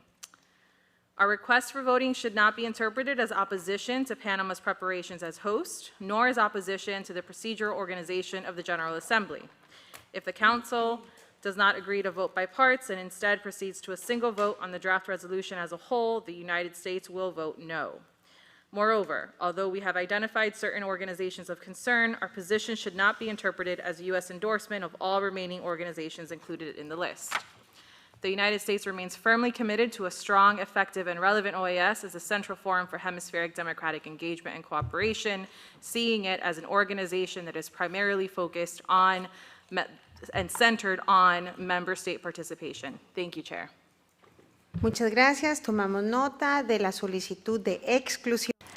We take note then of the exclusion that the United States has asked that we consider, and let us go through the rest of the list of speakers and hear the observations that may be said. Ambassador Lanza of Uruguay has the floor. Thank you, Chair. I too would like to thank the Republic of Panama for the efforts deployed to allow us to come up with a guest list that reflects consensus amongst us all.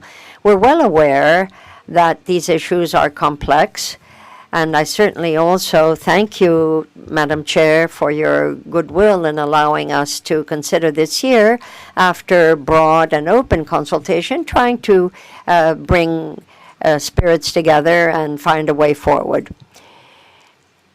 We have heard certain suggestions that there be exclusions. We just heard one. But we would like to refer to the particular nature of the CELAC group that is of Latin American and Caribbean countries, and we're a part. CELAC does not have a permanent secretariat or ongoing representation. Its representation is in the pro tem presidency, which at the current time is held by a member of this organization, Uruguay, in the person of the foreign minister, Mario Miguel. As we have done previously, we say this in a very open spirit of cooperation and wanting us to reconcile our respective positions and hoping we can do that. And of course, hoping that we can work within the ambit of the OAS. None of this is in opposition to any other part of that. It's all manageable, I think. The pro tem presidency of CELAC, we do think, needs to be considered in a separate manner per Article 65 of the rules of the Permanent Council. So we better decide on CELAC separately. Thank you, Ambassador. I'm pleased to give the floor now to Ambassador Sanders of Antigua and Barbuda. You have the floor, sir. Thank you, Chair. As Marilyn Monroe, the actress, said to her fourth husband, I will not detain you long. I take the floor, Chair, for a matter of clarification. I respect fully the hosting of this General Assembly by Panama and the work that they're putting into it, but we have a procedure by which this organization looks at organizations that are to be invited to participate as observers at this meeting. I'm not aware that these three organizations proposed by Panama have been subjected to that scrutiny. So the matter is a matter of principle, whether indeed we can now start adopting people who have been brought at the last moment to this Permanent Council, or should we continue to follow the procedures that we've had in place for over 20 years? So it's a question.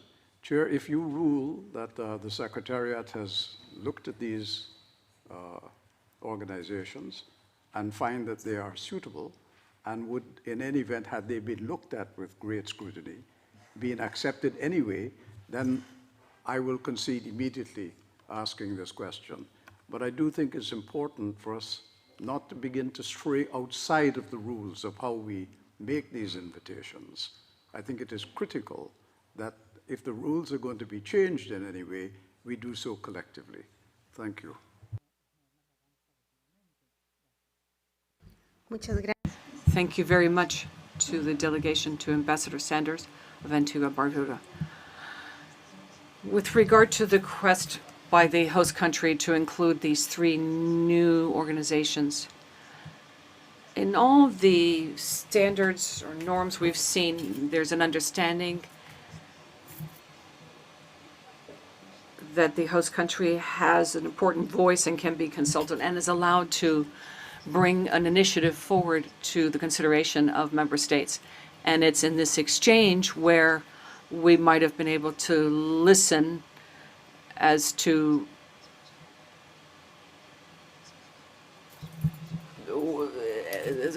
the headquarters country and its views. Maybe we could have a little bit of leeway in this. Maybe you could explain why it's important for you, why they were not on the original list, nor are they on the list that was presented in the new resolution. Because to date, if we had that information, it might be helpful. Thank you. Of course, we would be delighted. Thank you, Chair. Thank you to Antigua and Barbuda for the question. Indeed, these are 3 organizations that Panama would like to see included in the draft resolution to be special guests.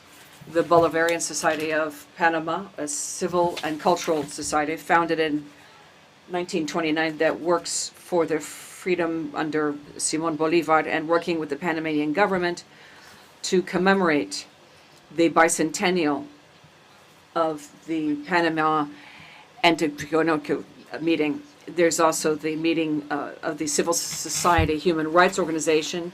It's dedicated to the promotion and defense of human rights, founded in 1985. And the Metropolitan University of Barranquilla was also a key university and worked with the Panamanian government on all the different efforts undertaken for the commemoration of the bicentennial of the meeting held in 1926 in Panama, the amphitrionic meeting. We're aware of the issue of the deadline for introducing them in the draft resolution that was distributed last Friday, these 3 organizations. And that's why we have presented them as an amendment to the original resolution. And we're asking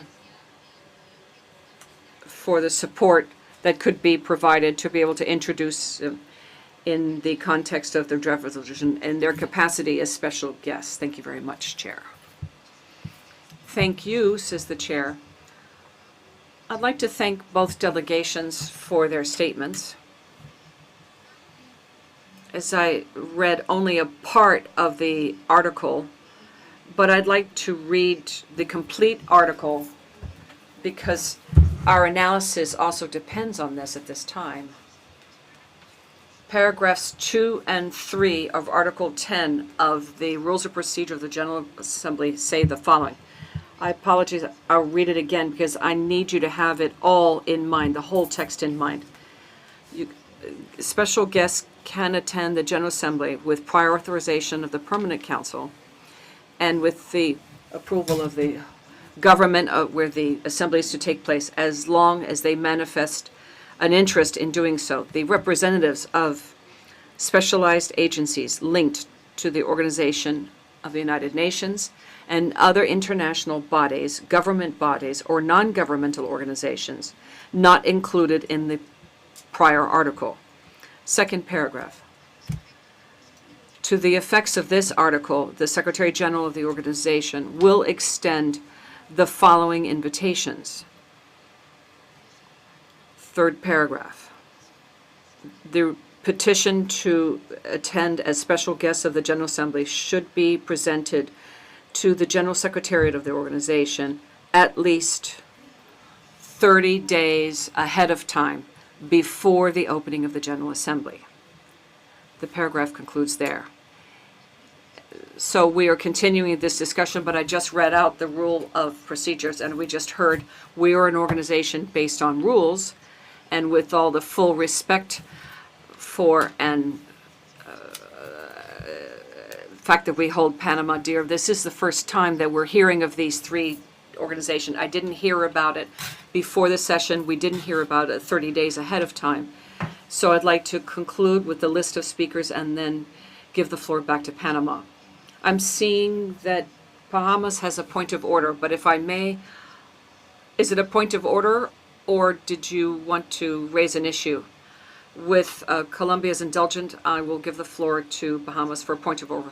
And when we can respect this as being a point of order, we need to make sure we respect that and not jump the line and go into substance. I give the floor to Bahamas on a point of order. Much, Madam Chair. I don't think the Bahamas would exploit an opportunity to speak on something other than a point of order should we request the floor. Madam Chair, the article that you read out, and this may well be a matter of some significance. In both instances, you use, in one instance for the second paragraph, you use the word the organization will extend the appropriate invitations, will extend the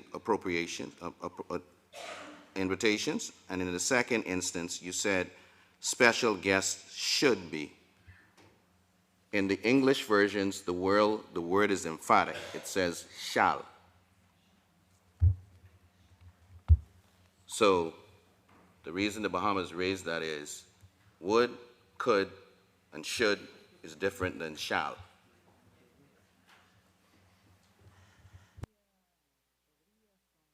Gracias, embajador. Yo leí. Thank you for Ambassador. I read out the Spanish version, and I would thus appreciate an interpretation of which is, I'd like to ask Dr. Brickley about to understand the interpretation of the rules of procedure, to understand the difference in this verb. Again, with Colombia's indulgence, I'd like to give the floor to Dr. Aleki. What needs to be read is the official text. Here, you read it in Spanish. I don't know what the interpretation of it was, but the text is the official text in English. In Spanish, it said should be presented. Shall be presented. I don't know what the text says in English.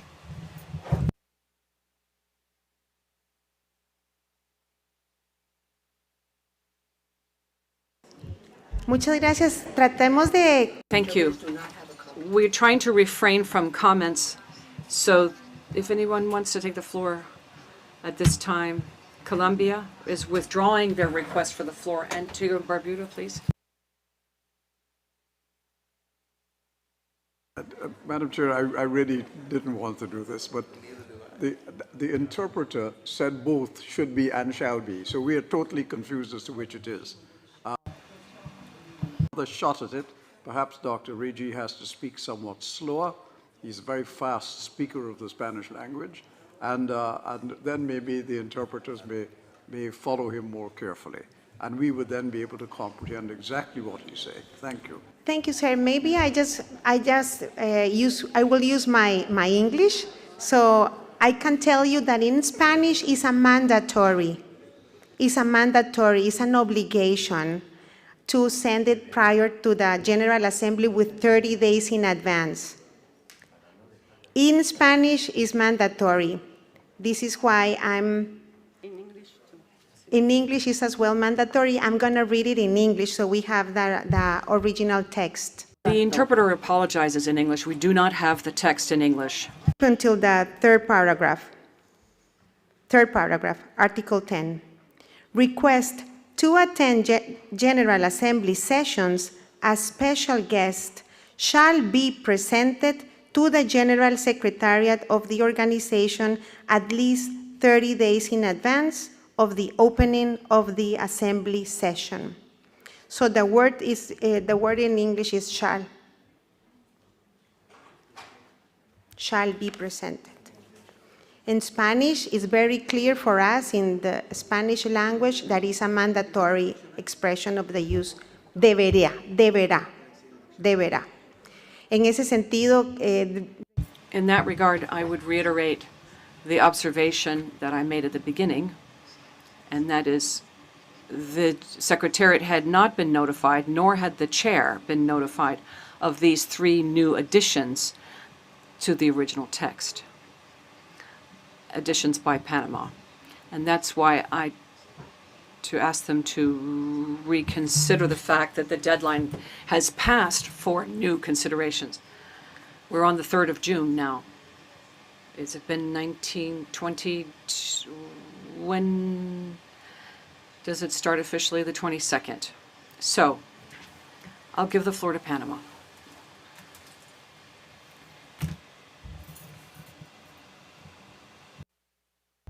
Gracias. Thank you, Chair. We've listened to the different statements by delegations, and we understand what was pointed out.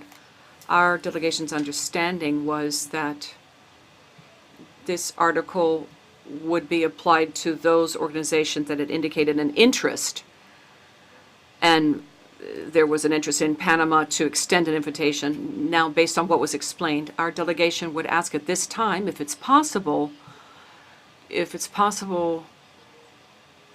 to have a discussion on the other requests for amendments that were presented. And in the meantime, this delegation can consult with Capital. Thank you. Thank you, says the chair. We also are taking into account the fact that the host country, Panama, has other activities, such as the commemoration of the Anfitrionico Congress that are prior to the General Assembly, those events. In that sense, I would urge a creative way of perhaps including those organizations and perhaps other parallel events to the General Assembly itself. And I give the floor to Chile now. Thank you, Chair. With regard to what was said by the delegation of Panama, subparagraph B of Article 10 indeed would appear to refer to a request generated by an international organization and not a prerogative of states to open negotiations of a resolution to include amendments, as we saw today. So I think the host country is not prevented by Article 10 as to extending invitation to these organizations that would be closed today. Thank you.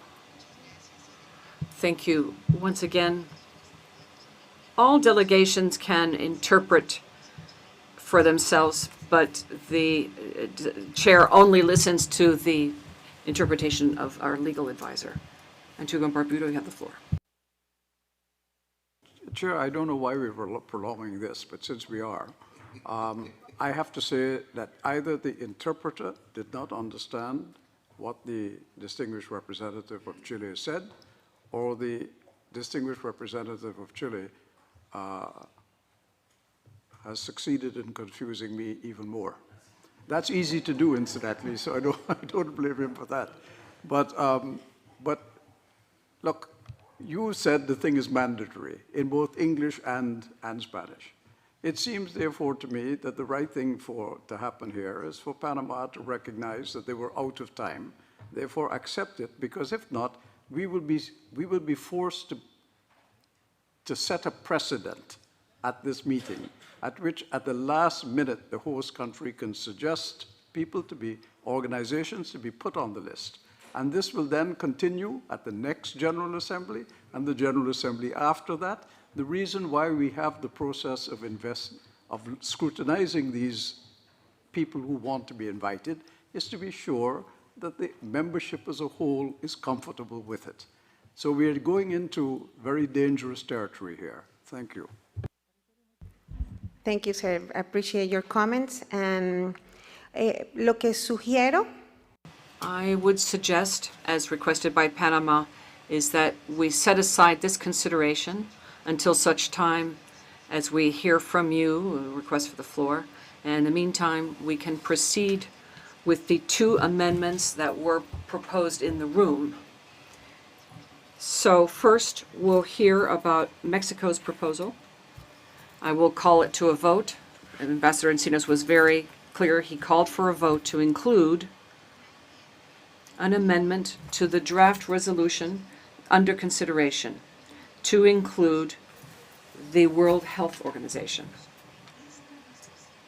On that specific amendment, if there are no objections, then there would be no need for a vote. If there are objections, then we will have to proceed with a vote. We would proceed with an electronic vote. I think it's important that it be clear that we don't have happen what happened last time. Some general clarifications to that effect. We're voting on amendments. At this time, we're voting on an inclusion of the World Health Organization. Once the voting has begun, there's no going back. The process is irrevocable. We can proceed with a vote. The Permanent Council can vote electronically. We recently included that in our bylaws. It's very clear. We have the required quorum, 18 members or more. There is no specific rule about time, but with your indulgence, I would suggest that we allow 20 minutes. It might seem like a lot.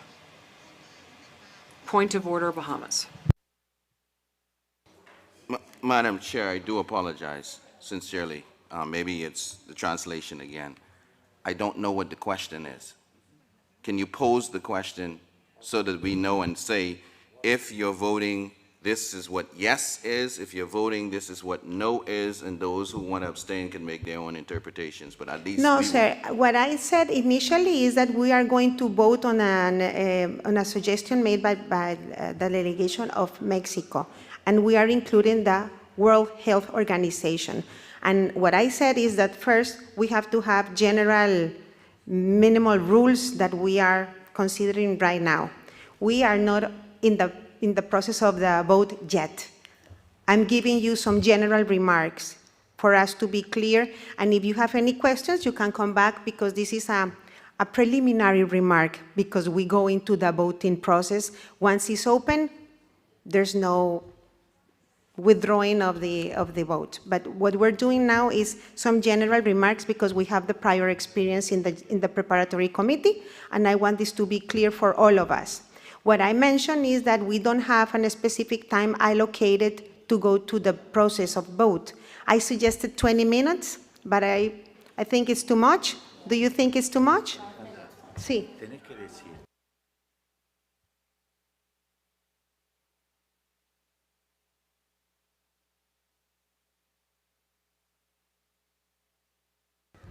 Okay, 15 minutes?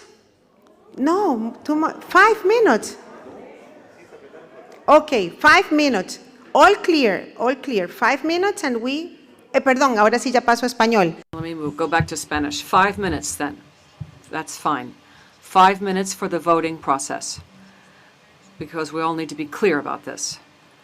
Once the voting begins, then we'll see the results. All right, now let's go to the question. The question. The question is to approve, do you approve inclusion of the WHO, World Health Organization, in the draft resolution? And now I'd ask for a pause for the Secretariat to start the electronic voting. We'll get the instructions on the screen. Those that vote yes are voting that yes, we will include the WHO. Those that vote no are voting rejecting the idea of the inclusion. The question is, do you approve inclusion of the World Health Organization in the draft resolution. And those that abstain are not taking a decision, neither yes nor no. Those that yes are including, those that are voting no are voting against inclusion. I hope that's clear. If not, I would be delighted to repeat. So there's the question. So we're waiting. Is the question good, Doctor? Yes. We need 18 yeses for it to be included. If we don't reach the threshold of 18, we will not include it. So once again, before starting this process, are there any questions, any points of order, anything? All right, we're ready. I still don't see on the screen. Yes, now we have it. We're ready. So on your electronic device, you have 3 buttons that are lit up. The minus means no, the question mark means abstention, and the plus means yes. Please proceed with the vote. It's now 7:22. We give you 5 minutes then. At 7:27 p.m., we will close the voting. 7:27. Please vote. Y técnicamente las personas de la Secretaría. Technically, the Secretariat will help you if necessary. Bahamas, point of order. Tercero. Técnicos, cuando levantan la mano. Technician. Technicians, please assist member states. Muchas gracias. Aquí tenemos. Thank you. Here we have Don Fernando and colleagues. If you can help delegations that might need any assistance with the screen or with the equipment. Let me say it again. Minus means no. The question mark means abstention, and the plus means yes. We need 18 votes of yes to include the WHO.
Que dicha que me dijeron que 5 minutos por.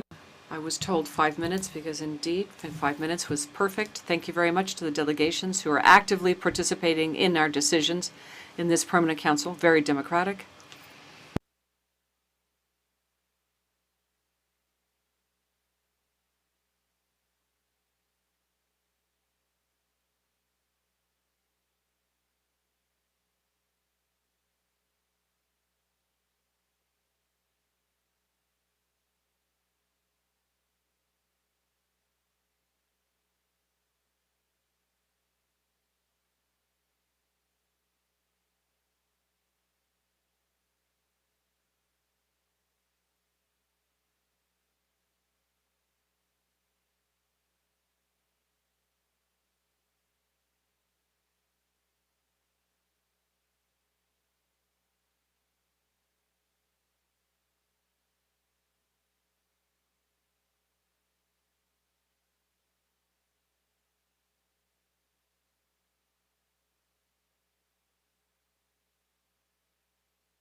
Ahora sí, Now, as you can see on the screen, we've had the 5 minutes have elapsed that we agreed to, and here you can see the results immediately. It's marvelous. So 31 votes total were cast, of which 28 votes were yes, 2 votes against, 2 absences, and 1 abstention. Therefore, the World Health Organization will be included, and that was approved, and it will be included in the draft resolution. It is so approved. The amendment requested by Mexico is approved. Now, we will move on to the second amendment.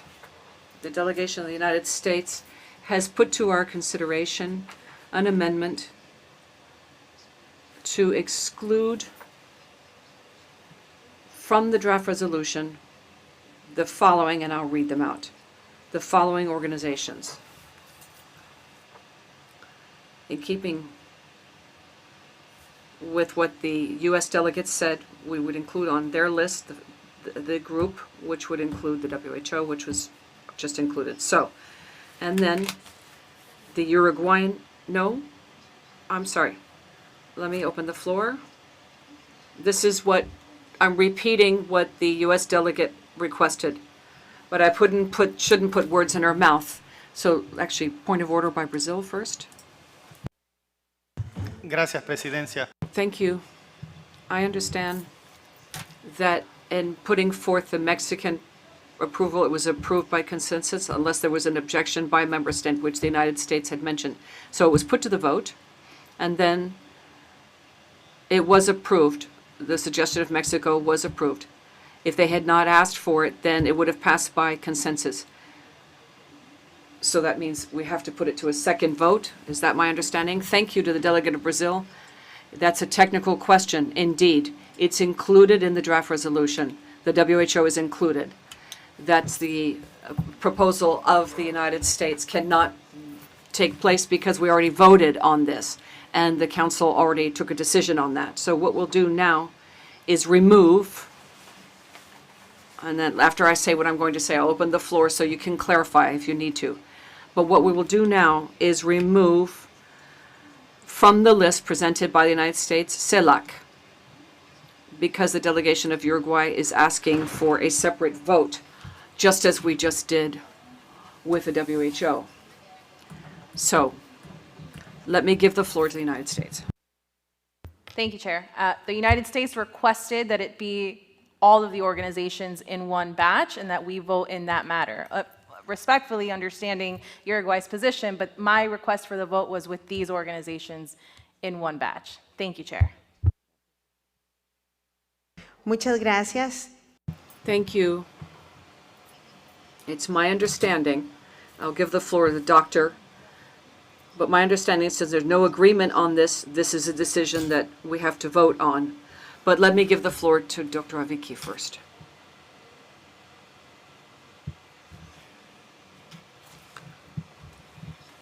The delegation of the United States is presenting a proposal of an amendment to a resolution. That's in keeping with Article 62 of the Rules and Regulations, but Article 65 says any representative can request that a proposal or an amendment be submitted separately to a vote by the parties. In other words, we have a proposed amendment with several listings, several in the list, and according to Article 65, any representative can ask for that resolution to be voted on in parts, which is what the Uruguayan delegate asked for. So first we would need to vote on the part requested first by the delegation of Uruguay, and then we'll see the rest of the proposal put forth by the delegation of the United States. That's in keeping with Article 65 of the Rules of Procedure for the Council. Thank you, Madam Chair. Thank you, Dr. Ricky, says the chair. So we will do the same thing we just did, the same exercise, same question, and I'll repeat it. But right now, we're just going into preliminary considerations. We will go through the same exercise. Again, 18 votes are required in order to invite CELAC. I'm sorry, let me give the floor to Uruguay. Uruguay has the floor. I think 18 votes yes are required to exclude in this case, because the list was already presented, right? That's the question. Yes, says the chair, because it's already in the draft resolution. Yes, that's very important. The question is very important. Excellent, because it's already in the resolution, so the question is different now. The question that we will be asking is as follows. And that's once we open the system, because right now we're working on the question. We're not voting yet. Once we have the clear question, that will be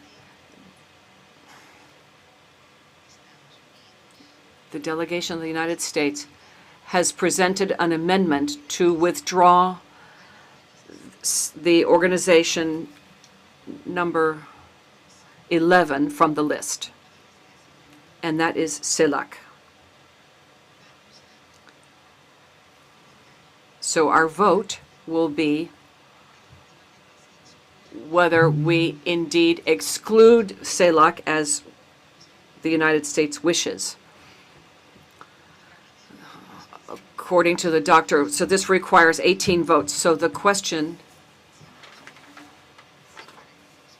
would be to exclude then. Yes means to excluding, and those that vote no is because they do not want to see CELAC excluded and they want to maintain the list as is. So with that clarification, United States? Thank you, Chair.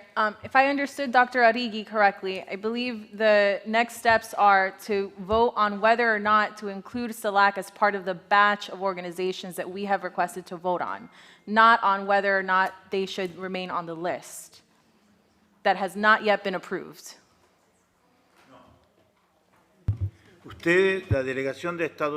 No. The delegation of the United States is asking that from the proposal from Panama, we would exclude. That's different from the earlier proposal, which was to include something that wasn't on the list. So here, the question is the reverse, it's the opposite. In other words, do you agree or not with exclusion of, that was a proposal of the United States. And Uruguay is asking that the United States proposal be voted on separately and not in the package of the proposal. So the question is,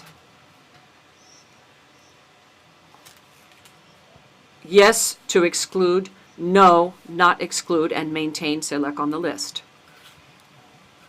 Sí, por favor. Yes, go ahead, United States. Después le doy la palabra. Then I'll give the floor to Bahamas. Madam Chair, and thank you, Dr. Arrighi. But again, to clarify, there is an objection to Uruguay's request, and I would like to keep my original question, which is the original vote requested was for the batch of organizations to be voted on, not separate. So right now, we would be voting on that question. Since Uruguay has requested, what is it, Article 65, has requested that we separate CELAC from the batch. So that is the question, whether CELAC should be included in the batch of organizations that we want out, or whether it should be excluded from the batch and voted on its own.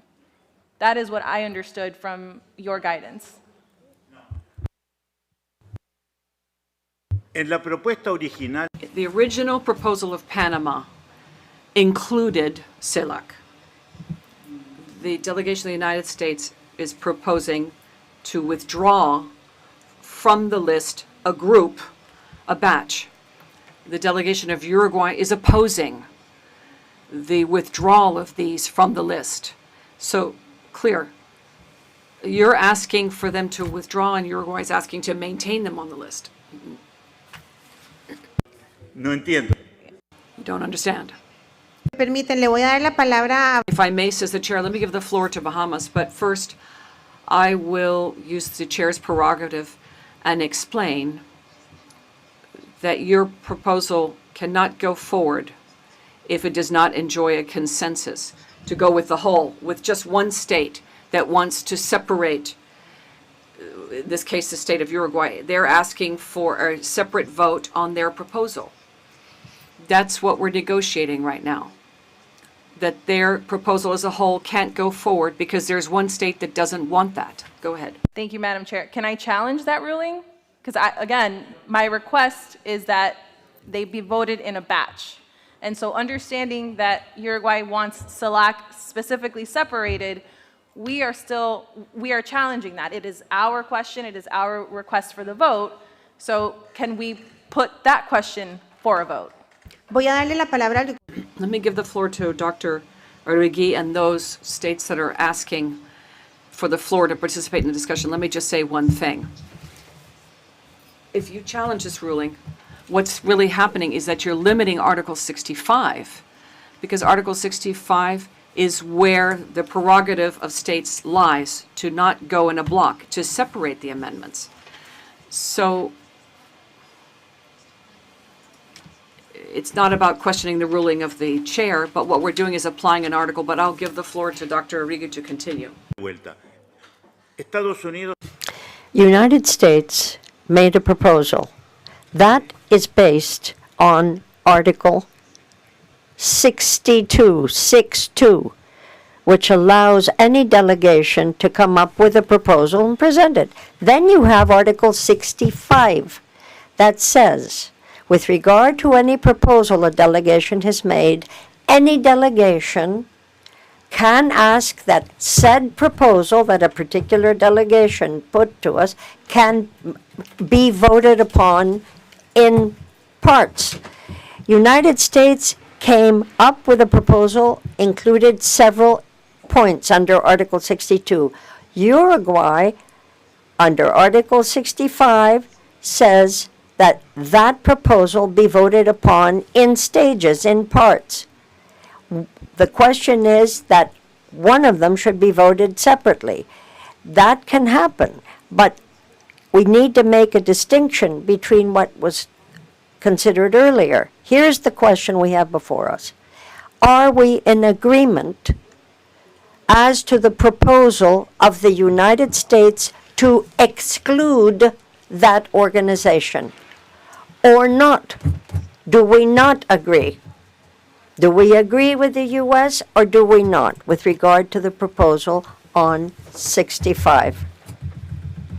It's exactly the opposite of the previous situation. And so this is what we need to consider under 65. We have several points of order. Bahamas, please, followed by Chile. The Bahamas is recognized. Thank you very much, Madam Chair. I have tried to listen and navigate and understand exactly what is being requested here. So, the United States has requested FELAC, UNFPA, UN Women, UNESCO, UNAIDS, UNEP, UN Habitat, Flaxco, IAI, and SELAC. So that's 10 entities. The process and precedent is that the United States has asked for the vote on those 10 items. That is what we should proceed with first. Therein, once we vote on those items, inherently, SELAC, the question of SELAC will be resolved. Because, again, based on the outcome, the question of SELAC will be resolved. Because if you go in the order of requests, we will vote on this, which includes SELAC.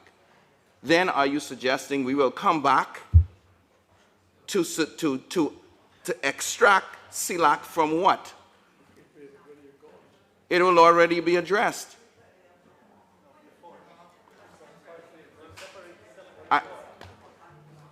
In any event. Exhaust your right of the point of order. Please talk. The question, not really the question, there are 10 items that are being requested. First off, we should vote on that. And then I will ask my question after we vote on it to see if it's necessary to vote on CELAC. Bueno, That will solve thank you, sir. itself. Pero, Let's vote on that, Chair. no, sir, Because we are the not one- voting on that because one delegation requested But what to takes vote precedent by. first, the request by the United States or the request by Uruguay? We're going to honor both. Yes, but in La what pala- order? But in what order? That's the question. The order is the United States asked for a request, that's 10 items. Let us vote on that. And No, we can sir. all go home after that. No, that is not the interpretation. We're going to, are you done with your point of order?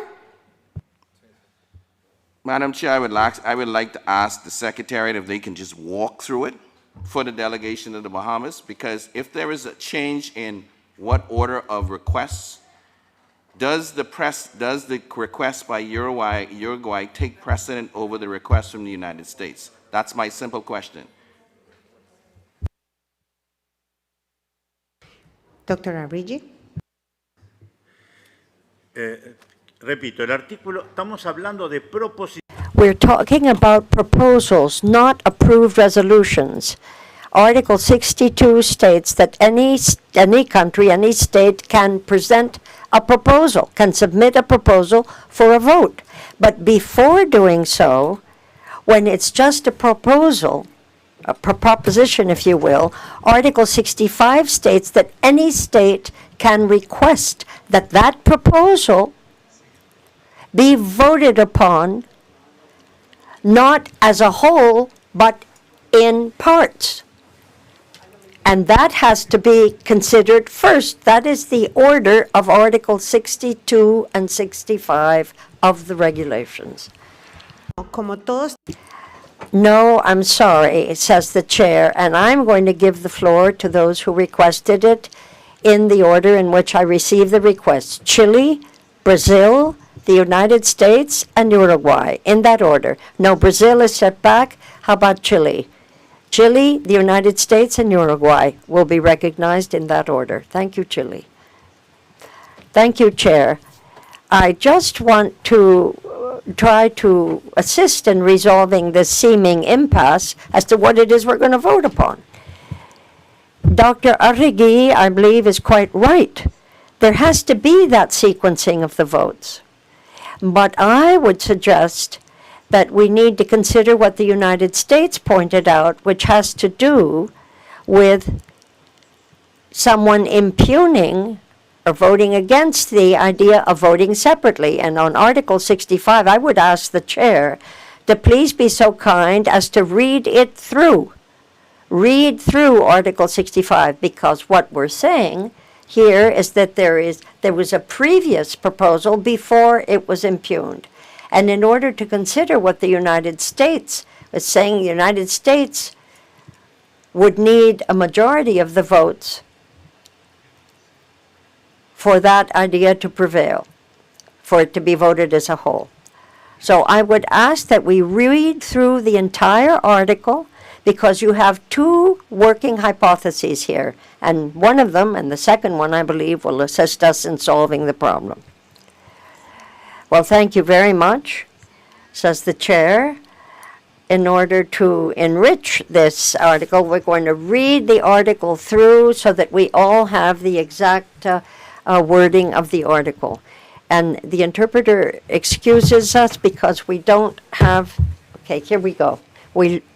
We lost our text, but Dr. Arregui is saying, in this case, if somebody, in this case the United States, opposes the vote to be taken separately, then that challenge, that impugnation, that challenge is going to be put to a vote. And its approval would require a 2/3 vote of the membership that is present. Not of the member states, but of those present, those who are here in the room right now. I don't know how many, says Dr. Arregui, are actually here. We'll ask, says the chair, we'll ask the Secretariat to do the count. But let's move on. We'll have the United States first and then Uruguay on this same issue. We're not moving on to something else. Let's, while we count things up, you have the floor, U.S. I'm going to read Article 65 so that there is no question as to what it says. Any representative may request that the parts of a proposal or an amendment be put to a vote separately and must specifically indicate the parts involved, as the delegation of Uruguay has done. If any representative opposes such a request, as the United States has, the motion to deny it shall be put to a vote, and a 2/3 majority of the members present shall be required for approval. Only 2 representatives may speak in favor of and 2 against a request for voting by parts. When voting by parts is accepted, the parts of the proposal or amendment thus approved must be put to a final vote as a whole.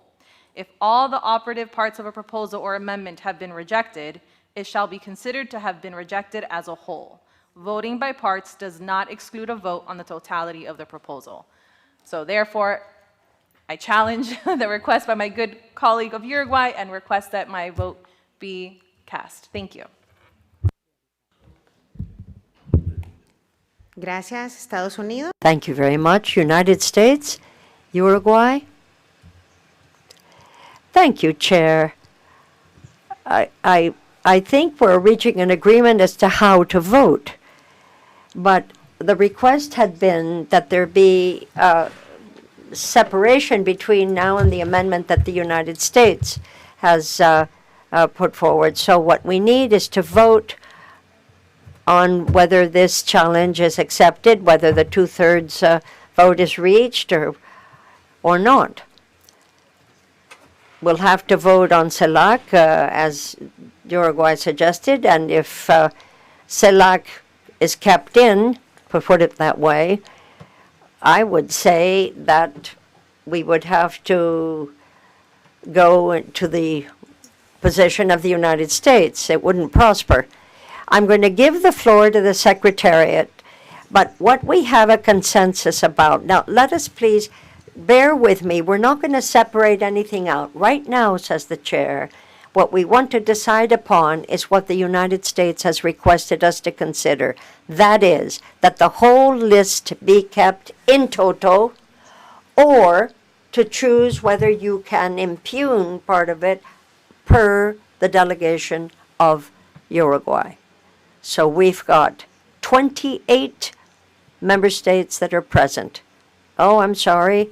The President says, let me say it again, 31.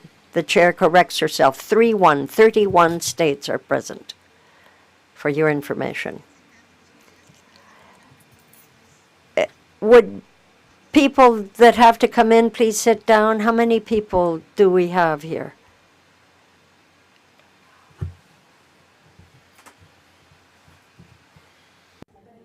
Le voy a dar la palabra mientras cuentan.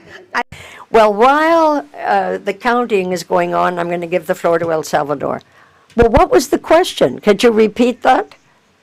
Well, but before that, says the Chair, what we're going to consider on the basis of Article 65, we're going to read it again so that we all have it clear. The challenge that the United States is putting to us to separate CELAC from the list that the United States would like to exclude has been impugned. That challenge is going to be put to a vote. And in order to vote on this, we need a 2/3. How many do we have here, the chair asks? Of the 32 member states that are sitting here, 32 member states, we need 2/3. That's 22 votes for that challenge to be accepted. Now, what the article also points to, so that the 32 that are in the rooms don't speak, we can only give the floor to 2 delegations in favor of the separation, Uruguay plus somebody else, let's say, and 2 states that are against this separation. Another point of order, Colombia. Thank you very much, Chair. as I reread this article, it says you might refer. It isn't mandatory. It isn't an obligation. And so I would suggest that we just ask people to vote and not consider any more comments. I think that's a valid recommendation, says the chair. We know who's in favor of separating this. We know who is against, in order that the list be kept as is. So without further ado, let us now proceed to a vote. Oh, Canada, you have the floor. What is the question again, says Canada? And what does yes and no mean? Can you be so kind? Dr. Arregui, we're going to ask you the magic question so it's perfectly clear. Here, we are only considering impugning the separation of CELAC from the rest of the group presented by the U.S. No, the question, says Arregui, the question here is whether or not we accept a vote to be taken, any item to be put to a vote separately. The United States questioned the fact that any one of these items should be voted upon separately. We're not talking about whether CELAC comes in or not. It's a procedural issue. We're voting on whether you approve and you accept that there be a separate vote on these issues. So the question is,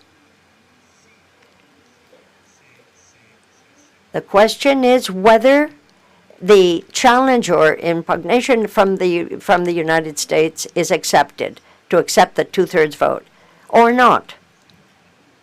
And if not, the vote is taken separately as is.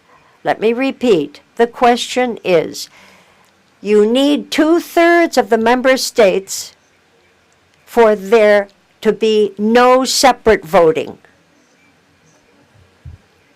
If I accept the challenge of the United States to vote separately, I need 2/3.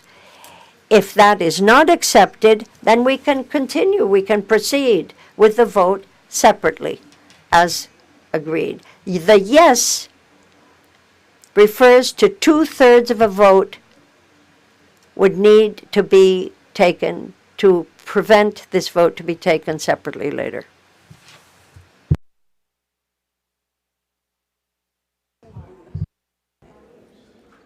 ¿Alguien más antes de que entremos en el proceso de voto?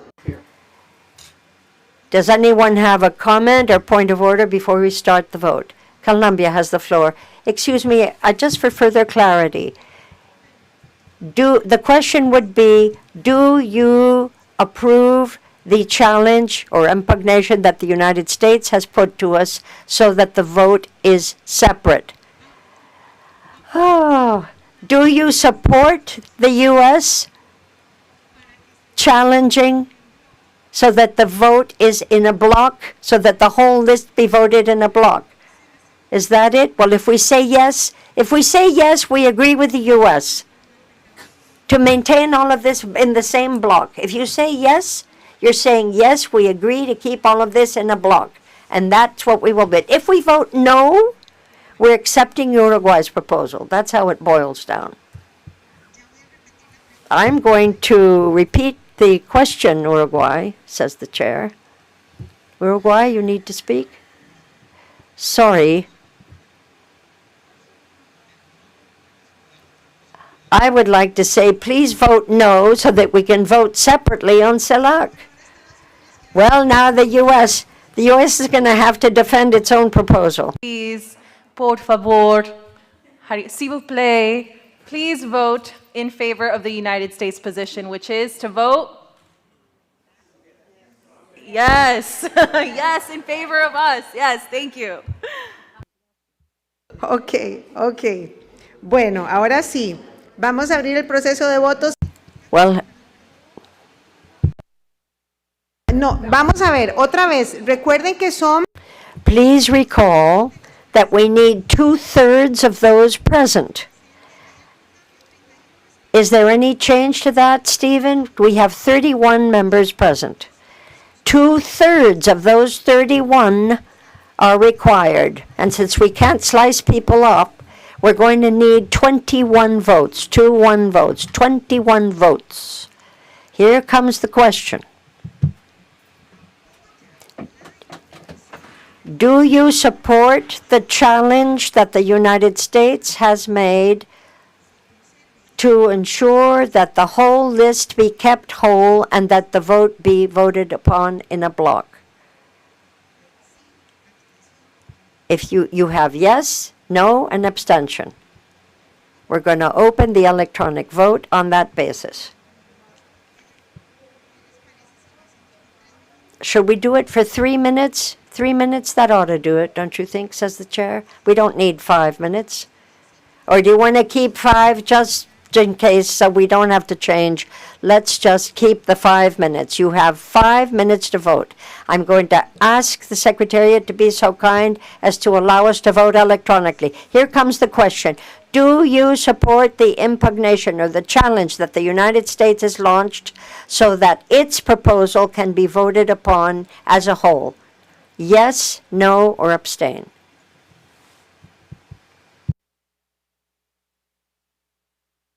De nuevo, 31 personas.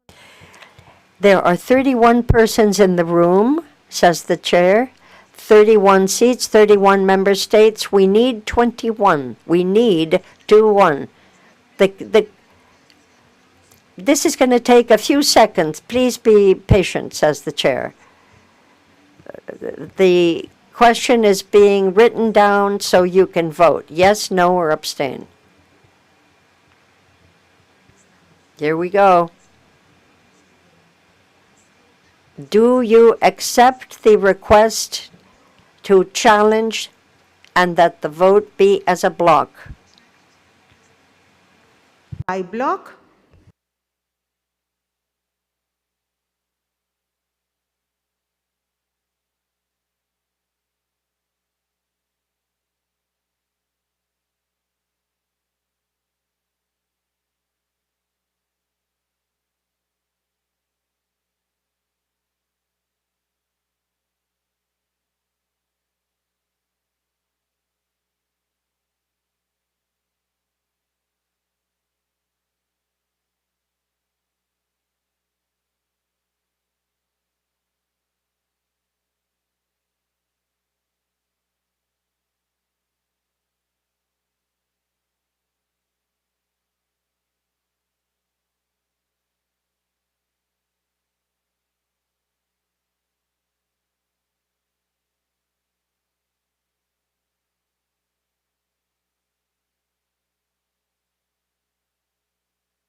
No es por presionarlos, pero a los que no han votado, Those who have not voted, says the chair, those who have not yet voted, please remember you just have 40 seconds left. If you haven't voted, you better vote.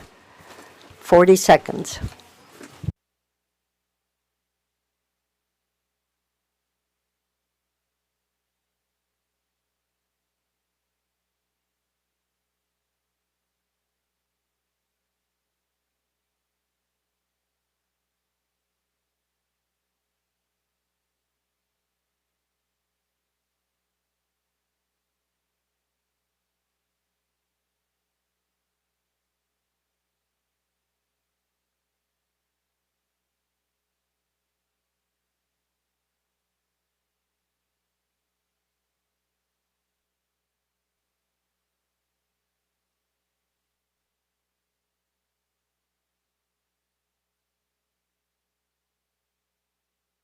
buenas, buenas. Se cierra el... Well, the voting is now closed. In the room, there are 31 votes. 31 delegations present. Yes, 9 votes in favor. Against, 21 votes. No, 1 abstention. So the request to challenge for a vote in batch is not approved. Thank you for your understanding. We'll immediately proceed then to the separation of the list, and we will vote on CELAC separately. Thank you. Once again, quickly, because we have this second amendment is approved, we'll now start with the question. So, we apply the same exactly here. I will formulate the question. If anyone has any views or wants to take the floor, I'm here. The question is, same as I put it, or put by the delegation of the United States. Should CELAC be excluded from the draft resolution? Excluding yes. Here we require 18 votes. It's not with the number of people present because this is not a challenge. So the question again is, do we exclude CELAC from the list of guests invited from the draft resolution? Abstention, yes. Abstention, no. I would ask through the Secretariat to start the voting. Again, 5 minutes to vote. There's the question. To approve exclusion of CELAC from the draft resolution, CP/621928. Time is running, and let's make some progress.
Listo, muchísimas gracias. Ready? Thank you to everyone who participated. Let us read the results. So to the question, do you approve exclusion of CELAC from the draft resolution CP stroke 6219 stroke to 26, a total of 30 votes, in favor 1, against 29, no abstentions, and 3 absences in the room. So, the exclusion of CELAC was not approved and it remains on the list of guests. It is so approved. Now, we will go to the United States list.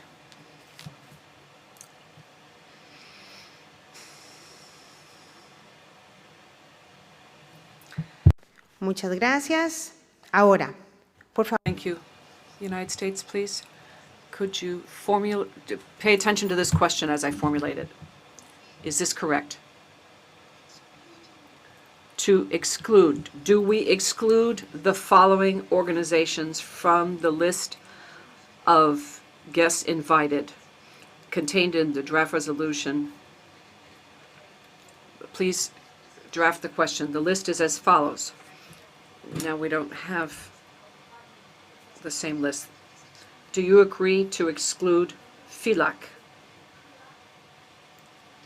UNFPA, UN Women, UNESCO, UNAIDS, UN Habitat, Flaxo, and IAI? And the environmental, UN Environmental. And I would ask the Secretary to put the vote again so that we can proceed without further delay. They are drafting the question. It'll take a couple of seconds. Let us just be patient.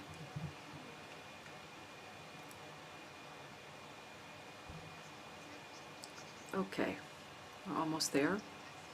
Almost there.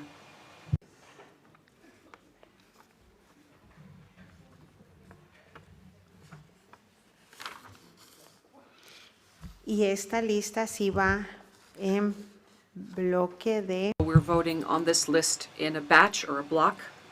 FILAC, UNFPA, UN Women, UNESCO, UNAIDS, PNUMA, UN Habitat, Flaxo, and IAI.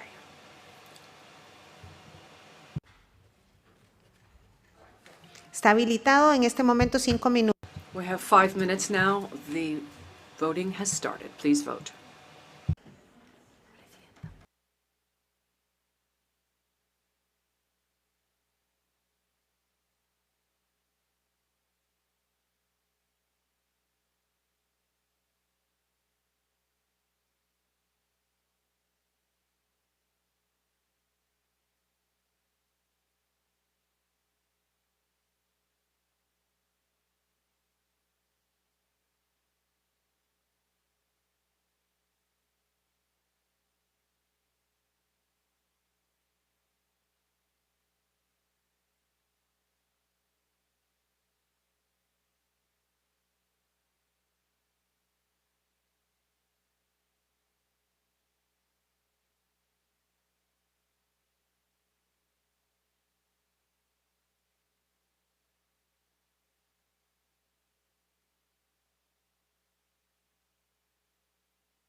Madam Chair, I think I heard a yes. Was that?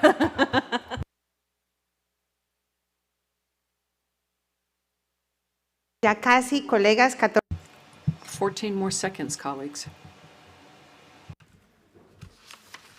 Por suerte, el buen humor no lo perdemos.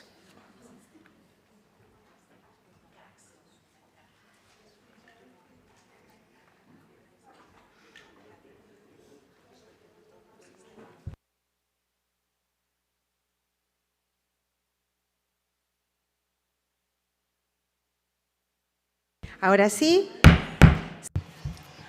The voting is now closed.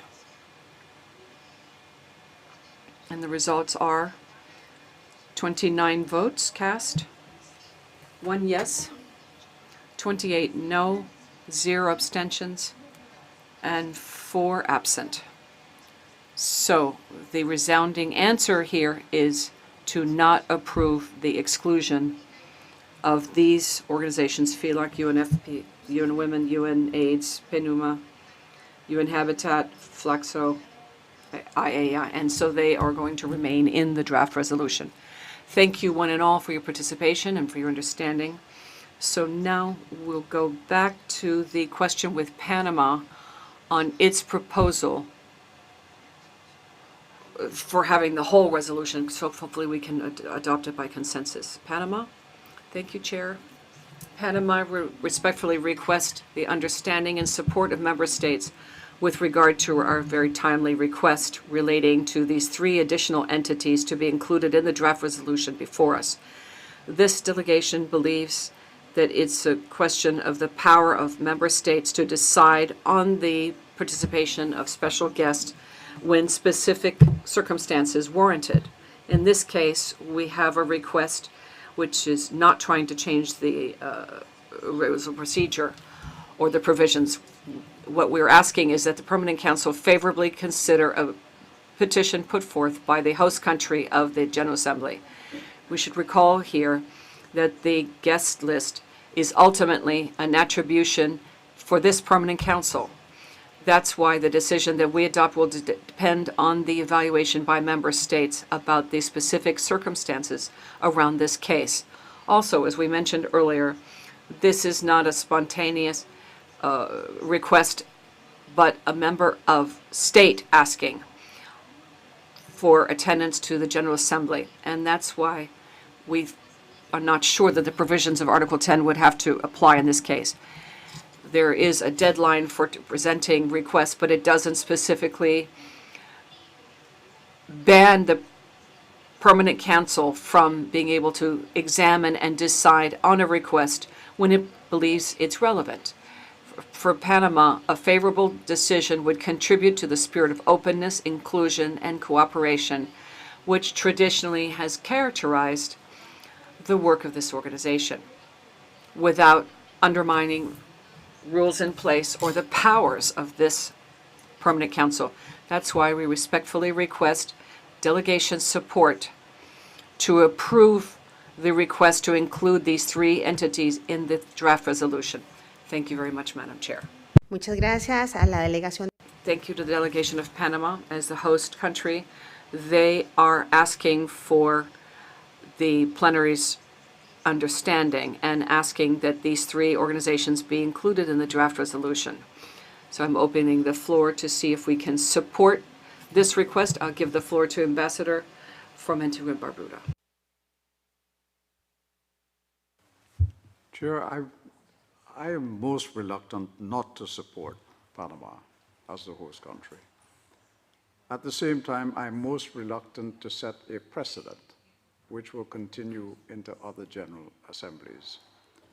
So this is the only basis on which I can support Panama, and that is a perfect understanding, full, perfect, and final understanding from this Council that if we agree to this, it does not set a precedent for the future, that in every other General Assembly, we do not expect to have a request made at the last moment, but that it follows the rules and procedures as we have laboriously explained them at this meeting. That is the only way in which my delegation will be able to support this request from Panama. I must understand very clearly, and it must be recorded, that this will not be a precedent for any further General Assembly meetings. Thank you. Muchas gracias, señor embajador. Thank you very much, Ambassador. I give the floor to the Bahamas. Thank you very much, Madam Chair. The Bahamas would just like a clarification. There are two tiers. There's an observer status, and then there's special guests. The application of the mandatory 30-day, if it's my understanding, applies to the special guests. What about observers?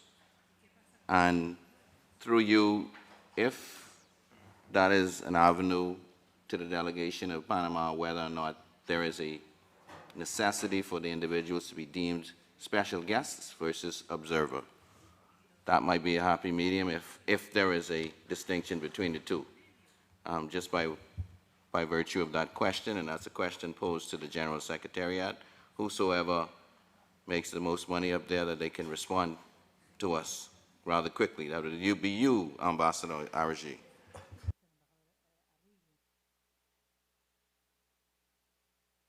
Tomamos nota de que hay una. Take note of the fact that there's a question about the category of invitation. Does that have any impact? Dr. Origi? An ambassador. No, I don't know if that is a promotion. What I said, no, acá hay categorías.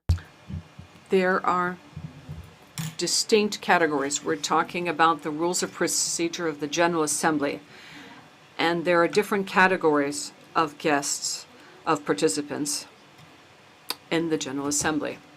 One of those categories is permanent observers. The fact that they are permanent observers means that they have the right to attend the General Assembly, and that's why Article 8 of the Rules of Procedure says observers, permanent observers, can attend public sessions of the plenary of the General Assembly, General Commission. General Committee. They can also attend private sessions, and they can also request the use of the floor. So this is a situation which is similar to that of the Permanent Council. Special guests are guests that are exclusively invited for a particular session of the General Assembly. And that's the list reflected in Article 10, which includes the list of what we're talking about right now.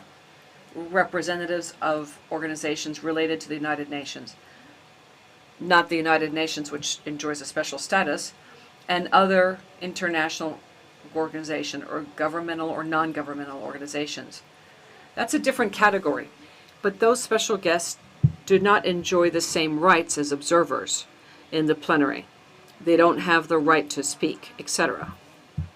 No sé si está claro. I don't know if that's clear, but there are a number of different categories in addition to member states. For other institutions, other states, in the case of observers, and other institutions that may participate, and they enjoy different rights. Different rights. Articles 7, 8, 9, and 10 address this in the Rules of Procedure. Thank you, Chair. Thank you, Doctor. I now give the floor to Ambassador Mendes from Belize.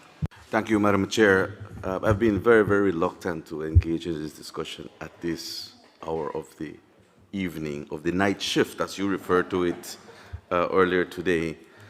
I totally understand what the distinguished ambassador of Antigua and Barbuda said, that there's the regulations, and then there is also a matter of not wanting to set precedent, with which I agree fully.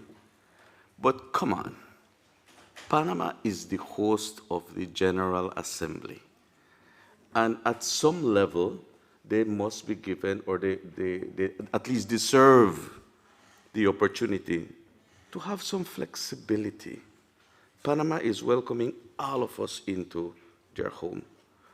You heard it, the distinguished delegates say, it's not that these organizations asked to be invited, it's because they have been so instrumental in the preparations of so many of the events that will be taking place. That, it's the government that wants to give them a special invitation to come and attend because of everything that's going on. So I agree, it should not be a precedent. We're not doing that. And I fully support what the Ambassador of Antigua and Barbuda said. It should be on the record. This is a very special exception. But I think that I don't see why we cannot give that level of courtesy to our host government for the General Assembly. That's it, Madam Chair. Thank you. Muchas gracias.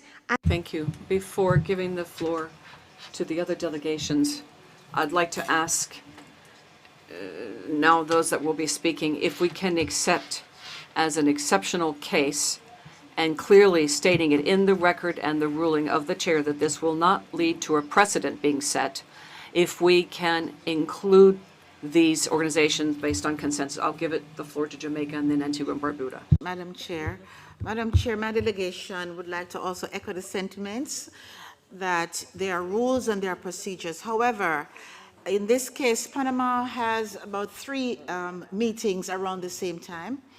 Also, it's a very important event that they will have the bicentenary activities. And those of us around this table who have planned as hosted meetings understand what it takes. And I would like to think that it was a genuine slip of dates. And so I think that there should be some flexibility in supporting Panama, given that it's not just as General Assembly, but there are other special activities taking place around this time. Thank you, Madam Chair. Gracias, Jamaica. Thank you, Jamaica. Ambassador Sanders, you're recognized. Chair, I thought I'd given a solution that would have been accepted by everybody. I'm delighted that the Ambassador of Belize and a former Deputy Secretary General of this organization who's been to many of these conferences, as indeed I have. And to respond to my friend from Jamaica, we also organized a conference in Antigua last year, and we were very careful to follow all of the rules of this organization, including those that had to do with side events. We eliminated side events completely because we wanted to be sure this General Conference had a complete focus and complete consensus by every single member state.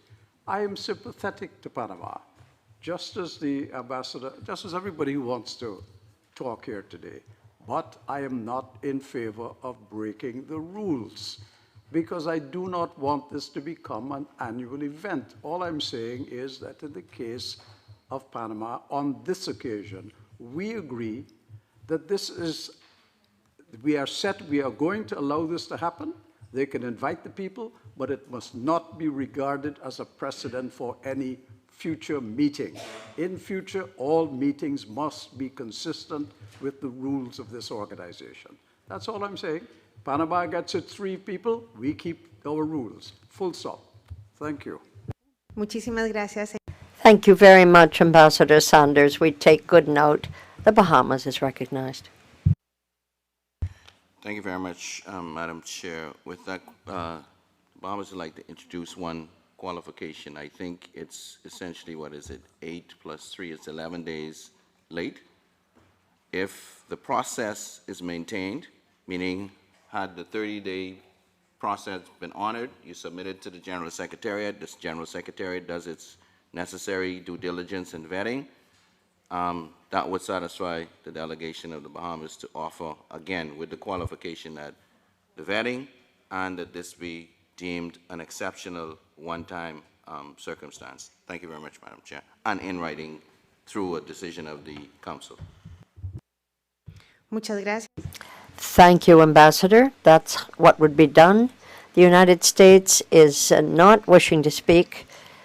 So once the plenary has taken a decision with regard to these amendments, I would now consult you whether, in the understanding that these three organizations shall be included as an exception outside of the 30 days established under Article 10, and that that is going to be in the minutes, and that there will be a note from Panama that indicates the very same, so that there is no precedent being created here.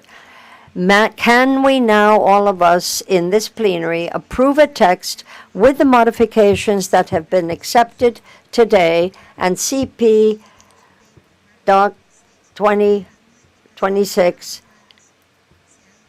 can be adopted at this moment?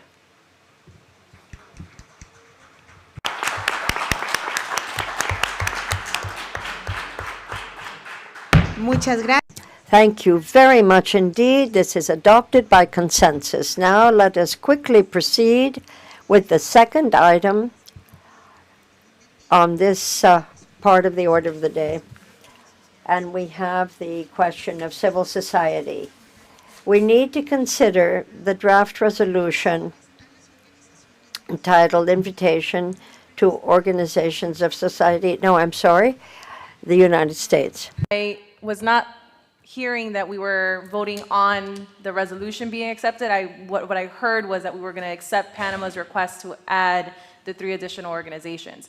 With respect to the resolution itself, the United States will need to disassociate from this list, as we obviously were not successful in removing the organizations that we had concerns with.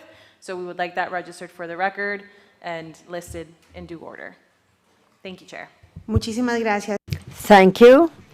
Perhaps I went too quickly, says the chair, but as we included the decision on Panama, I asked the plenary to vote on the whole. But thank you for your flexibility, U.S. And we shall certainly be looking for a footnote, perhaps? Are you going to disassociate? You're going to take yourself off that list, and you'll send that wording to us here at the Secretariat, and it is certainly going to be reflected in the minutes of this meeting. I think Ambassador Sanders had asked for the floor. Do you have the floor, Ambassador? Ambassador Sanders?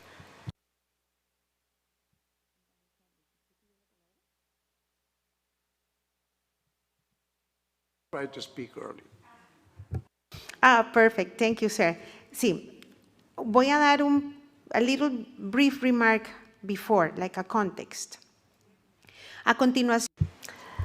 Let us now consider the draft resolution entitled Invitations to Associations of Civil Society that are not registered in the OAS, in the private sector and other sectors, not invited to this session of the General Assembly. This has been presented by Canada, co-sponsored with Antigua and Barbuda, Brazil, Colombia, and Mexico. As I mentioned in the previous case, I would ask you to bear in mind that while this matter was considered previously in the meeting on summits and civil society participation in the activities of the OAS, the CISC meeting, we must recall that that group has an advisory position with regard to this permanent council. So the competent entity to decide upon those recommendations is this permanent council. And so in order to deal with this issue, I would ask Canada to be good enough to present the draft, and after that, Antigua and Barbuda and the United States shall take the floor. Ambassador Savage, you have the floor, sir. Thank you very much. Dear colleagues, to have requested that the Permanent Council consider the draft resolution entitled Invitation to Civil Society Organizations Not Registered with the OAS, Workers' Organizations, Private Sector Organizations, and other social actors to the 56th regular session of the General Assembly. While this draft was considered in the CISC, as you mentioned, Madam Chair, it is important to note that more than 1/3 of the member states were absent from that discussion, and that the plurality of those participating voted in favor of approving this list. And very importantly, among the relatively high number of abstentions, a number of missions had not had a chance to consult Capital to guide them on their voting. Our objective is simply to ensure that all member states have an opportunity to express their views on this important matter. One of the measures of this, the importance of this issue, is the fact that the majority of civil society organizations and social actors that have historically participated in the General Assembly come from this category of non-registered organizations.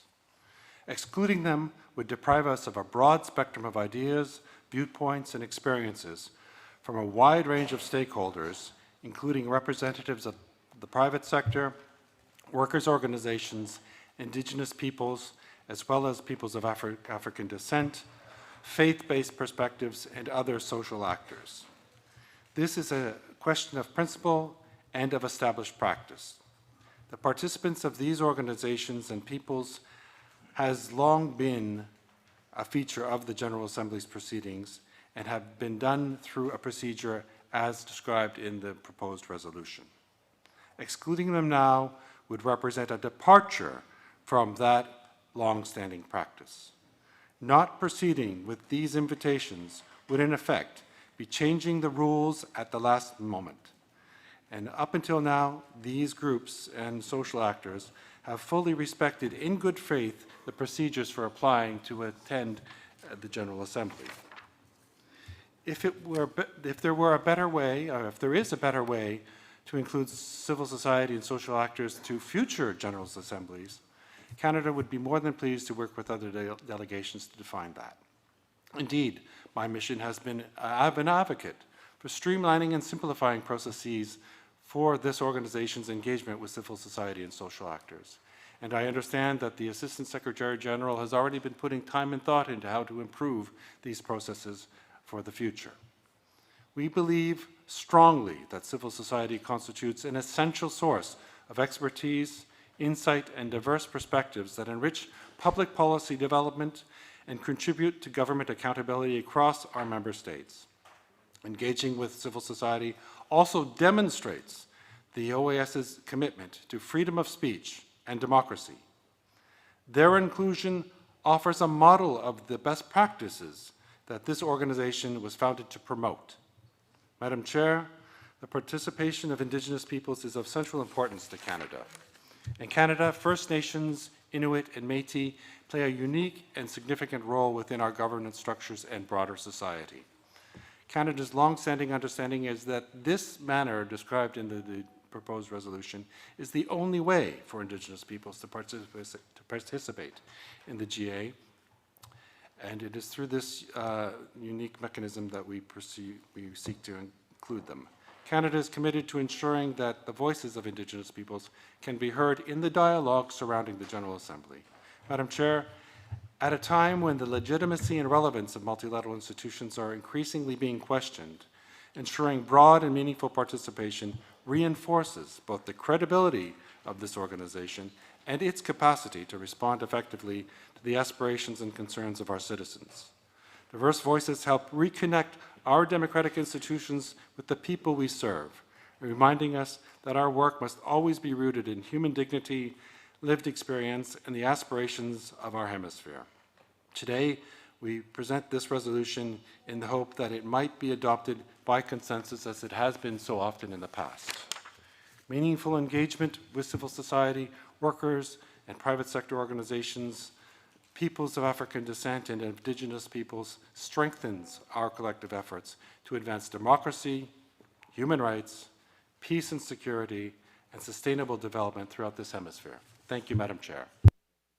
Thank you, Ambassador. And now I give the floor to Antigua and Barbuda. Ambassador Sanders. Thank you, Madam Chair. Madam Chair, Antigua and Barbuda supports this draft resolution and the inclusion of all the organizations identified therein. If I might quickly say that one of the organizations on this list is from Antigua and Barbuda, the only single civil society organization from Antigua and Barbuda that has asked to be at this meeting. And that organization is called WAR. That's the acronym. The acronym stands for Women Against Rape. They, in my view, Madam Chair, have an absolute right to put their views before this General Assembly. Rape is one of the most horrendous things that happen throughout our societies, some of it quietly, some of it violently, but all of it unacceptably. And it is time that these people have a chance to speak in forums such as ours, for us to understand the horrors that women go through and live with long after the act of rape might have been executed. So you will forgive me if I say I would very much like to see this list be approved. For many years, this organization has pursued a deliberate and commendable policy of encouraging the participation of civil society organizations, workers' organizations, private sector organizations, indigenous people, Afro-descendant communities, and other social actors in the work of the organization. Now, I understand the distinction being made between those that are registered with the OAS and those who have applied to be there at this meeting who are not registered. But we know, those of us who have organized General Assemblies before, and those of us who have participated in discussions of this kind, that the Secretariat subjects these non-registered civil society organizations to great scrutiny and would have weeded out anybody that they know from their vast experience. And I have complete faith in the Secretariat's body that handles this particular thing, because my country had to go through it when we were approving the list of people and the methodology that they use. Now, the policy reflects an understanding that democracy is strengthened when governments listen not only to one another, but also to the diverse voices of the people whom they represent.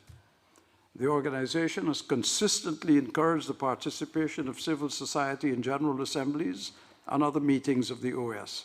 It has also established and promoted dialogue between member states and representatives of civil society and other social actors as an important component of the inter-American system.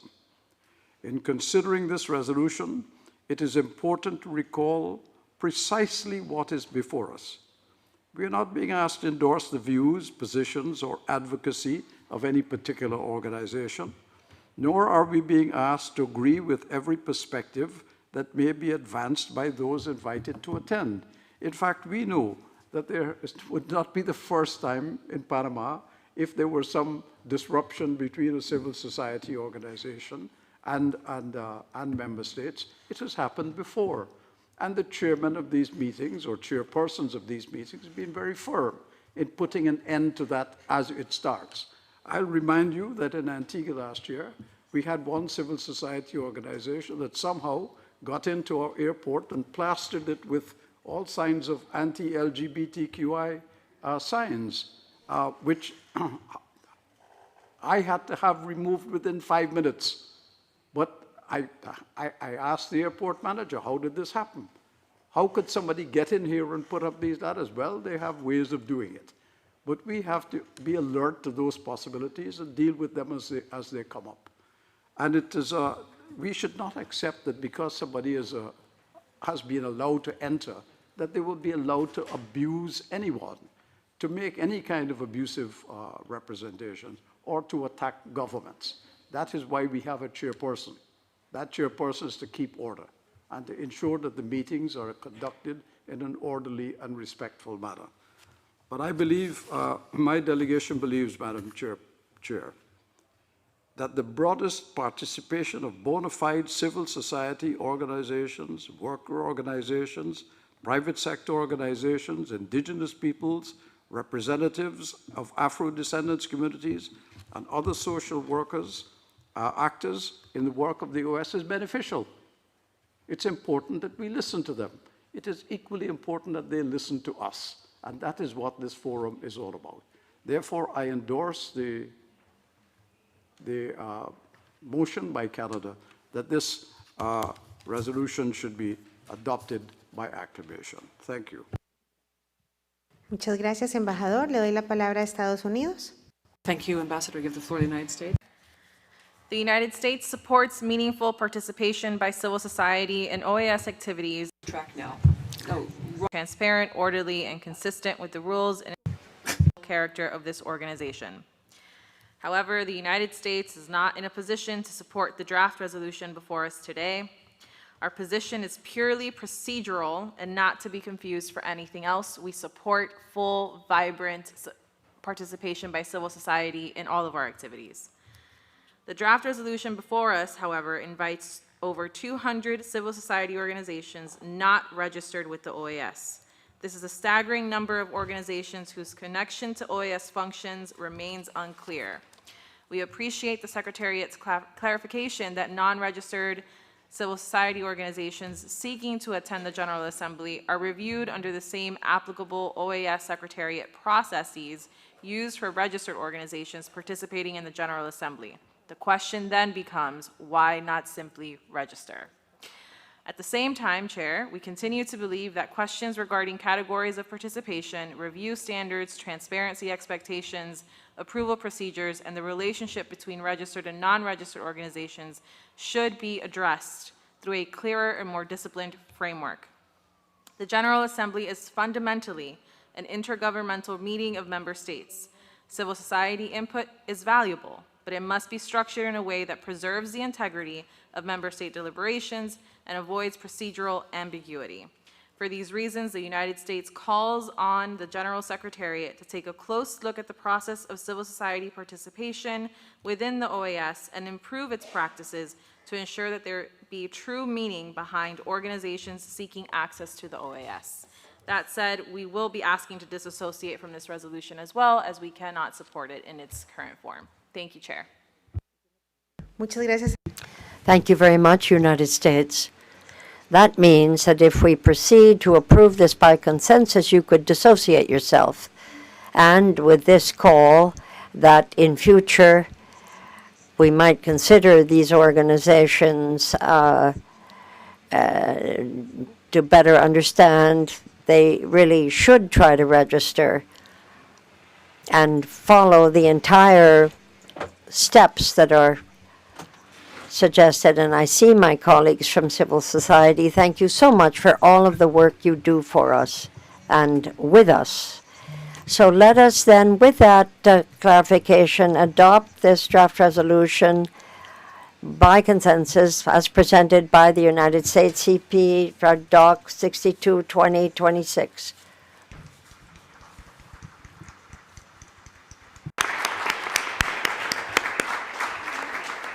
Muchísimas gracias. Thank you very much indeed. Thank you, United States, and to all of you for this active participation. Don't run out. We're on the very last item. I'm going to read it very quickly. It has to deal with, it deals with the following minutes. Can you, under item 12, adopt all of these minutes? I think the answer is yes. All of these minutes are now approved, and we have finally other business. Bear with me, says the chair. This is one of the last meetings we have before the GA, and now that we have wrapped up the items on our agenda, before I give the floor to the distinguished member states, I have the delegation of Antigua and Barbuda. I'd like to announce the following. Number one, tomorrow, starting at 10 a.m. and through 5:30, we will have in this same room a continuation of negotiations on Haiti. I thank Ambassador Jean-Joseph Pierre for the leadership that he has shown us in this negotiating process, and I invite all delegations to please maintain that very constructive spirit that we have had today so that we can take the document by consensus over the situation in Haiti. Likewise, at the request of many of you, the chair now will call an informal negotiating meeting on the draft resolution of the Credentials Committee, and that will take place next Wednesday, 10th of June in the morning. And on that same date, starting at 2 p.m., and we will be sending the notifications very soon. At that same date, I say we will continue looking at the draft declaration on the Panama meeting, and we look forward to your continued active participation. The next meeting of the Permanent Council, the regular session, will be the very last one before the General Assembly, will take place on the 17th of June, starting 9:30 a.m. 17th of June, 9:30 a.m. We'll look at the reports from CD and the permanent committees. It will be the last time also when you can consider the draft declarations and draft statements to be sent to the General Assembly. It's very important that we wrap up our consideration of all of those documents to be sent to the General Assembly, and if not, they will go to the General Committee open. So we will ask, first of all, that the chair of CD and other committees to please tell us what we need. We're waiting for a draft resolution on advancing hemispheric initiatives on we have the 30th anniversary of CD, and we're waiting for CAP to send us the draft budget for next year, draft resolution on the reform of the statutes of the administrative committee, and for the rest, we have the Credentials Committee. We also have pending the document on the draft declaration on the improvement of mental health in the Americas through intersectoral actions throughout government.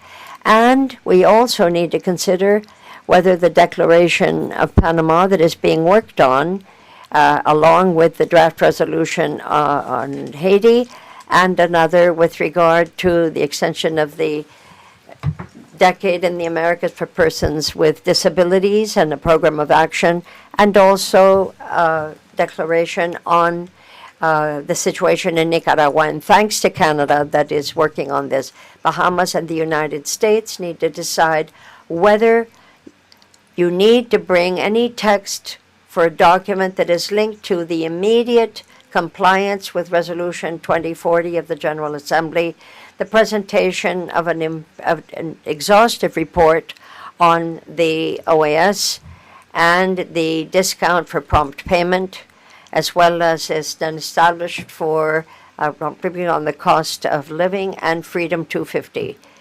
Given all of the above, I'm going to offer the floor to the rest of you. We have the Ambassador for Antigua and Barbuda, and thanks for your patience. Please don't refer to the whole thing I just read to you was just informative. Ambassador Sanders, you have the floor, sir. Thank you, Chair. Chair, I wish to inform this Council of a significant decision by the government of Antigua and Barbuda, led by Prime Minister Gaston Brown, that reflects our vision for the future of our nation and indeed of our region. Antigua and Barbuda has decided to accord the Spanish language the status of the second official language of our country. This decision arises from a simple reality. Over many years, Antigua and Barbuda has become home to a large number of persons from Spanish-speaking countries, particularly from the Dominican Republic and other nations of Latin America. These people have contributed to our economy, enriched our culture, strengthened our communities, and become an integral part of our national life. We believe that successful integration requires more than residence. It requires participation, belonging, mutual understanding, and respect. The recognition of Spanish as our second official language is therefore both an acknowledgement of the contribution that these communities have made to our country and an investment in a more inclusive future. The decision is also informed by geography and opportunity. The nations of Latin America are among the Caribbean's closest neighbors. We share the same hemisphere, many common interests, and significant opportunities for cooperation. Yet, language has often been a barrier to deeper engagement, limiting commercial exchange, transportation links, educational partnerships, cultural interaction, and people-to-people contact. We are determined to reduce that barrier. We believe that greater fluency in both English and Spanish will create new opportunities for trade, investment, tourism, professional exchange, innovation, and cultural understanding. Accordingly, the teaching of Spanish will become a mandatory component of education throughout our school system, from the primary level through tertiary education. We intend that future generations of Antiguans and Barbudans will be fully equipped to communicate, commune, and collaborate in both of the principal languages of our hemisphere. Our decision, Madam Chair, is not merely about language. It is about building bridges. It is about preparing our citizens for a future in which understanding one another is as important as trading with one another. Prime Minister Gaston Browne recognizes that as a small state, Antigua and Barbuda's greatest opportunities come not from isolation, but from connection. Today, we are building a bridge between the English-speaking Caribbean and the Spanish-speaking Americas, and we are inviting future generations to walk confidently across it. In doing so, we reaffirm a simple belief that understanding one another is the first step towards prospering together. And that means we should be able to speak without the benefit of these wonderful translators. Muchas gracias.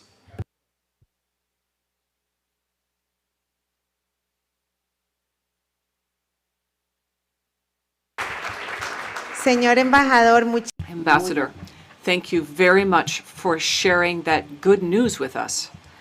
In my national capacity, Costa Rica, as coordinator of the Circular Group of Friends, would like to welcome you to the Friends of the Spanish Language. This is the best news. Thank you so much. Now, I'd like to give you the good news that since it's almost 9 o'clock, almost 12 hours after we began this morning at 9:30, we are now adjourning. And I thank you and the interpreters and everyone in the room for all of your work. This session is hereby adjourned.